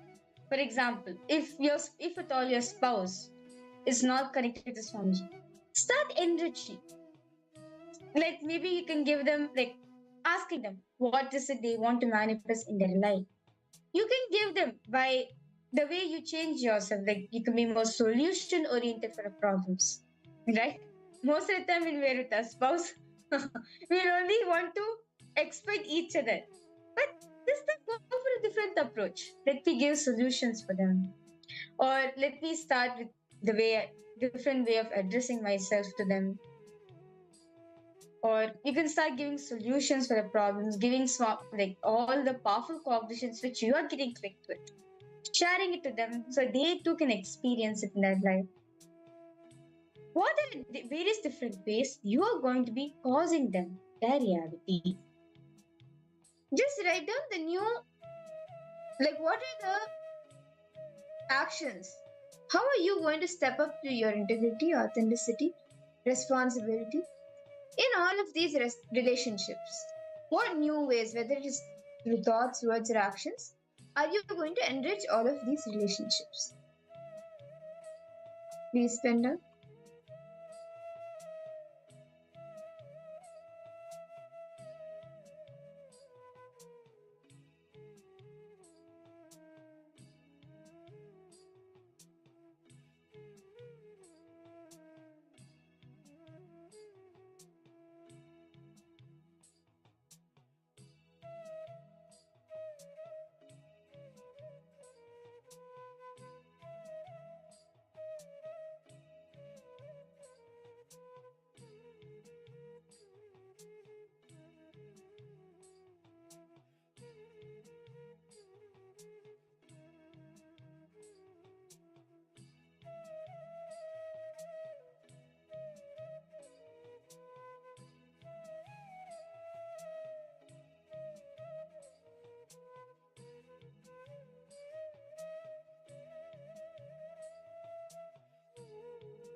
What are the different ways you are going to be enriching them in your life?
Elaborately, Penda.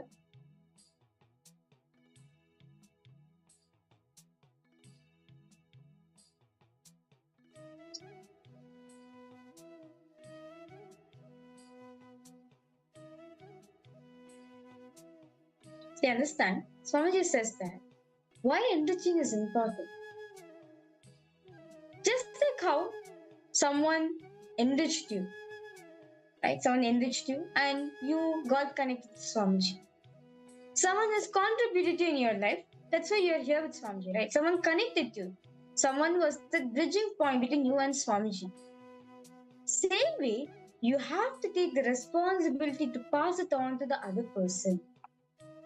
Just like how someone had the responsibility to enrich you to Swamiji. Same way, you have to take the responsibility to enrich your relationship, your talked in relationships to Swamiji. Think various different ways. How can you cause their reality? What is it that you can do to manifest, to enrich them in your life?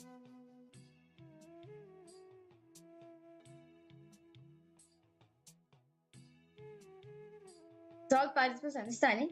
If you have any questions, any doubts, or how to do it, feel free to post in the chat section. If you feel like, Ma, I feel my friends and my spouse is one of the hardest people to enrich in my life. I have tried so many times, but somehow they're not getting connected to Swamiji. I don't know what to do, Ma.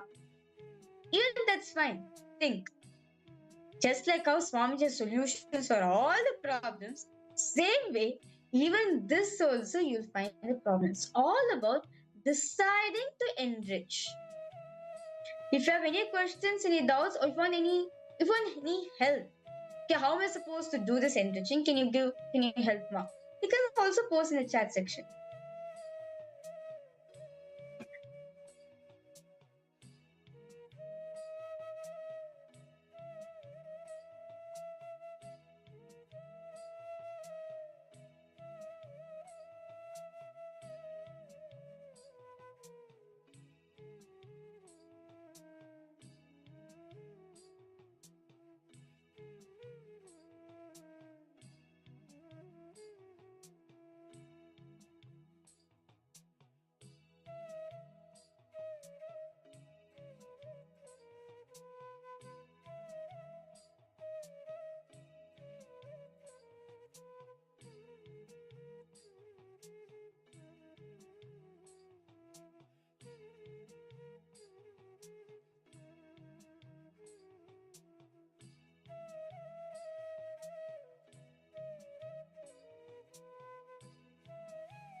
Write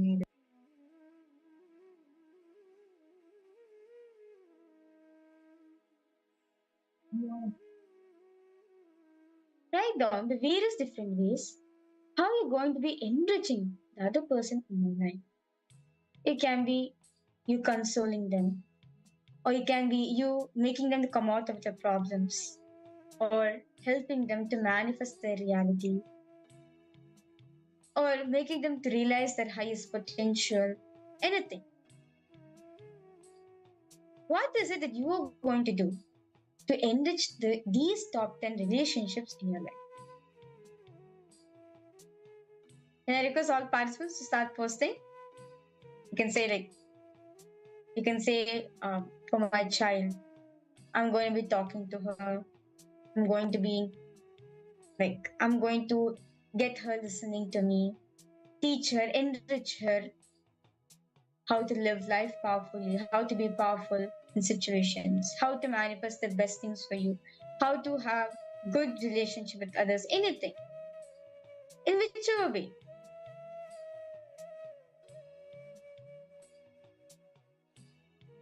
Can I request all participants to start writing? My Irene Lemos, Nityanandama, welcome to the program. My Yi Fang Su, Nityanandam to you too.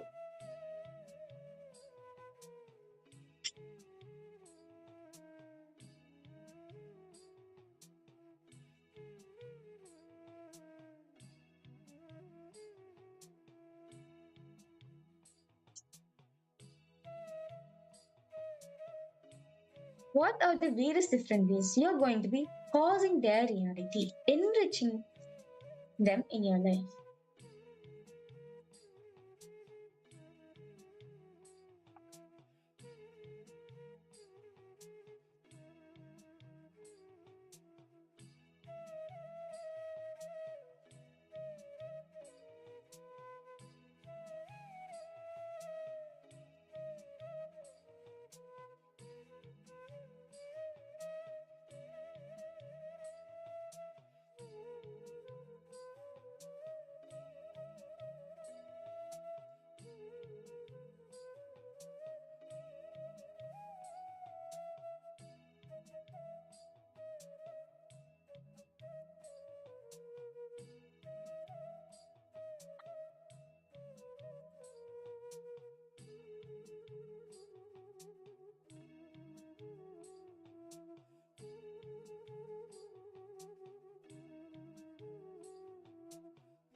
Once you're done writing, you can post it in the chat. Ma Grazina, Rahul Kanaya, Ma Irene, Ma Teresa, Ma Margarita. What are all the new ways, whether through thoughts, words, actions, are you going to enrich these 10 relationships?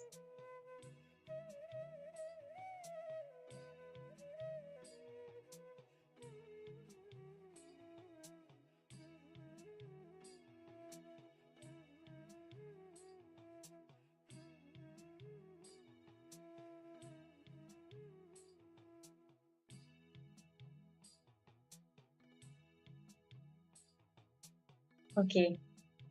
Okay, So, these are steps you're going to be taking.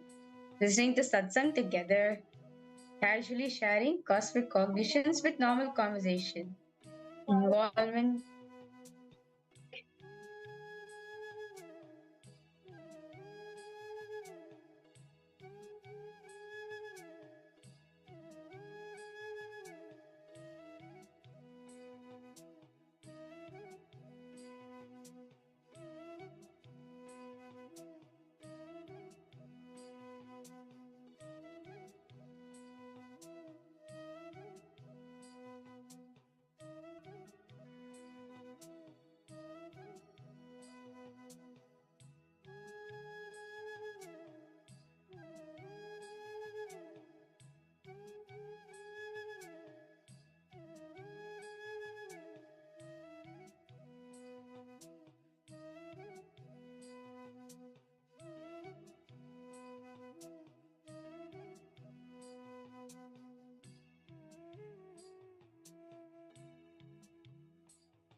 So I hope all of the participants have completed penning down.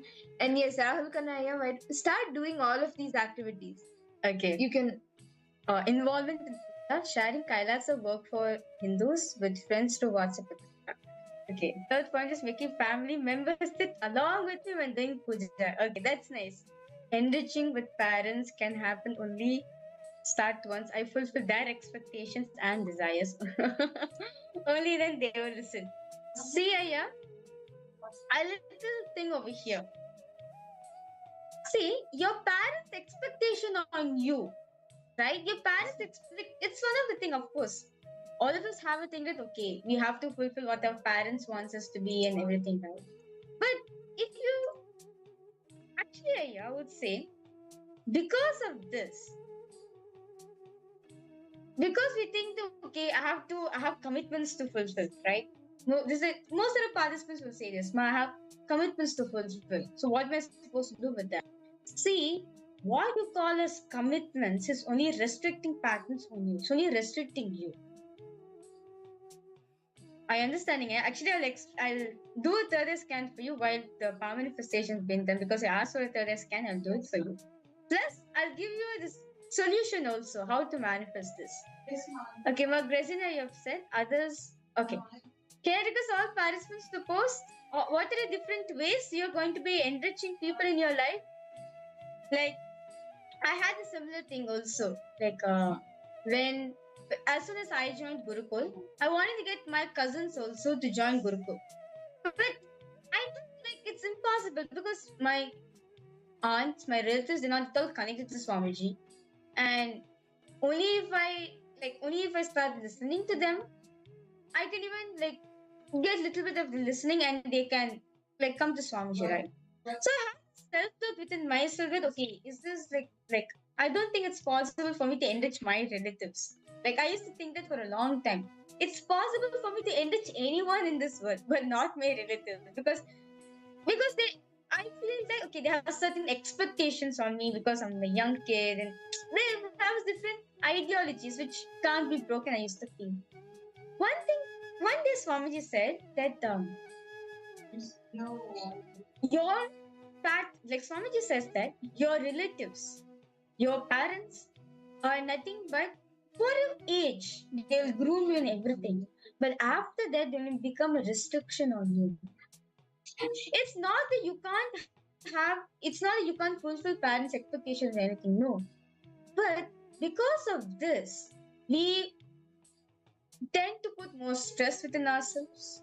We, like, how to say, cut out from the reality what you're actually for, what you're actually here for. So this one cognition hit me. I was like, yeah, that's very true.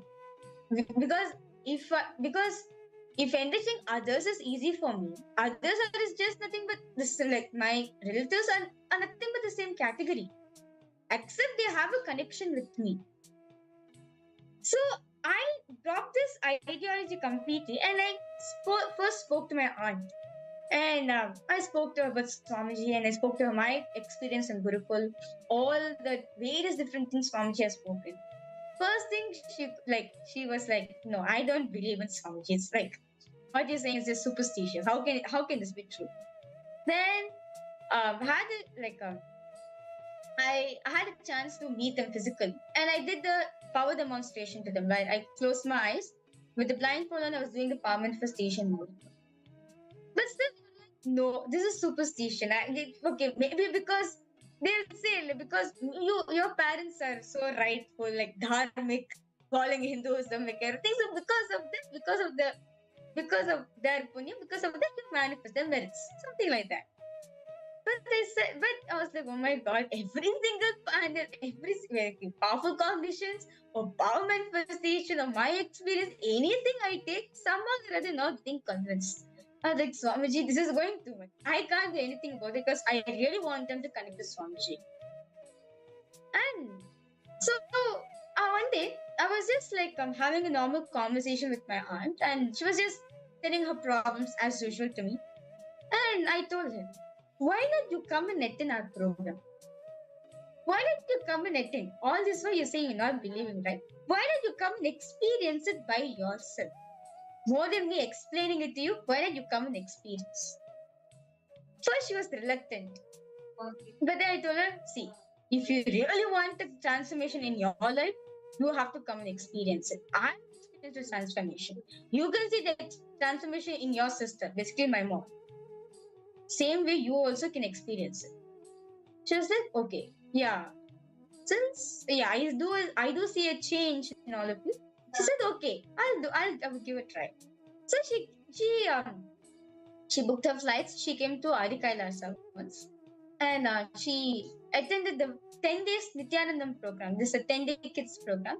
She got her kids also and came for this program. And I told her, you'll see at the end of this program, your 2 kids also will start manifesting powers like this. And first day, when the screen opened, she had tears in her eyes. She herself was so shocked. My aunt was so shocked. Like, what? I never connected to Swamiji. I never like she was like, I against Swamiji, you could say. Like, I'm like, no the Swamiji, no the Swamiji. But the first day when she saw Swamiji, right, when the red curtain opened and she saw Swamiji, she had tears in her eyes. And when she went for the darshan, Swamiji just told her one thing, Ma, I will take her. She was like, the kind of experience she had, she was like, oh my God. She was like, Swami, you're like, literally, because at the time she was not connected to Swamiji. She was like, your Swamiji is extraordinary. He is something different. And I said, okay. So this is the first experience she got it. Then after that, she started seeing her 2 kids also started manifesting, reading through the third eye.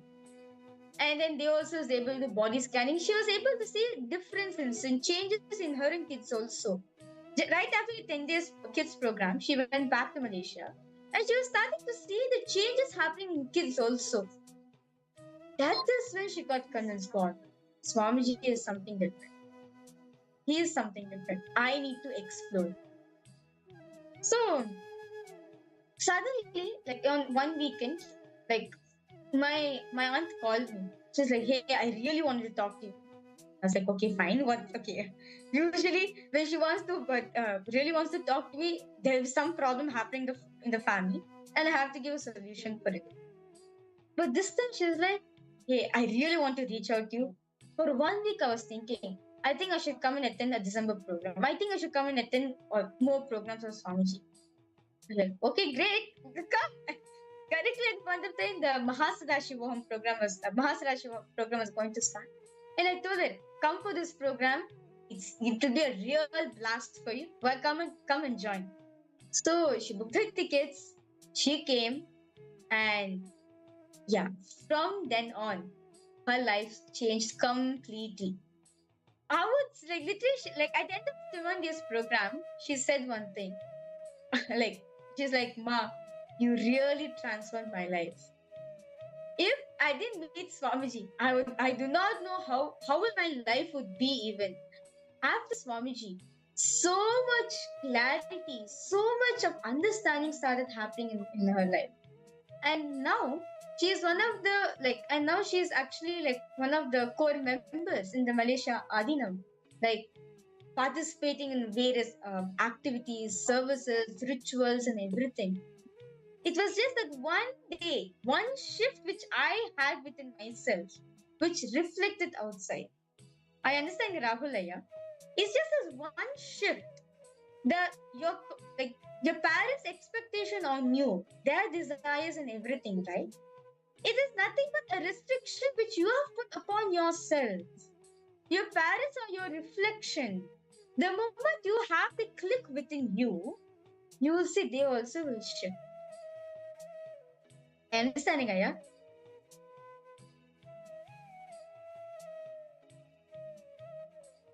Okay. And now with that understanding, now with like knowing that yes, I can enrich and have a karmic breakthrough through that. And now all of us have listed down all the different ways how each of us are going to enrich the top 10 relationships in our life. Now, let us all enter into the power manifestation. We'll all be doing another exciting round of the body sculpting, the power of body sculpting, where you have the ability to sculpt your body to the way you desire. So, can I request all the participants? Now, what all of us will be doing is you will be altering the like any part of your body. Like you can choose whether you want to grow hair, remove hair, or change the color of the hair. So you can choose which part of the body you want to experiment this power on, and take a photo of how it currently is, your hair, how it currently is.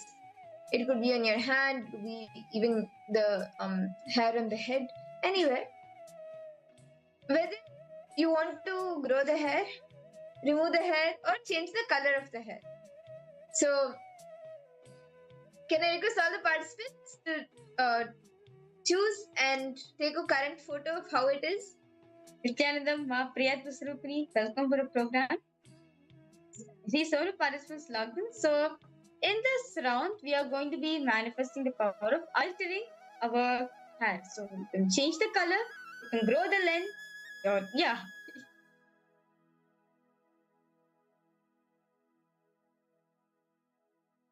Once you're done taking a picture, you could, I request all the participants to post it in the chat.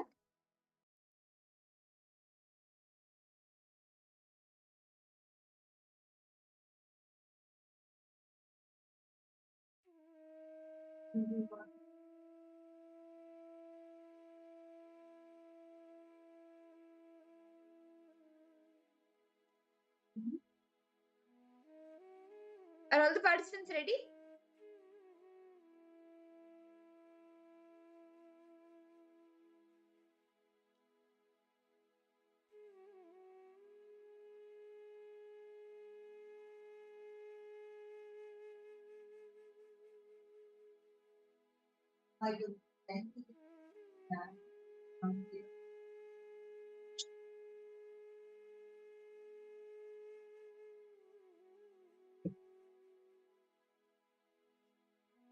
Okay. Now, I request all the participants to please sit straight. Connect to Swamiji, chant the Mahavakya intensely. Intensely stare at the area that you want to alter. Start chanting the Mahavakya. Om Nityanand. Om Nityananda. Paramashivoham.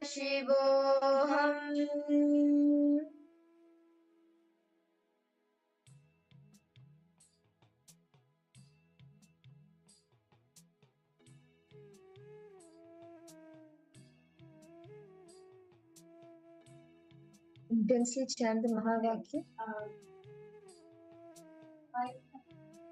And stare at the place that you want to alter through your three eyes.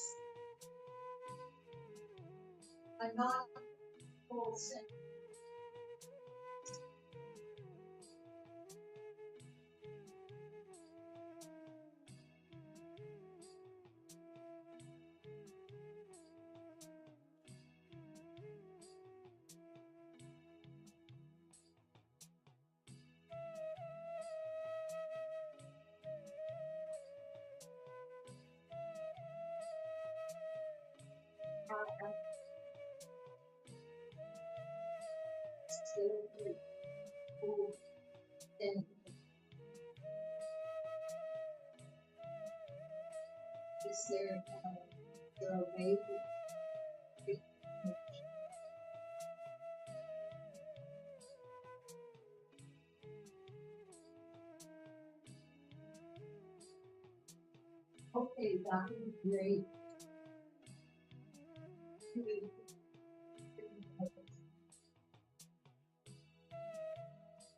But right now, it's so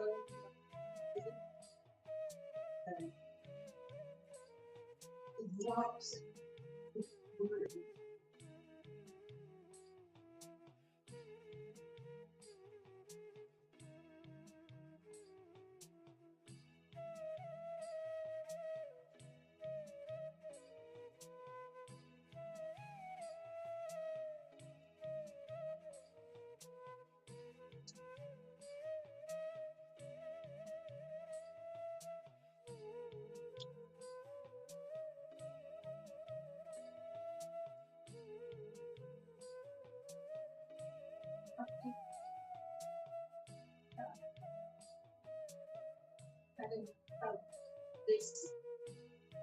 Intensely chant the Mahavakya. Continue to chant the Mahavakya.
Please relax. I request all the participants now to slowly open your eyes. You can relax. And you can observe the place where you are altering. Take a photo of it how it is now, and you can compare both the photos. And I request all the participants to detail out in the chat whatever you experienced, what change did you see, and what did you experience as you manifested. And Rahul Kanaya, in the previous round, were you able to see did the mark go more? The stitches mark, yeah. Is it exciting to disappear?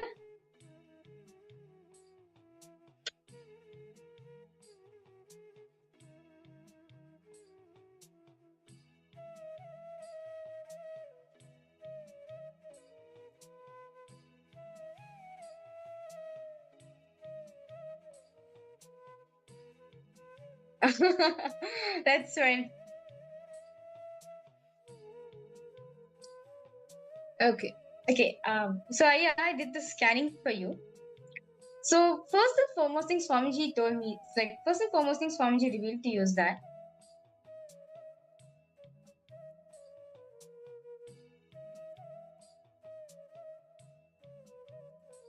your attachments, Swamiji shown very clearly. Your attachments is the only binding factor in your life which you are not able to express yourself out. To this is actually a scanning for Rahul because he requested for some doing the scanning for you. So this was Swamiji revealed to me. First and foremost thing Swamiji showed is your attachments which you're keeping. Your relationships with your parents, your child, your spouse, or even with your friends also. You feel like you're like a middle person between two sides. You feel like, okay, one side of me wants to be its Swamiji. One side of me wants to contribute to KAILASA. One side of me wants to go ahead, like get into what Swamiji is saying me to, wants to be in that, experience that. But there's also one more side of you, which no, I have family to take care. I have kids. I have friends. I have the societal life. Right. Like Swamiji showed me very clearly, there's two things which is there in you. Where one side of you really want to literally go Swamiji showed me very clearly you want to become an Adinavasi. Like Swamiji showed me you want to become an Adinavasi, but you feel it's like an obstacle for you to become that. Like you want to live closely around Swamiji. You want to experience that. But at the same time, you feel like, okay, I have certain things in my life also to fulfill it. See, Aya, the main suffering in your life, I request you, Aya, Rahul, Aya, if you're able to read, as I'm scanning, I request you to post in the chat also. If you're able to relate to the scanning or you want any clarification, also go ahead and ask. Okay, no problem.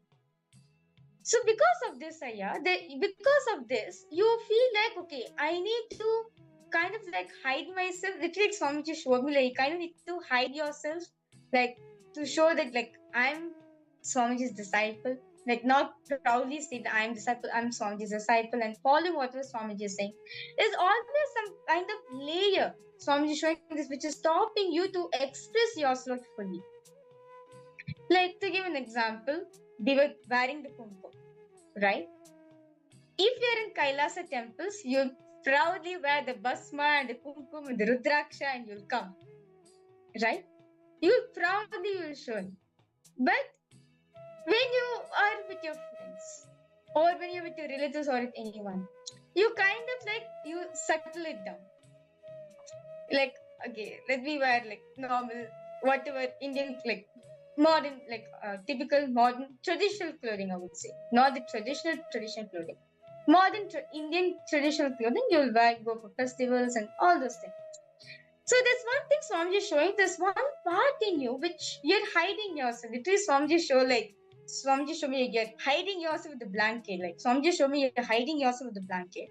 So this is one layer where you are you're hiding yourself, not able to have the ability to express yourself fully. Because of that, you started building a doubt in you.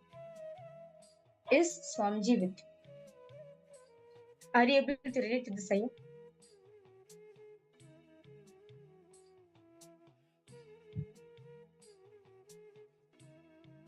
You feel like I can't be how I want it to be when I be outside. You feel restricted. You feel like if I show myself like that with the basma and the kumkum and the rudraksha and everything, you feel like your friends will start thinking as if you're going crazy, you've gone mad, something is gone wrong with you. So first and foremost thing, because of this self-doubt which you're carrying, you even started having guru doubt. Because this is a direct solution for you, it will really help you. Through this one solution, you'll be able to manifest all your realities. Solution Swamiji showed me that is start being open. Start expressing yourself out. I request you to write down detailing. What is it? What's the restricting pattern in you? You feel like your friends will not write down detailing. What is it that is stopping you to express yourself out? You feel like your parents or your friends will know you are you're a person who cares for Hinduism and everything. What is it? Find out the restricting pattern in you. And once you figure that out, decide that I will never question Paramashiva.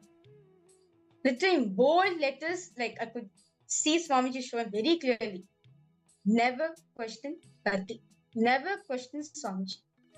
If he said so, I will do it. Literally, Swamiji showed me in bold letters. Never question Swamiji.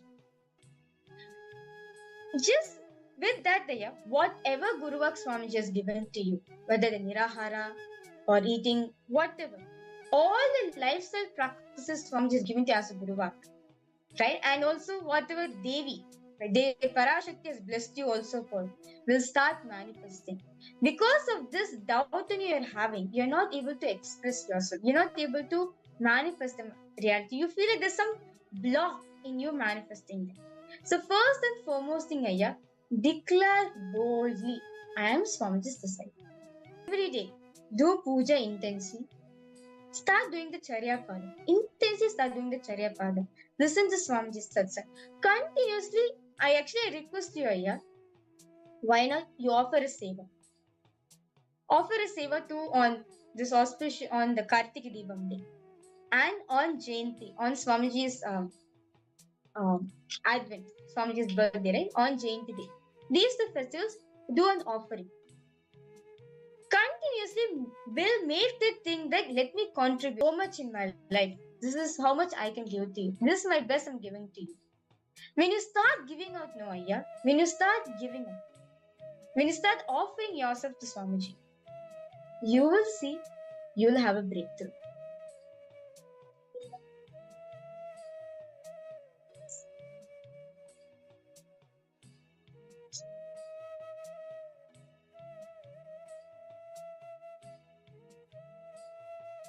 Okay, my prayer to Surupni I posted. Ma, I'm curious to know where I need to focus myself. Take me to the next level. I sincerely thank you so much for that. I understand, Rahul Ayya. You just need to drop that self-doubt in you. Okay, so what if you, even if your friends then some come with you? They are just temporary. But hold on to Swamiji, who's been with you for eternity and who will continue to be there with you. The thing is, because that's what Swamiji said, that's why you need an ecosystem which will continuously remind you of all these powerful formations. Or you build an ecosystem for others to experience the same thing. So I understand, Ayya, your friends, your families, or anything. In this birth you've gotten. But how long Swamiji has been with you? He's been with you for Janmas after Janmas and he is still with you. Just hold on to that. Ma Priyatna Surupini.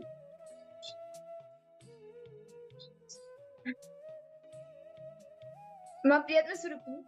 Ma, actually, as you put the message, I was able to see for you the best way, right? Just drop the anger that comes up when you face, like when certain situations come up in life that trigger anger in you. Just stop for a few seconds there. When you see that anger getting triggered, just stop, unclench from that anger. Don't react to any situation when you are angry. If you just practice this for a few days, you will see that you have a shift. And you, like, the way you see life and how life manifests for you will be different. Don't get triggered with the anger, like, or don't let the anger trigger you. You can use the anger in a positive way. See, anger itself is an energy. So you can use the anger in a positive way, or just actually Rahul Ayya Swamiji, like Swamiji just showed me one more solution. Start living with Swamiji's deity. Like, do you have an Atmamurti, Ayya? Do you have a small murti of Swamiji with you?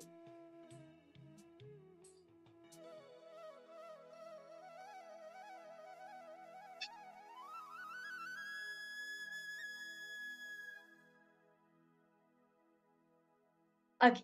Now you have this small murti of Swamiji with you now, yeah? Do everything with him. Oh, that's great. You have both. That's great. Have your Atmalinga and your Atmamurti. Anything. Now, Swami literally should start living with him. Like literally, like where you're sleeping, right? Make like a small bedroom kind of thing. Let Swami just sleep next to you. When you wake up in the morning, you wake up Swamiji also. When you're going for a bath, do the Abhishekam for Swamiji. When you're dressing up, put some dress also for him. When you're eating food, give him also some food. When you're going to office, take him also along with you and go. Take him also along with you. Like, make him sit right next to you in your office chair. Basically, live your life with Swamiji. Literally, you start your day with Swamiji, end your day with Swamiji. You'll experience Swamiji. And Ma Priyatna Swarupani, see, actually, the anger, right, when it gets triggered, it is only, look in the last few days itself. Any situation that comes up, the first reaction will be like, you may not realize it's anger, but the first questions that come from you will be like, why is this happening? How can they speak to me like this? Why is this happening? All of these questions are coming up from anger only. And the resistance to face life. Rahulaya, I request you, just today alone, if you can just sit throughout the whole program, like until the program gets over. As today, you'll be learning various different ways how to cause others reality. Causing others reality will cause your reality also. So I just request you, yeah, if you can just throughout the whole program, if you attend, you'll actually by the end of this program, by the end of the program, you will get the powerful cognition which will actually shift your whole life. Yes. And now, with that, let us all now enter into the next session of our day. Okay. So, all the participants, as the Paramashiva Sena program is just like going to be starting in less than 24 hours. So, we are going to be understanding deeply as like so many preparations being going on with it, as the other day Swamiji was revealing, right? How Swamiji is forming the Rajsama members and everything. So we are going to be understanding detailing about the of the Paramashiva Sena program, all the various basically the current happenings, the preparation of the Paramashiva Sena program, we are going to be understanding about it. So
Nityanand.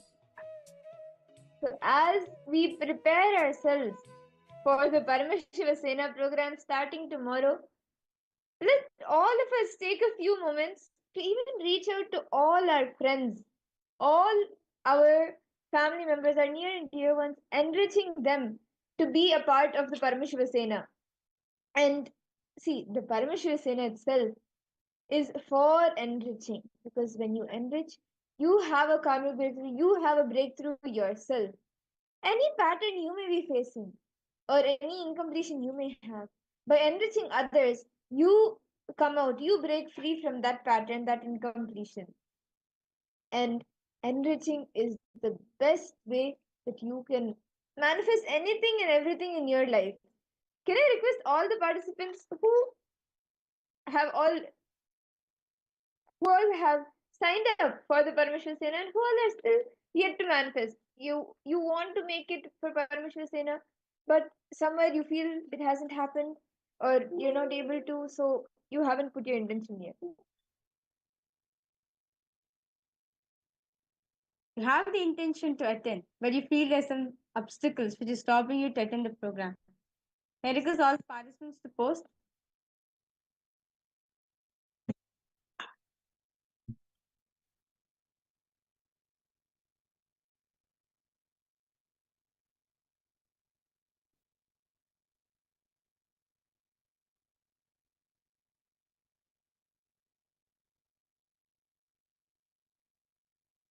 Let's all take a few moments and call each and every one of our near and dear ones.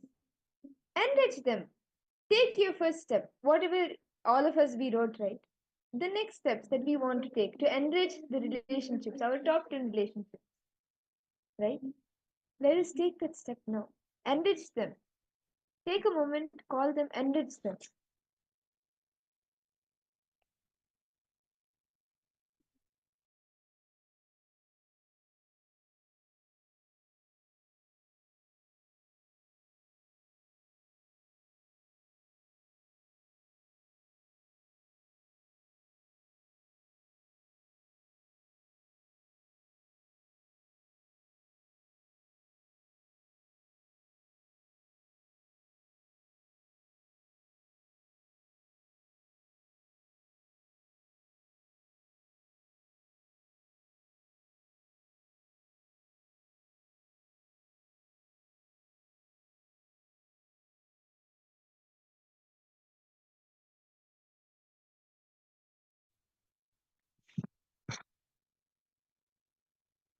So let's all take a few moments.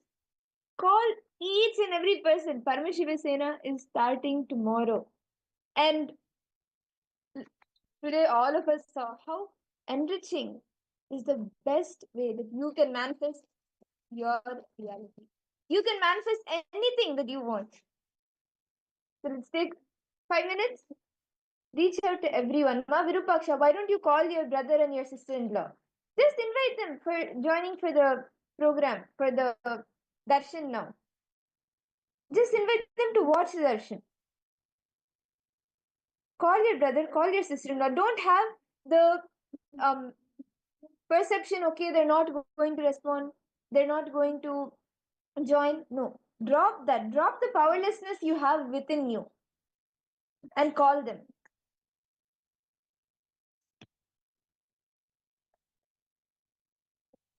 Ma Virupaksha, are you ready, ma? Just drop any powerlessness that's there. Call them.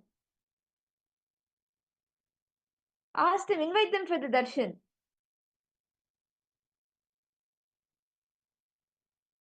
Can I request all participants to invite your friends and families for today's darshan, as literally today Swamiji is going to be manifesting your reality. Understand? Today's initiation, as all of us went through, right? Today Swamiji is going to be initiating us into the Apyayana Diksha, where you're going to be having the ability to manifest your reality.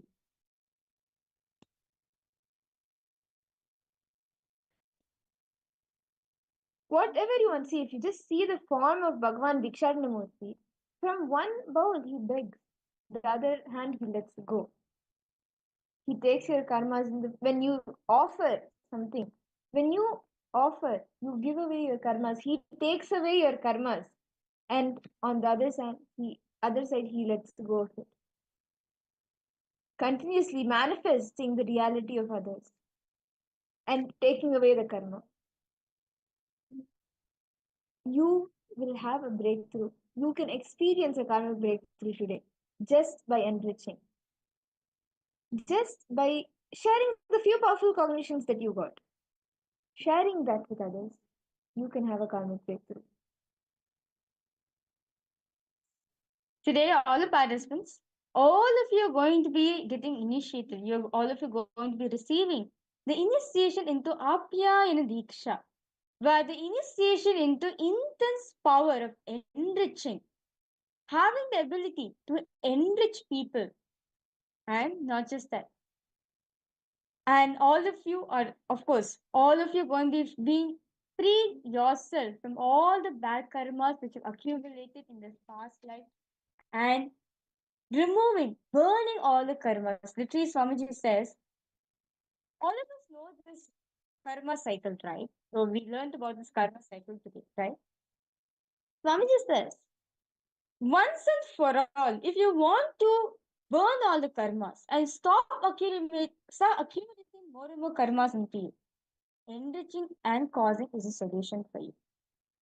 By enriching, you can just burn away all the karmas, whether it is the Sanchita karma, which is all the unfulfilled desires that is there across all the janmas, or the prarabdha karma, that the unfulfilled desires that you have brought with you into this life, or the agamya karma, the karma that you have been accumulating in this life, all the desires that you have been accumulating in this life which still remain unfulfilled. All three types of karmas can be burnt just by enriching. Do any of you have any questions? Any questions? Any powerful cognitions that you click with? Do any of the participants you want to share? Swamiji says very beautifully in the recent satsang, Swamiji said, when you go on, right, and when you go on talk to people, getting to know their problems, getting to know where they're stuck. When you talk to each and every one of them, you will see the other person is nothing but a reflection of your inner spirit. That's what Swamiji says. If you want to manifest your reality, cause 10 people, enrich 10 people, you will see, you will also get caused. Like, for example, if you're suffering, if you're stuck in the problem of waking up in the morning and doing yoga, right? You feel like Brahma Muhurta is quite hard for me, but Swamiji is telling me to do the Brahma Muhurta yoga. And you want to break free from your laziness. Tell, reach out to 10 people, call them for the yoga, and give a reminder to them. You will see, you'll suddenly remember 10 solutions Swamiji has spoken about yoga. And what Swamiji has spoken of how to break free from tiredness and boredom. You will suddenly remember, understand Swamiji says, if you want to cause the other person, you need to shift that space within you. When you cause others' reality, your reality is also starts manifesting. See, actually, many of us, all of us here want to manifest wealth, right? Wealth or health. Enrich 11 other people, 10 other people, or 11 other people with health and wealth. Each person, the powerful cognition you give, the solution you give, will be one technique of Swamiji that Swamiji has given, which has clicked with you. Each time you tell it to that person, tell it to the other person. First, that, like, because you are the first person who listens to yourself. First, you need to internalize it. You need to analyze the same words to others. You will be listening to yourself. The powerful cognitions will become a part of you. So it will click with you and it will click with them. So you can both you and them manifest your reality.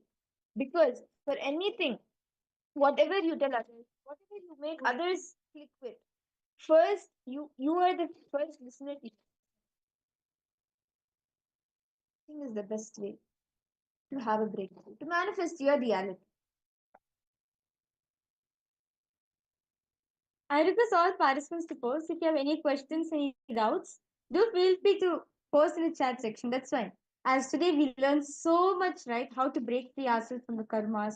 What exactly is karma? How did we start the enriching, right? For example, like right now, you're calling someone, you're enriching them, but you're not able to get the shit and you want to help. Feel free, go ahead and post in the chat section. See, understand all the participants. See, so life is a mirror. All of us just now listened to the science of ambition and cause and right. What Swamiji said is mainly people around you is a reflection of you. Whatever you hold in your inner space, that same thing gets projected outside over here. Imagine this is a mirror. Okay? Imagine this is a mirror. Now, if I want that person to be responsive to me, I need to become that responsive. Like, for example, let's say you're not able to handle your parents, or let's say you're not able to handle your children, or anything, any field of life, you feel stuck. Instead of pointing and blaming outside, look inside yourself and see which pattern of mind has been reflected, as life is a mirror. Anything you carry within you gets projected outside. Life is a mirror. So, when you shift the space inside you, when you bring the completion space inside you, naturally, the person whom you're talking to will shift. How if you're understanding this? See, if you're having, like, for example, many of the participants, like all of you are asking, right? How do we enrich the other person? How can we start doing? Shift the space inside you as the person, each person, right? Your mother, your parents, your friends, your families, everyone is a reflection of your inner space. Each one of them represents one component in you. Like, let's say your mother represents the resistance part of you. Your father represents the powerless part of you. Each and every single person represents one part in your inner space. So look at and see, where in me am I manifesting this? What is it that in me that I'm not aware of? Well, I'm manifesting it outside. If you just bring this awareness towards yourself and declare completion, you will see the other person also will shift. As this is what Swamiji said, right? The science of enriching. Others, people around you. Life is a huge mirror. It's a reflection of your inner space. Whatever you carry in your inner space, the same thing gets reflected outside.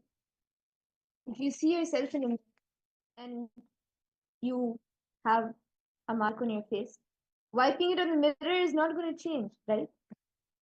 Wipe the mark on yourself from your face. Then the mirror on the mirror, your reflection will change. The reaction or like what you see on the mirror will change.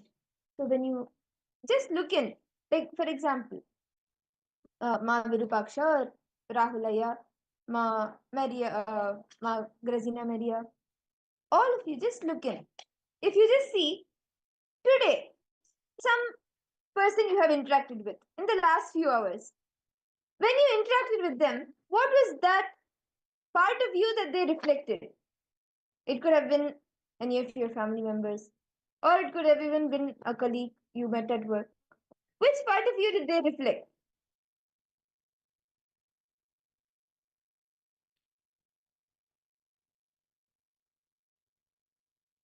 Ma Virupaksha, when you're seeing that resistance from your family side, what is that part of you that is feeling resistance?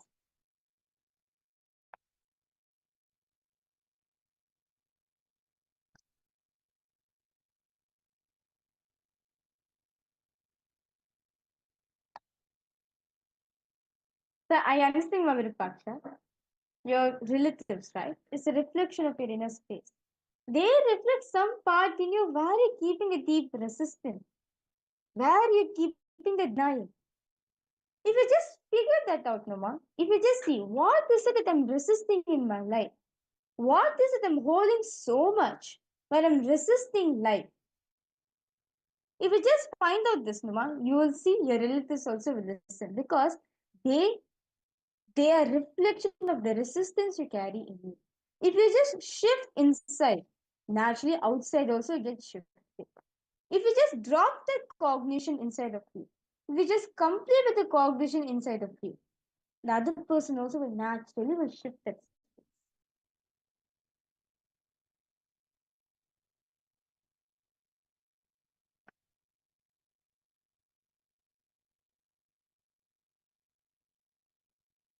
Virupaksha, do you want to call your brother now?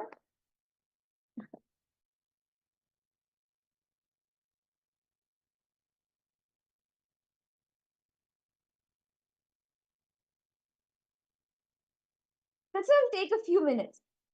Call each and every person, all your near and dear ones. Rahulaya, you can get your family. Today you have written, right? That you will sit with them for the darshan. Take that step now. Invite them for the darshan. Invite them for the session. Let them join. See, actually, Paramashiva Sena is the program itself. It's an in-house program after 5 years. So if you have the chance to go there, like you shouldn't miss it for any reason. Whatever happens, you should somehow make it there to of Kailasa. And just go on enriching, having a karmic breakthrough. Okay. Actually, Rahulaya, how old is your child? How old is your daughter?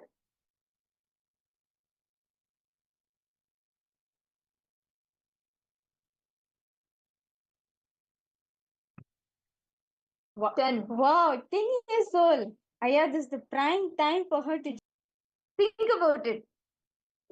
Because this is the prime time from 7 to 14 is the time when being around the guru is like a must. And me and myself and Mahaviraja have this experience. You can't have anything better than this. Just look back and see if I was not in Gurukul, what I would have been, what I would have been like would have been totally different. This is the prime time that you should try Gurukul, put your daughter in Gurukul, and that would be the best upbringing that you can give her. Actually, Swamiji's before the age of 14, like before the time where the physical maturity happens, if the connection to the Gurukul, right, all of us met Swamiji at a really young age. Actually, that Swamiji said it will actually help us deepen our connection there because there's now only they're building the identity, right? Now only they're building that identity, the root pattern, all those things. Only if you just let them, like instead of putting them in the outside world and like getting to all those things, if you just put them in the right environment, putting them in Gurukul, you will see when they grow up, they'll have maturity in their life, they'll have clarity in their life. Like how the adolescents are, right? You will also be like, how are the such a young age, how the adolescents have so much clarity in their life. Just because from the very young age, if all the truths are being given to them, will actually take literally Swamiji said they become geniuses of the today's world.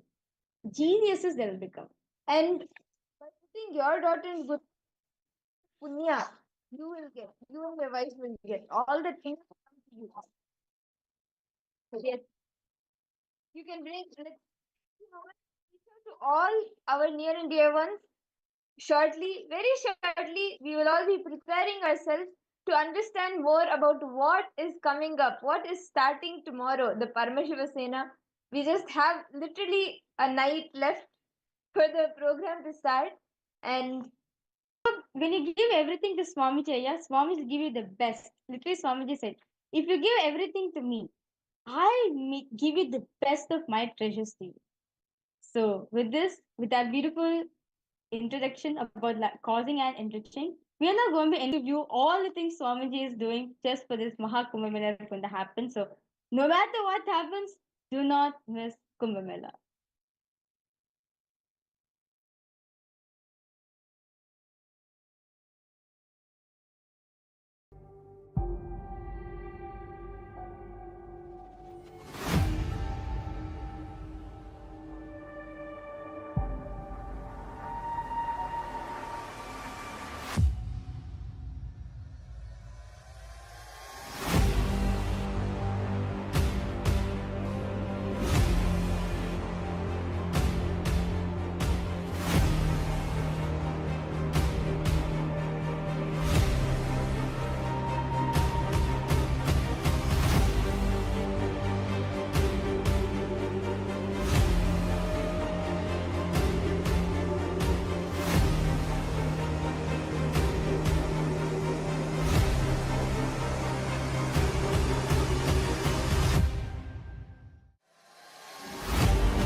Nityananda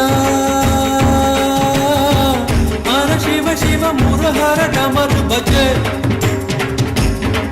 Nityananda Hara Shiva Shiva Murahara Damar Bhaje Jaya Jagadodharana Jaya Nitya Jagadishwara Harana Shri Nitya Jaya Nitya Hara Nitya Hara Paramahamsa Shri Nityananda Nityananda Hara Shiva Shiva Murahara Damar Bhaje Nityananda Hara Shiva Shiva Murahara Damar Bhaje Jaya Jagadodharana Jaya Nitya Jagadishwara Harana Jaya Nitya Jagadishwara Harana Shri Nitya Jaya Nitya Hara Nitya Hara Paramahamsa Shri Nityananda Nityananda Hara Shiva Shiva Murahara Damar Bhaje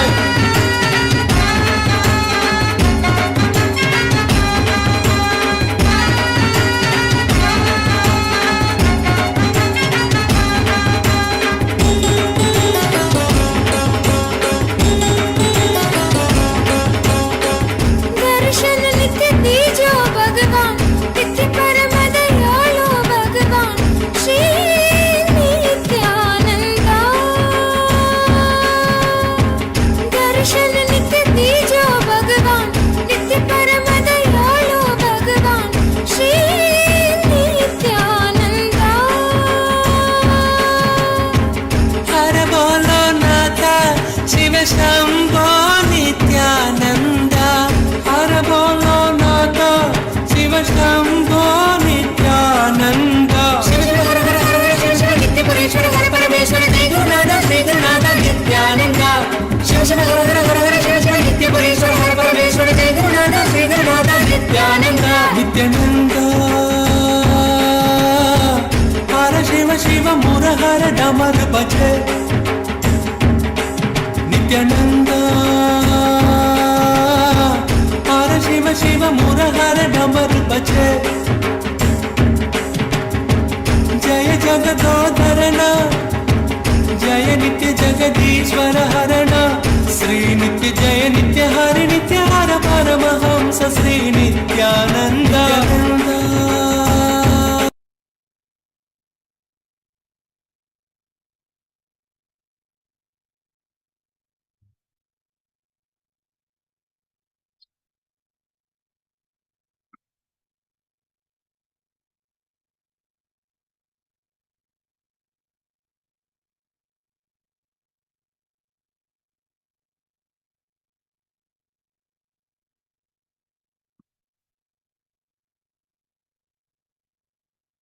to all the participants that are sitting here with us. How many of you are, I know many of you have already landed here in KAILASA, USA, Los Angeles, and there are still many more who are flying in the flight right now. How many of you have already booked your tickets? How many of you have already landed? The rush for the this Paramashiva is so intense. And because this is like a very, very, very powerful program directly to make you as Paramashiva's ambassador. So this is what we all are experiencing. Just to share with all of you, actually the lot of people have already arrived in the campus right now, and we have been it's so much of fun because everyone have already started coming to the temple, and many are even participating even in the whole programs and preparations and being part of the team really already. And we are having a very, very, very beautiful setup, and like the planning, the way how Swamiji is doing is just phenomenal.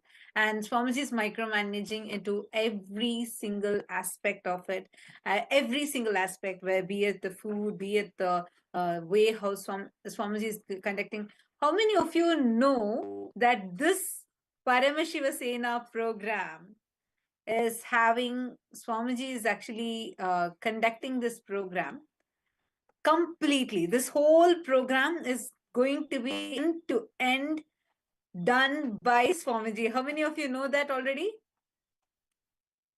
Yes, this Paramashiva Sena program that's happening right now, end to end, Swamiji is only conducting. It means there is nowhere, it's not like the full time. Swamiji is the one who is going to be conducting, like how we'll have in the inner awakening programs and the physical programs, literally like that.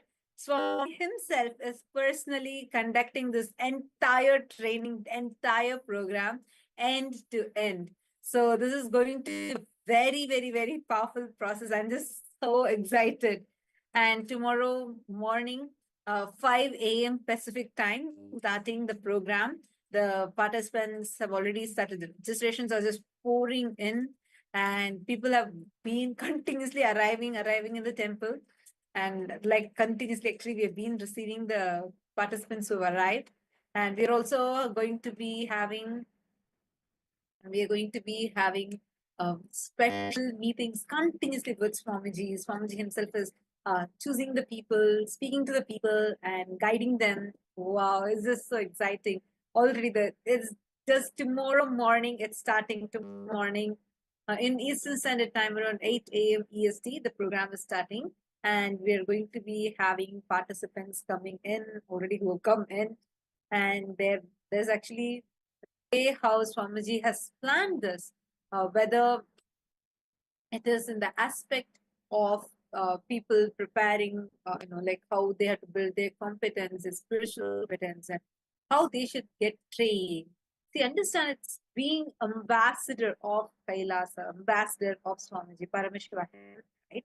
So it's not something easy. How many of you know for being an ambassador, you go through a lot of training, immense training is required.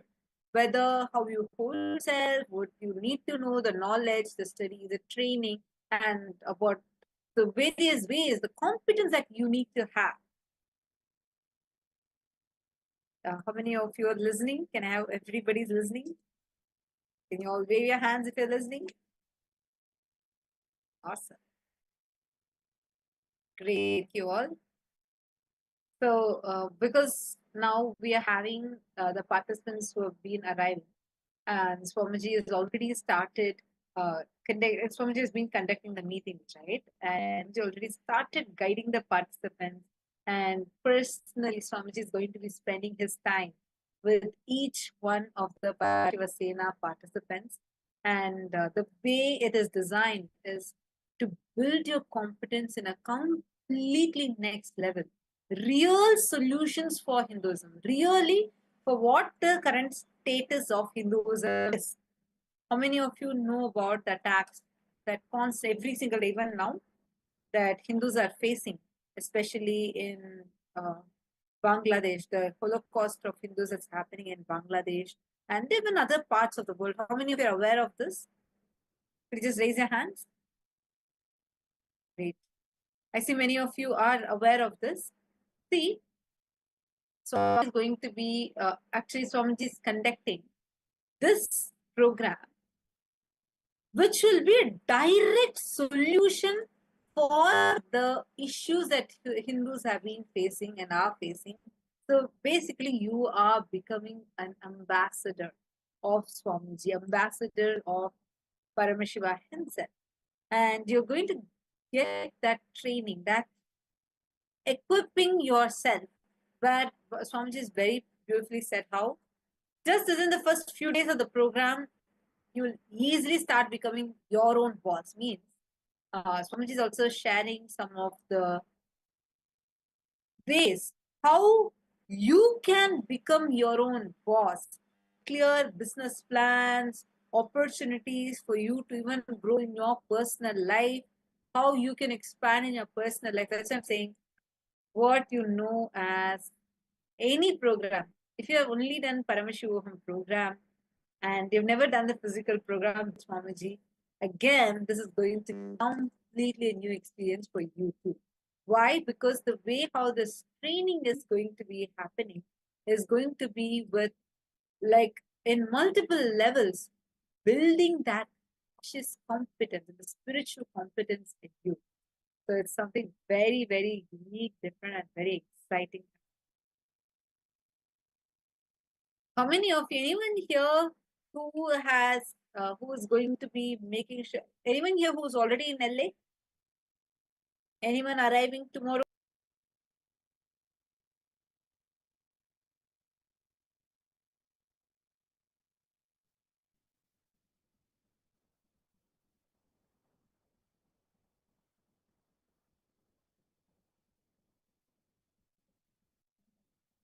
Yes, Ma Kartika Arun. I see your message. Ma Kartika Arun, could you please come uh, on camera? I saw your message. Ma Kartika Arun, if you are there online, please could you come on camera,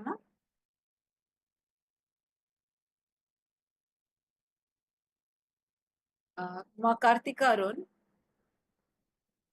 Nityanandam, you can fill up the form, intention form, and put this there. We will have a team who would reach out to you and help you what you can do as a next step. Are you understanding? Kartika Arun.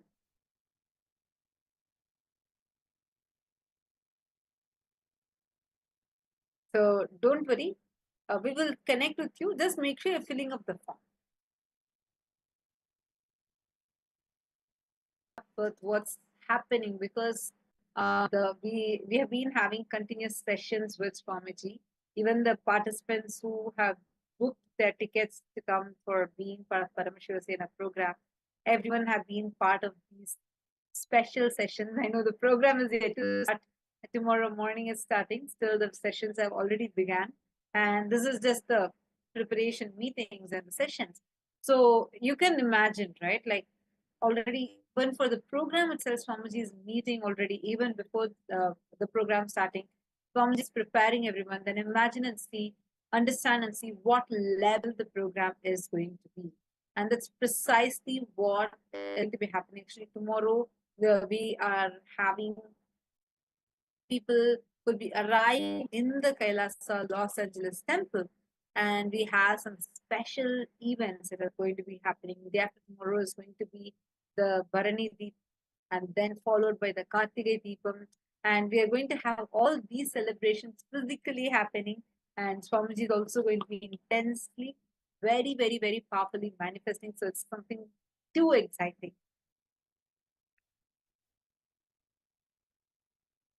And anyone here who has not yet put your intention, see, I understand some of you have obstacles, but still go ahead, put your intention in.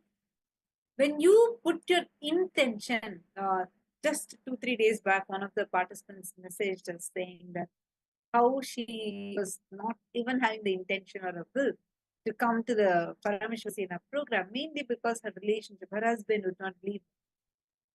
Her husband may not allow her to come and be part of the program, right? And then, but she was saying that she's really, like, she wants to, but because she already knows her husband will not leave her, she never tried to even hold on to that as an intent. But then something inspired her, just listening to the way how Swamiji was talking about the program and like how Swamiji was, right? She got so inspired, saying that she definitely has to be with Swamiji during this time. And she just held on to that space. She put in her intention in the intention form with the prayer form. And in just few minutes, she went and spoke to her husband, who is not actually connected to Swamiji. And to her surprise, the husband, who will always say no for everything she asked, said a big yes and told her, do however you like, however long you want to be, go ahead, enjoy the Paramashivoham program. So just the intention, the moment you put in the intention, Icha Shakti is more powerful than the Kriya Shakti. How many of you are understanding this? And actually, the moment you create that intention, the moment you create that intention inside of you, that very moment, that intention automatically infuses the life inside you. That intention that you have will infuse the life inside for you to manifest this experience, for you to start manifesting what you're intending to manifest. So, every one of you that are here, what you are going to be experiencing in Paramashivasena is you're going to become part of the functional nation of Kailasa. You're going to become part of what Kailasa is, the functional nation of Kailasa, and you're going to be experiencing, experientially understanding the vision that Swamiji has and manifesting that as a reality.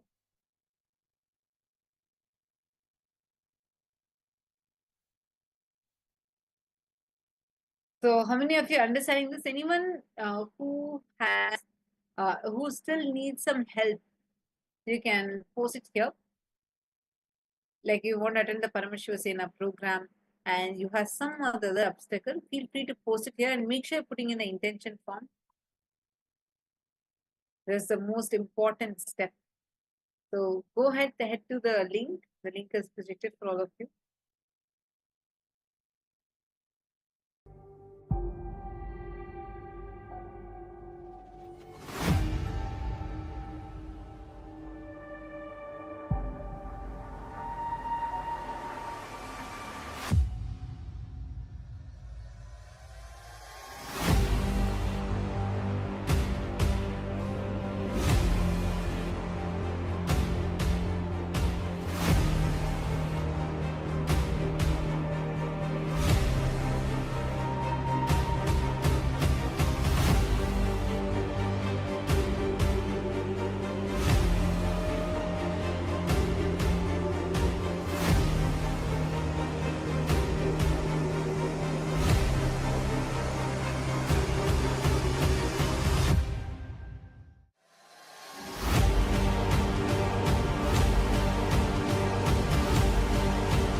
Now, what all of us are going experiencing in the Paramashvasya. See, as Hindus, the knowledge that we will be receiving, one of the most important aspects is the knowledge what you're going to be receiving during Paramashiva Sena. Swamiji very beautifully revealed about how it is important for you as a Hindu to understand the current state of Hinduism reality as it is happening. So you can take responsibility for it with the right understanding. And every time, whenever you want to know, like, as today, even for a Hindu living in so-called Hindu majority country, for them to live the highest principles that are revealed in our Vedas and Agamas, we do not even have access to that knowledge. We will not even be able to do that. It is only because now we are having Swamiji and we are able to understand what this means. We are able to live this lifestyle of what Hinduism prescribes. Otherwise, what would we know, right? Everything gets diluted. And unfortunately, another unfortunate thing that is happening with Hindus is most of the times, all the mainstream media industry, all the mainstream media channels, they portray Hinduism always in the space of, like, it continuously portrays Hindus as villains. Hindus are not able to do anything. All these things is continuously that's how it's portrayed in the public platform. And same way, removing the context, spirit out of the context out of everything. That's why Swamiji says, when you add spirit to the ritual, it becomes spiritual. Understand? Without spirit, you do any ritual, it's only a dry ritual. Only when you add the spirit to the rituals, it becomes spiritual. They remove the spirit behind all the rituals. They have made everything as a dry ritual. Today, every festival, every celebration, it is only a dry ritual for us. It just becomes like there's no context, there's no purpose behind it. If you lose this science and not you, when you lose access to this, understand, not just you losing your access, then Ma Kartika is asking, I am unable to get USA visa for Kumbh Mela. Can I volunteer the same 1 month for USA Kumbh Mela from here, such as taking care of social media enriching? Yes, ma. So there is actually, see, understand, ma, the part of how it will be in the in the main Paramashiva Sena itself, you will not be able to join. But there are independent volunteering projects that might be happening. But right now, for Paramashiva Sena, it is not open for you to participate unless you have to be in LA itself. Only then you can be part of the Paramashiva Sena. See, ma, the Paramashiva Sena program is happening only in KAILASA, USA in Los Angeles. And we're also having one more opening up in KAILASA, Bharat, which is in Kashi, Sarvagnya Peetam. And that is also going to be happening. But the main training right now is happening in Los Angeles, USA. So you need to be in LA and you need to receive it there. You can put in your intention. See, just in Malaysia, we had so many participants. We're actually having a big group of Malaysians who have already arrived in US, and the participants got their visas. They're putting in the intention form to Swamiji, and then when they went and applied for the visa, what was the take? 1 week minimum. They got it in less than 2 days. They gave the interview one day, the next day they just got the visas. That is the way how things are manifested right now. So the way how Swamiji is showering and manifesting for everyone is just phenomenal. Understand, when you experience, when you are going to be there in Kumbh Mela, the context of Paramashiva Sena is literally going to be manifesting that space. You're going to be having the access, the Paramashiva Sena program. Are all of you understanding? So every one of you that are here, all the participants, please understand this. The moment what you're going to be experiencing with here in the Paramashiva Sena program is where you're literally going to become an ambassador. You're going to be manifesting Swamiji through your Swamiji. So every one of you, what you are going to experience, what you can expect to experience in the program, in the Paramashiva Sena, is going to be literally being a spiritual ambassador of Paramashiva, of Swami.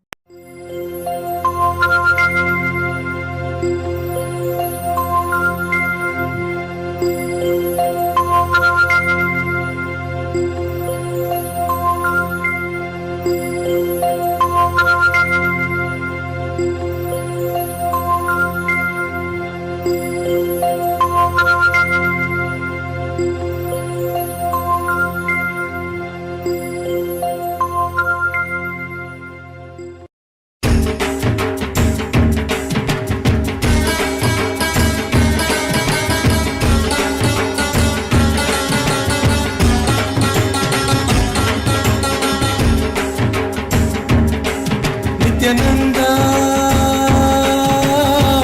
Hara Shiva Shiva Murahara Damar Bhaje. Nityananda, Hara Shiva Shiva Murahara Damar Bhaje.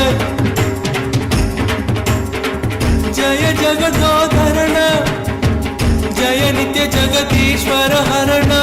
Shri Nitya Jaya Nitya Hara Paramahamsa Shri Nityananda. Hara Shiva Shiva Murahara Damar Bhaje. Nityananda, Hara Shiva Shiva Murahara Damar Bhaje. Jaya Jagadodharana, Jaya Nitya Jagadishwara Harana. Jaya Nitya Jagadishwara Harana. Shri Nitya Jaya Nitya Hara Paramahamsa Shri Nityananda. Nityananda, Hara Shiva Shiva Murahara Damar Bhaje.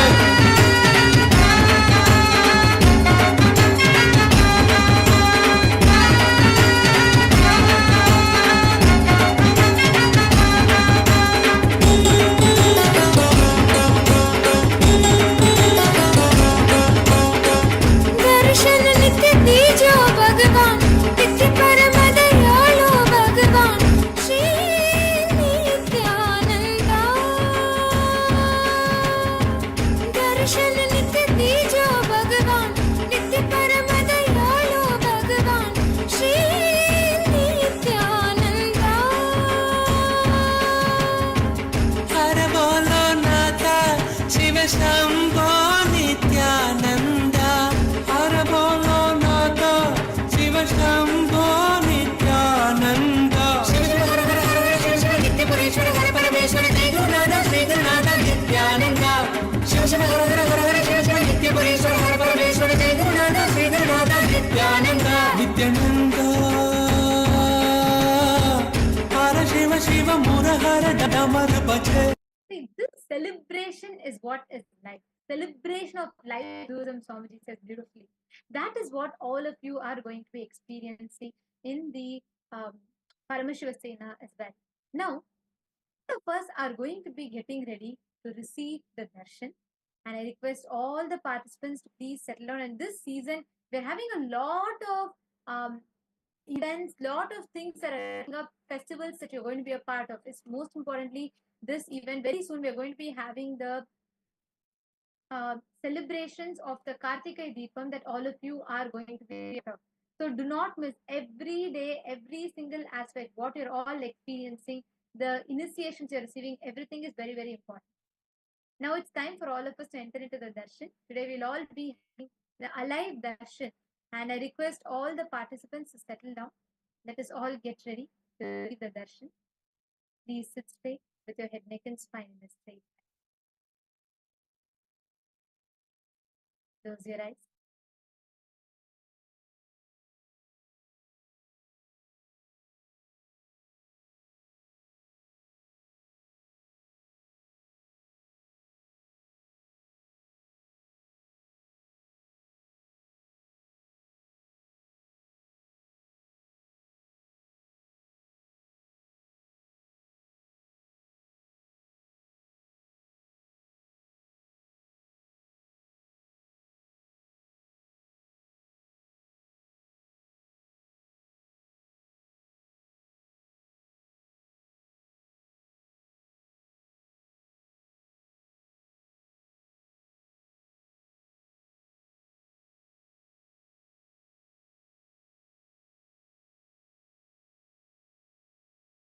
Around 5,000 years ago, at the end of Mahabharat War, the ancient enlightened Hindu civilization consisted of 10,000 Hindu traditions, or sampradayas, that existed in 56 Hindu nations, 200 Hindu kingdoms, 1,700 Hindu provinces that covered more than 6 million kilometers square of Asia.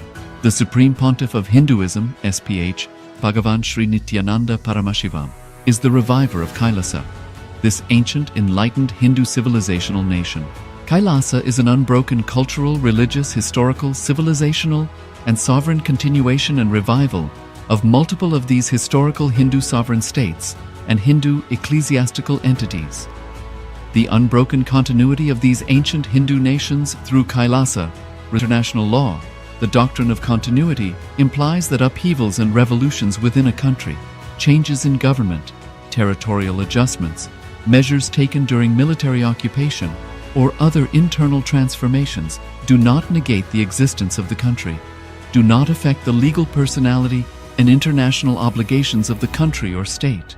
The Vienna Convention on Succession of States in respect of treaties, 1978, addresses these principles of the doctrine of continuity as it outlines international law during situation of state succession or continuation.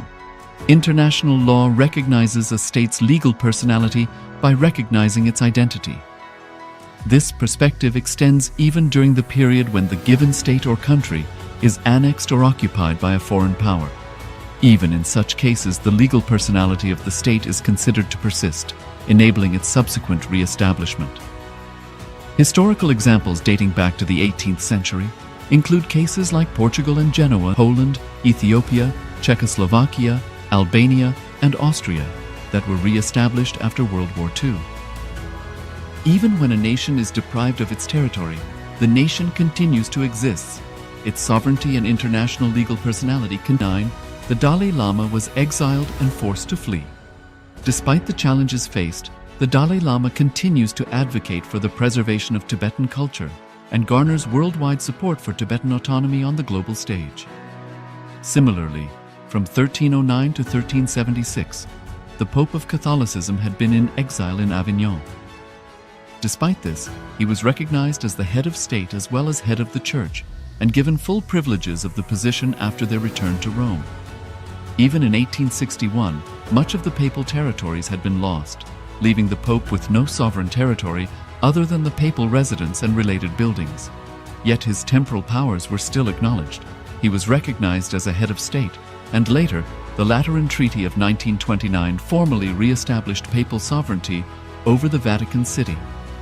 The Sovereign Order of Malta further exemplifies this principle, retaining international recognition as a sovereign entity despite the permanent loss of their territory upon Napoleon's invasion in June 1798.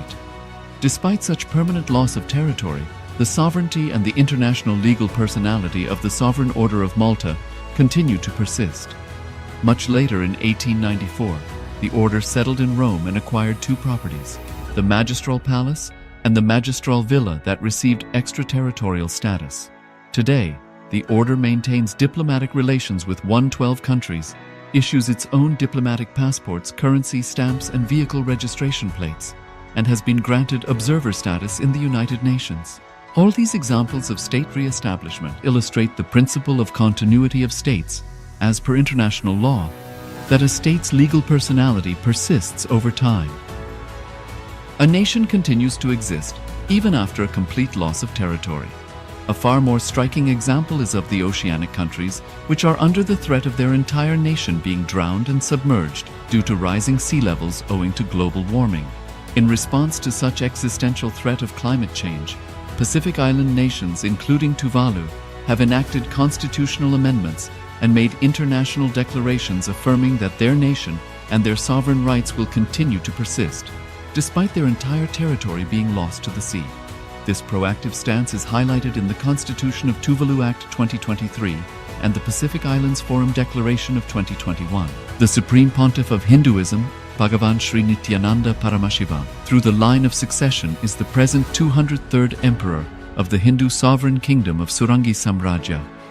He was crowned on the 31st of December 2004 at the age of 26. Thus, by very same principles of the doctrine of continuity, through which the international legal personality of Portugal, Genoa, Poland, Ethiopia, Czechoslovakia, Albania, Austria, Vatican, Tibet, Sovereign Order of Malta, and several other nations has been recognized despite having undergone a period of exile, annexation, occupation by a foreign power, or despite loss of territory. The SPH Nityananda Paramashivoham, through well-established legal and historical facts about the Hindu sovereign state of the Surangi Samrajyam, derives all sovereign rights and powers of the royal lineage of the Surangi Samrajyam as its 203rd sovereign emperor, from his inheritance and continuation of the unbroken succession of the kingdom of Surya Vamsa Surangi Samrajyam Sarvanapitha. Surya Vamsa Surangi Samrajyam, through unification with 20 other sovereign Hindu states and sovereign ecclesiastical, historical entities, became part of the United States of KAILASA, which thus became a sovereign independent juridical state, with the SPH Nityananda Paramashivoham as the sovereign. Just as how the oceanic nations like Tuvalu have safeguarded their sovereignty from the existential threat of total submersion by amending their constitution and asserting that their sovereignty will persist regardless of the loss of their territory, KAILASA, which is a sovereign continuation of 21 sovereign Hindu states and sovereign ecclesiastical historical entities, is also reviving and continuing the Kumari Kandam Hindu nations that got submerged. As per the doctrine of continuity, these facts imply that the Kailasa's statehood is recognized by international law and manifests as a natural outcome of well-established historical legal facts. Share your time, talent, and treasure. Become part of KAILASA. Sign up as an eCitizen https://kailasa.ecitizen.info. Around 5,000 years ago, at the end of Mahabharat War, the ancient enlightened Hindu civilization consisted of 10,000 Hindu traditions, or sampradayas, that existed in 56 Hindu nations, 200 Hindu kingdoms, 1,700 Hindu provinces that covered more than 6 million kilometers square of Asia. The Supreme Pontiff of Hinduism, SPH, Bhagavan Sri Nityananda Paramashivam, is the reviver of KAILASA, this ancient enlightened Hindu civilizational nation. KAILASA is an unbroken cultural, religious, historical, civilizational, and sovereign continuation and revival of multiple of these historical Hindu sovereign states and Hindu ecclesiastical entities. The unbroken continuity of these ancient Hindu nations through KAILASA results in the legal recognition of KAILASA as per the international customary law, particularly the doctrine of continuity. The international law, the doctrine of continuity, implies that upheavals and revolutions within a country, changes in government, territorial adjustments, measures taken during military occupation, or other internal transformations do not negate the existence of the country, do not affect the legal personality and international obligations of the country or state. The Vienna Convention on Succession of States in respect of treaties, 1978, addresses these principles of the doctrine of continuity as it outlines international law during situation of state succession or continuation. International law recognizes a state's legal personality by recognizing its identity. This perspective extends even during the period when the given state or country is annexed or occupied by a foreign power. Even in such cases, the legal personality of the state is considered to persist, enabling its subsequent re-establishment. Historical examples dating back to the 18th century include cases like Portugal and Genoa that were re-established after the Vienna Congress of 1815. More recent examples include countries such as Poland, Ethiopia, Czechoslovakia, Albania, and Austria that were re-established after World War II. Even when a nation is deprived of its territory, the nation continues to exist. Its sovereignty and international legal personality continues to persist. The Dalai Lama, as the spiritual and temporal leader of Tibet, exemplifies this principle. In 1959, the Dalai Lama was exiled and forced to flee. Despite the challenges faced, the Dalai Lama continues to advocate for the preservation of Tibetan culture and garners worldwide support for Tibetan autonomy on the global stage. Similarly, from 1309 to 1376, the Pope of Catholicism had been in exile in Avignon.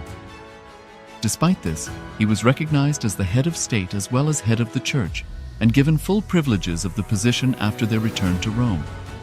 Even in 1861, much of the papal territories had been lost, leaving the Pope with no sovereign territory other than the papal residence and related buildings. Yet his temporal powers were still acknowledged.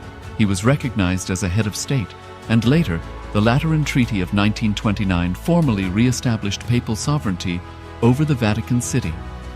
The Sovereign Order of Malta further exemplifies this principle, retaining international recognition as a sovereign entity despite the permanent loss of their territory upon Napoleon's invasion in June 1798. Despite such permanent loss of territory, the sovereignty and the international legal personality of the Sovereign Order of Malta continue to persist. Much later in 1894, the order settled in Rome and acquired two properties, the Magistral Palace and the Magistral Villa that received extraterritorial.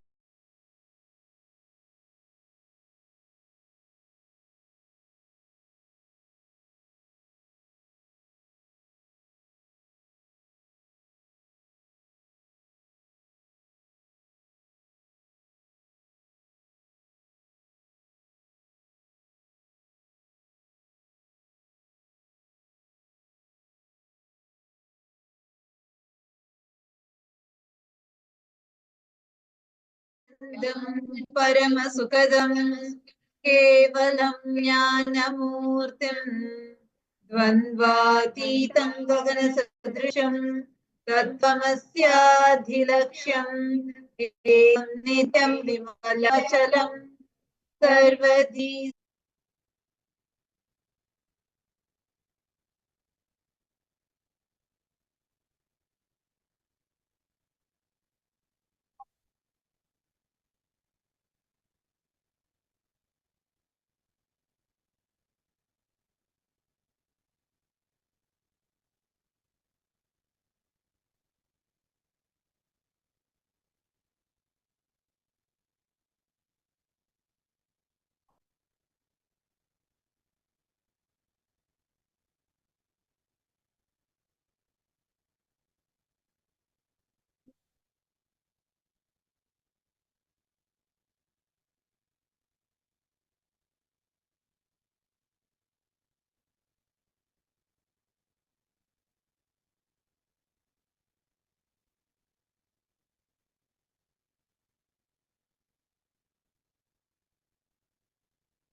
Nityanand, I hope you're able to hear now.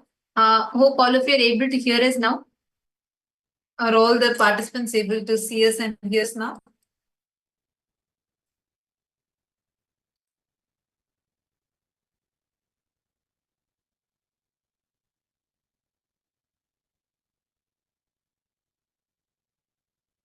So now all of us are preparing ourselves for receiving the darshan today. All the Paramashivoham participants, and we have so many nominees here.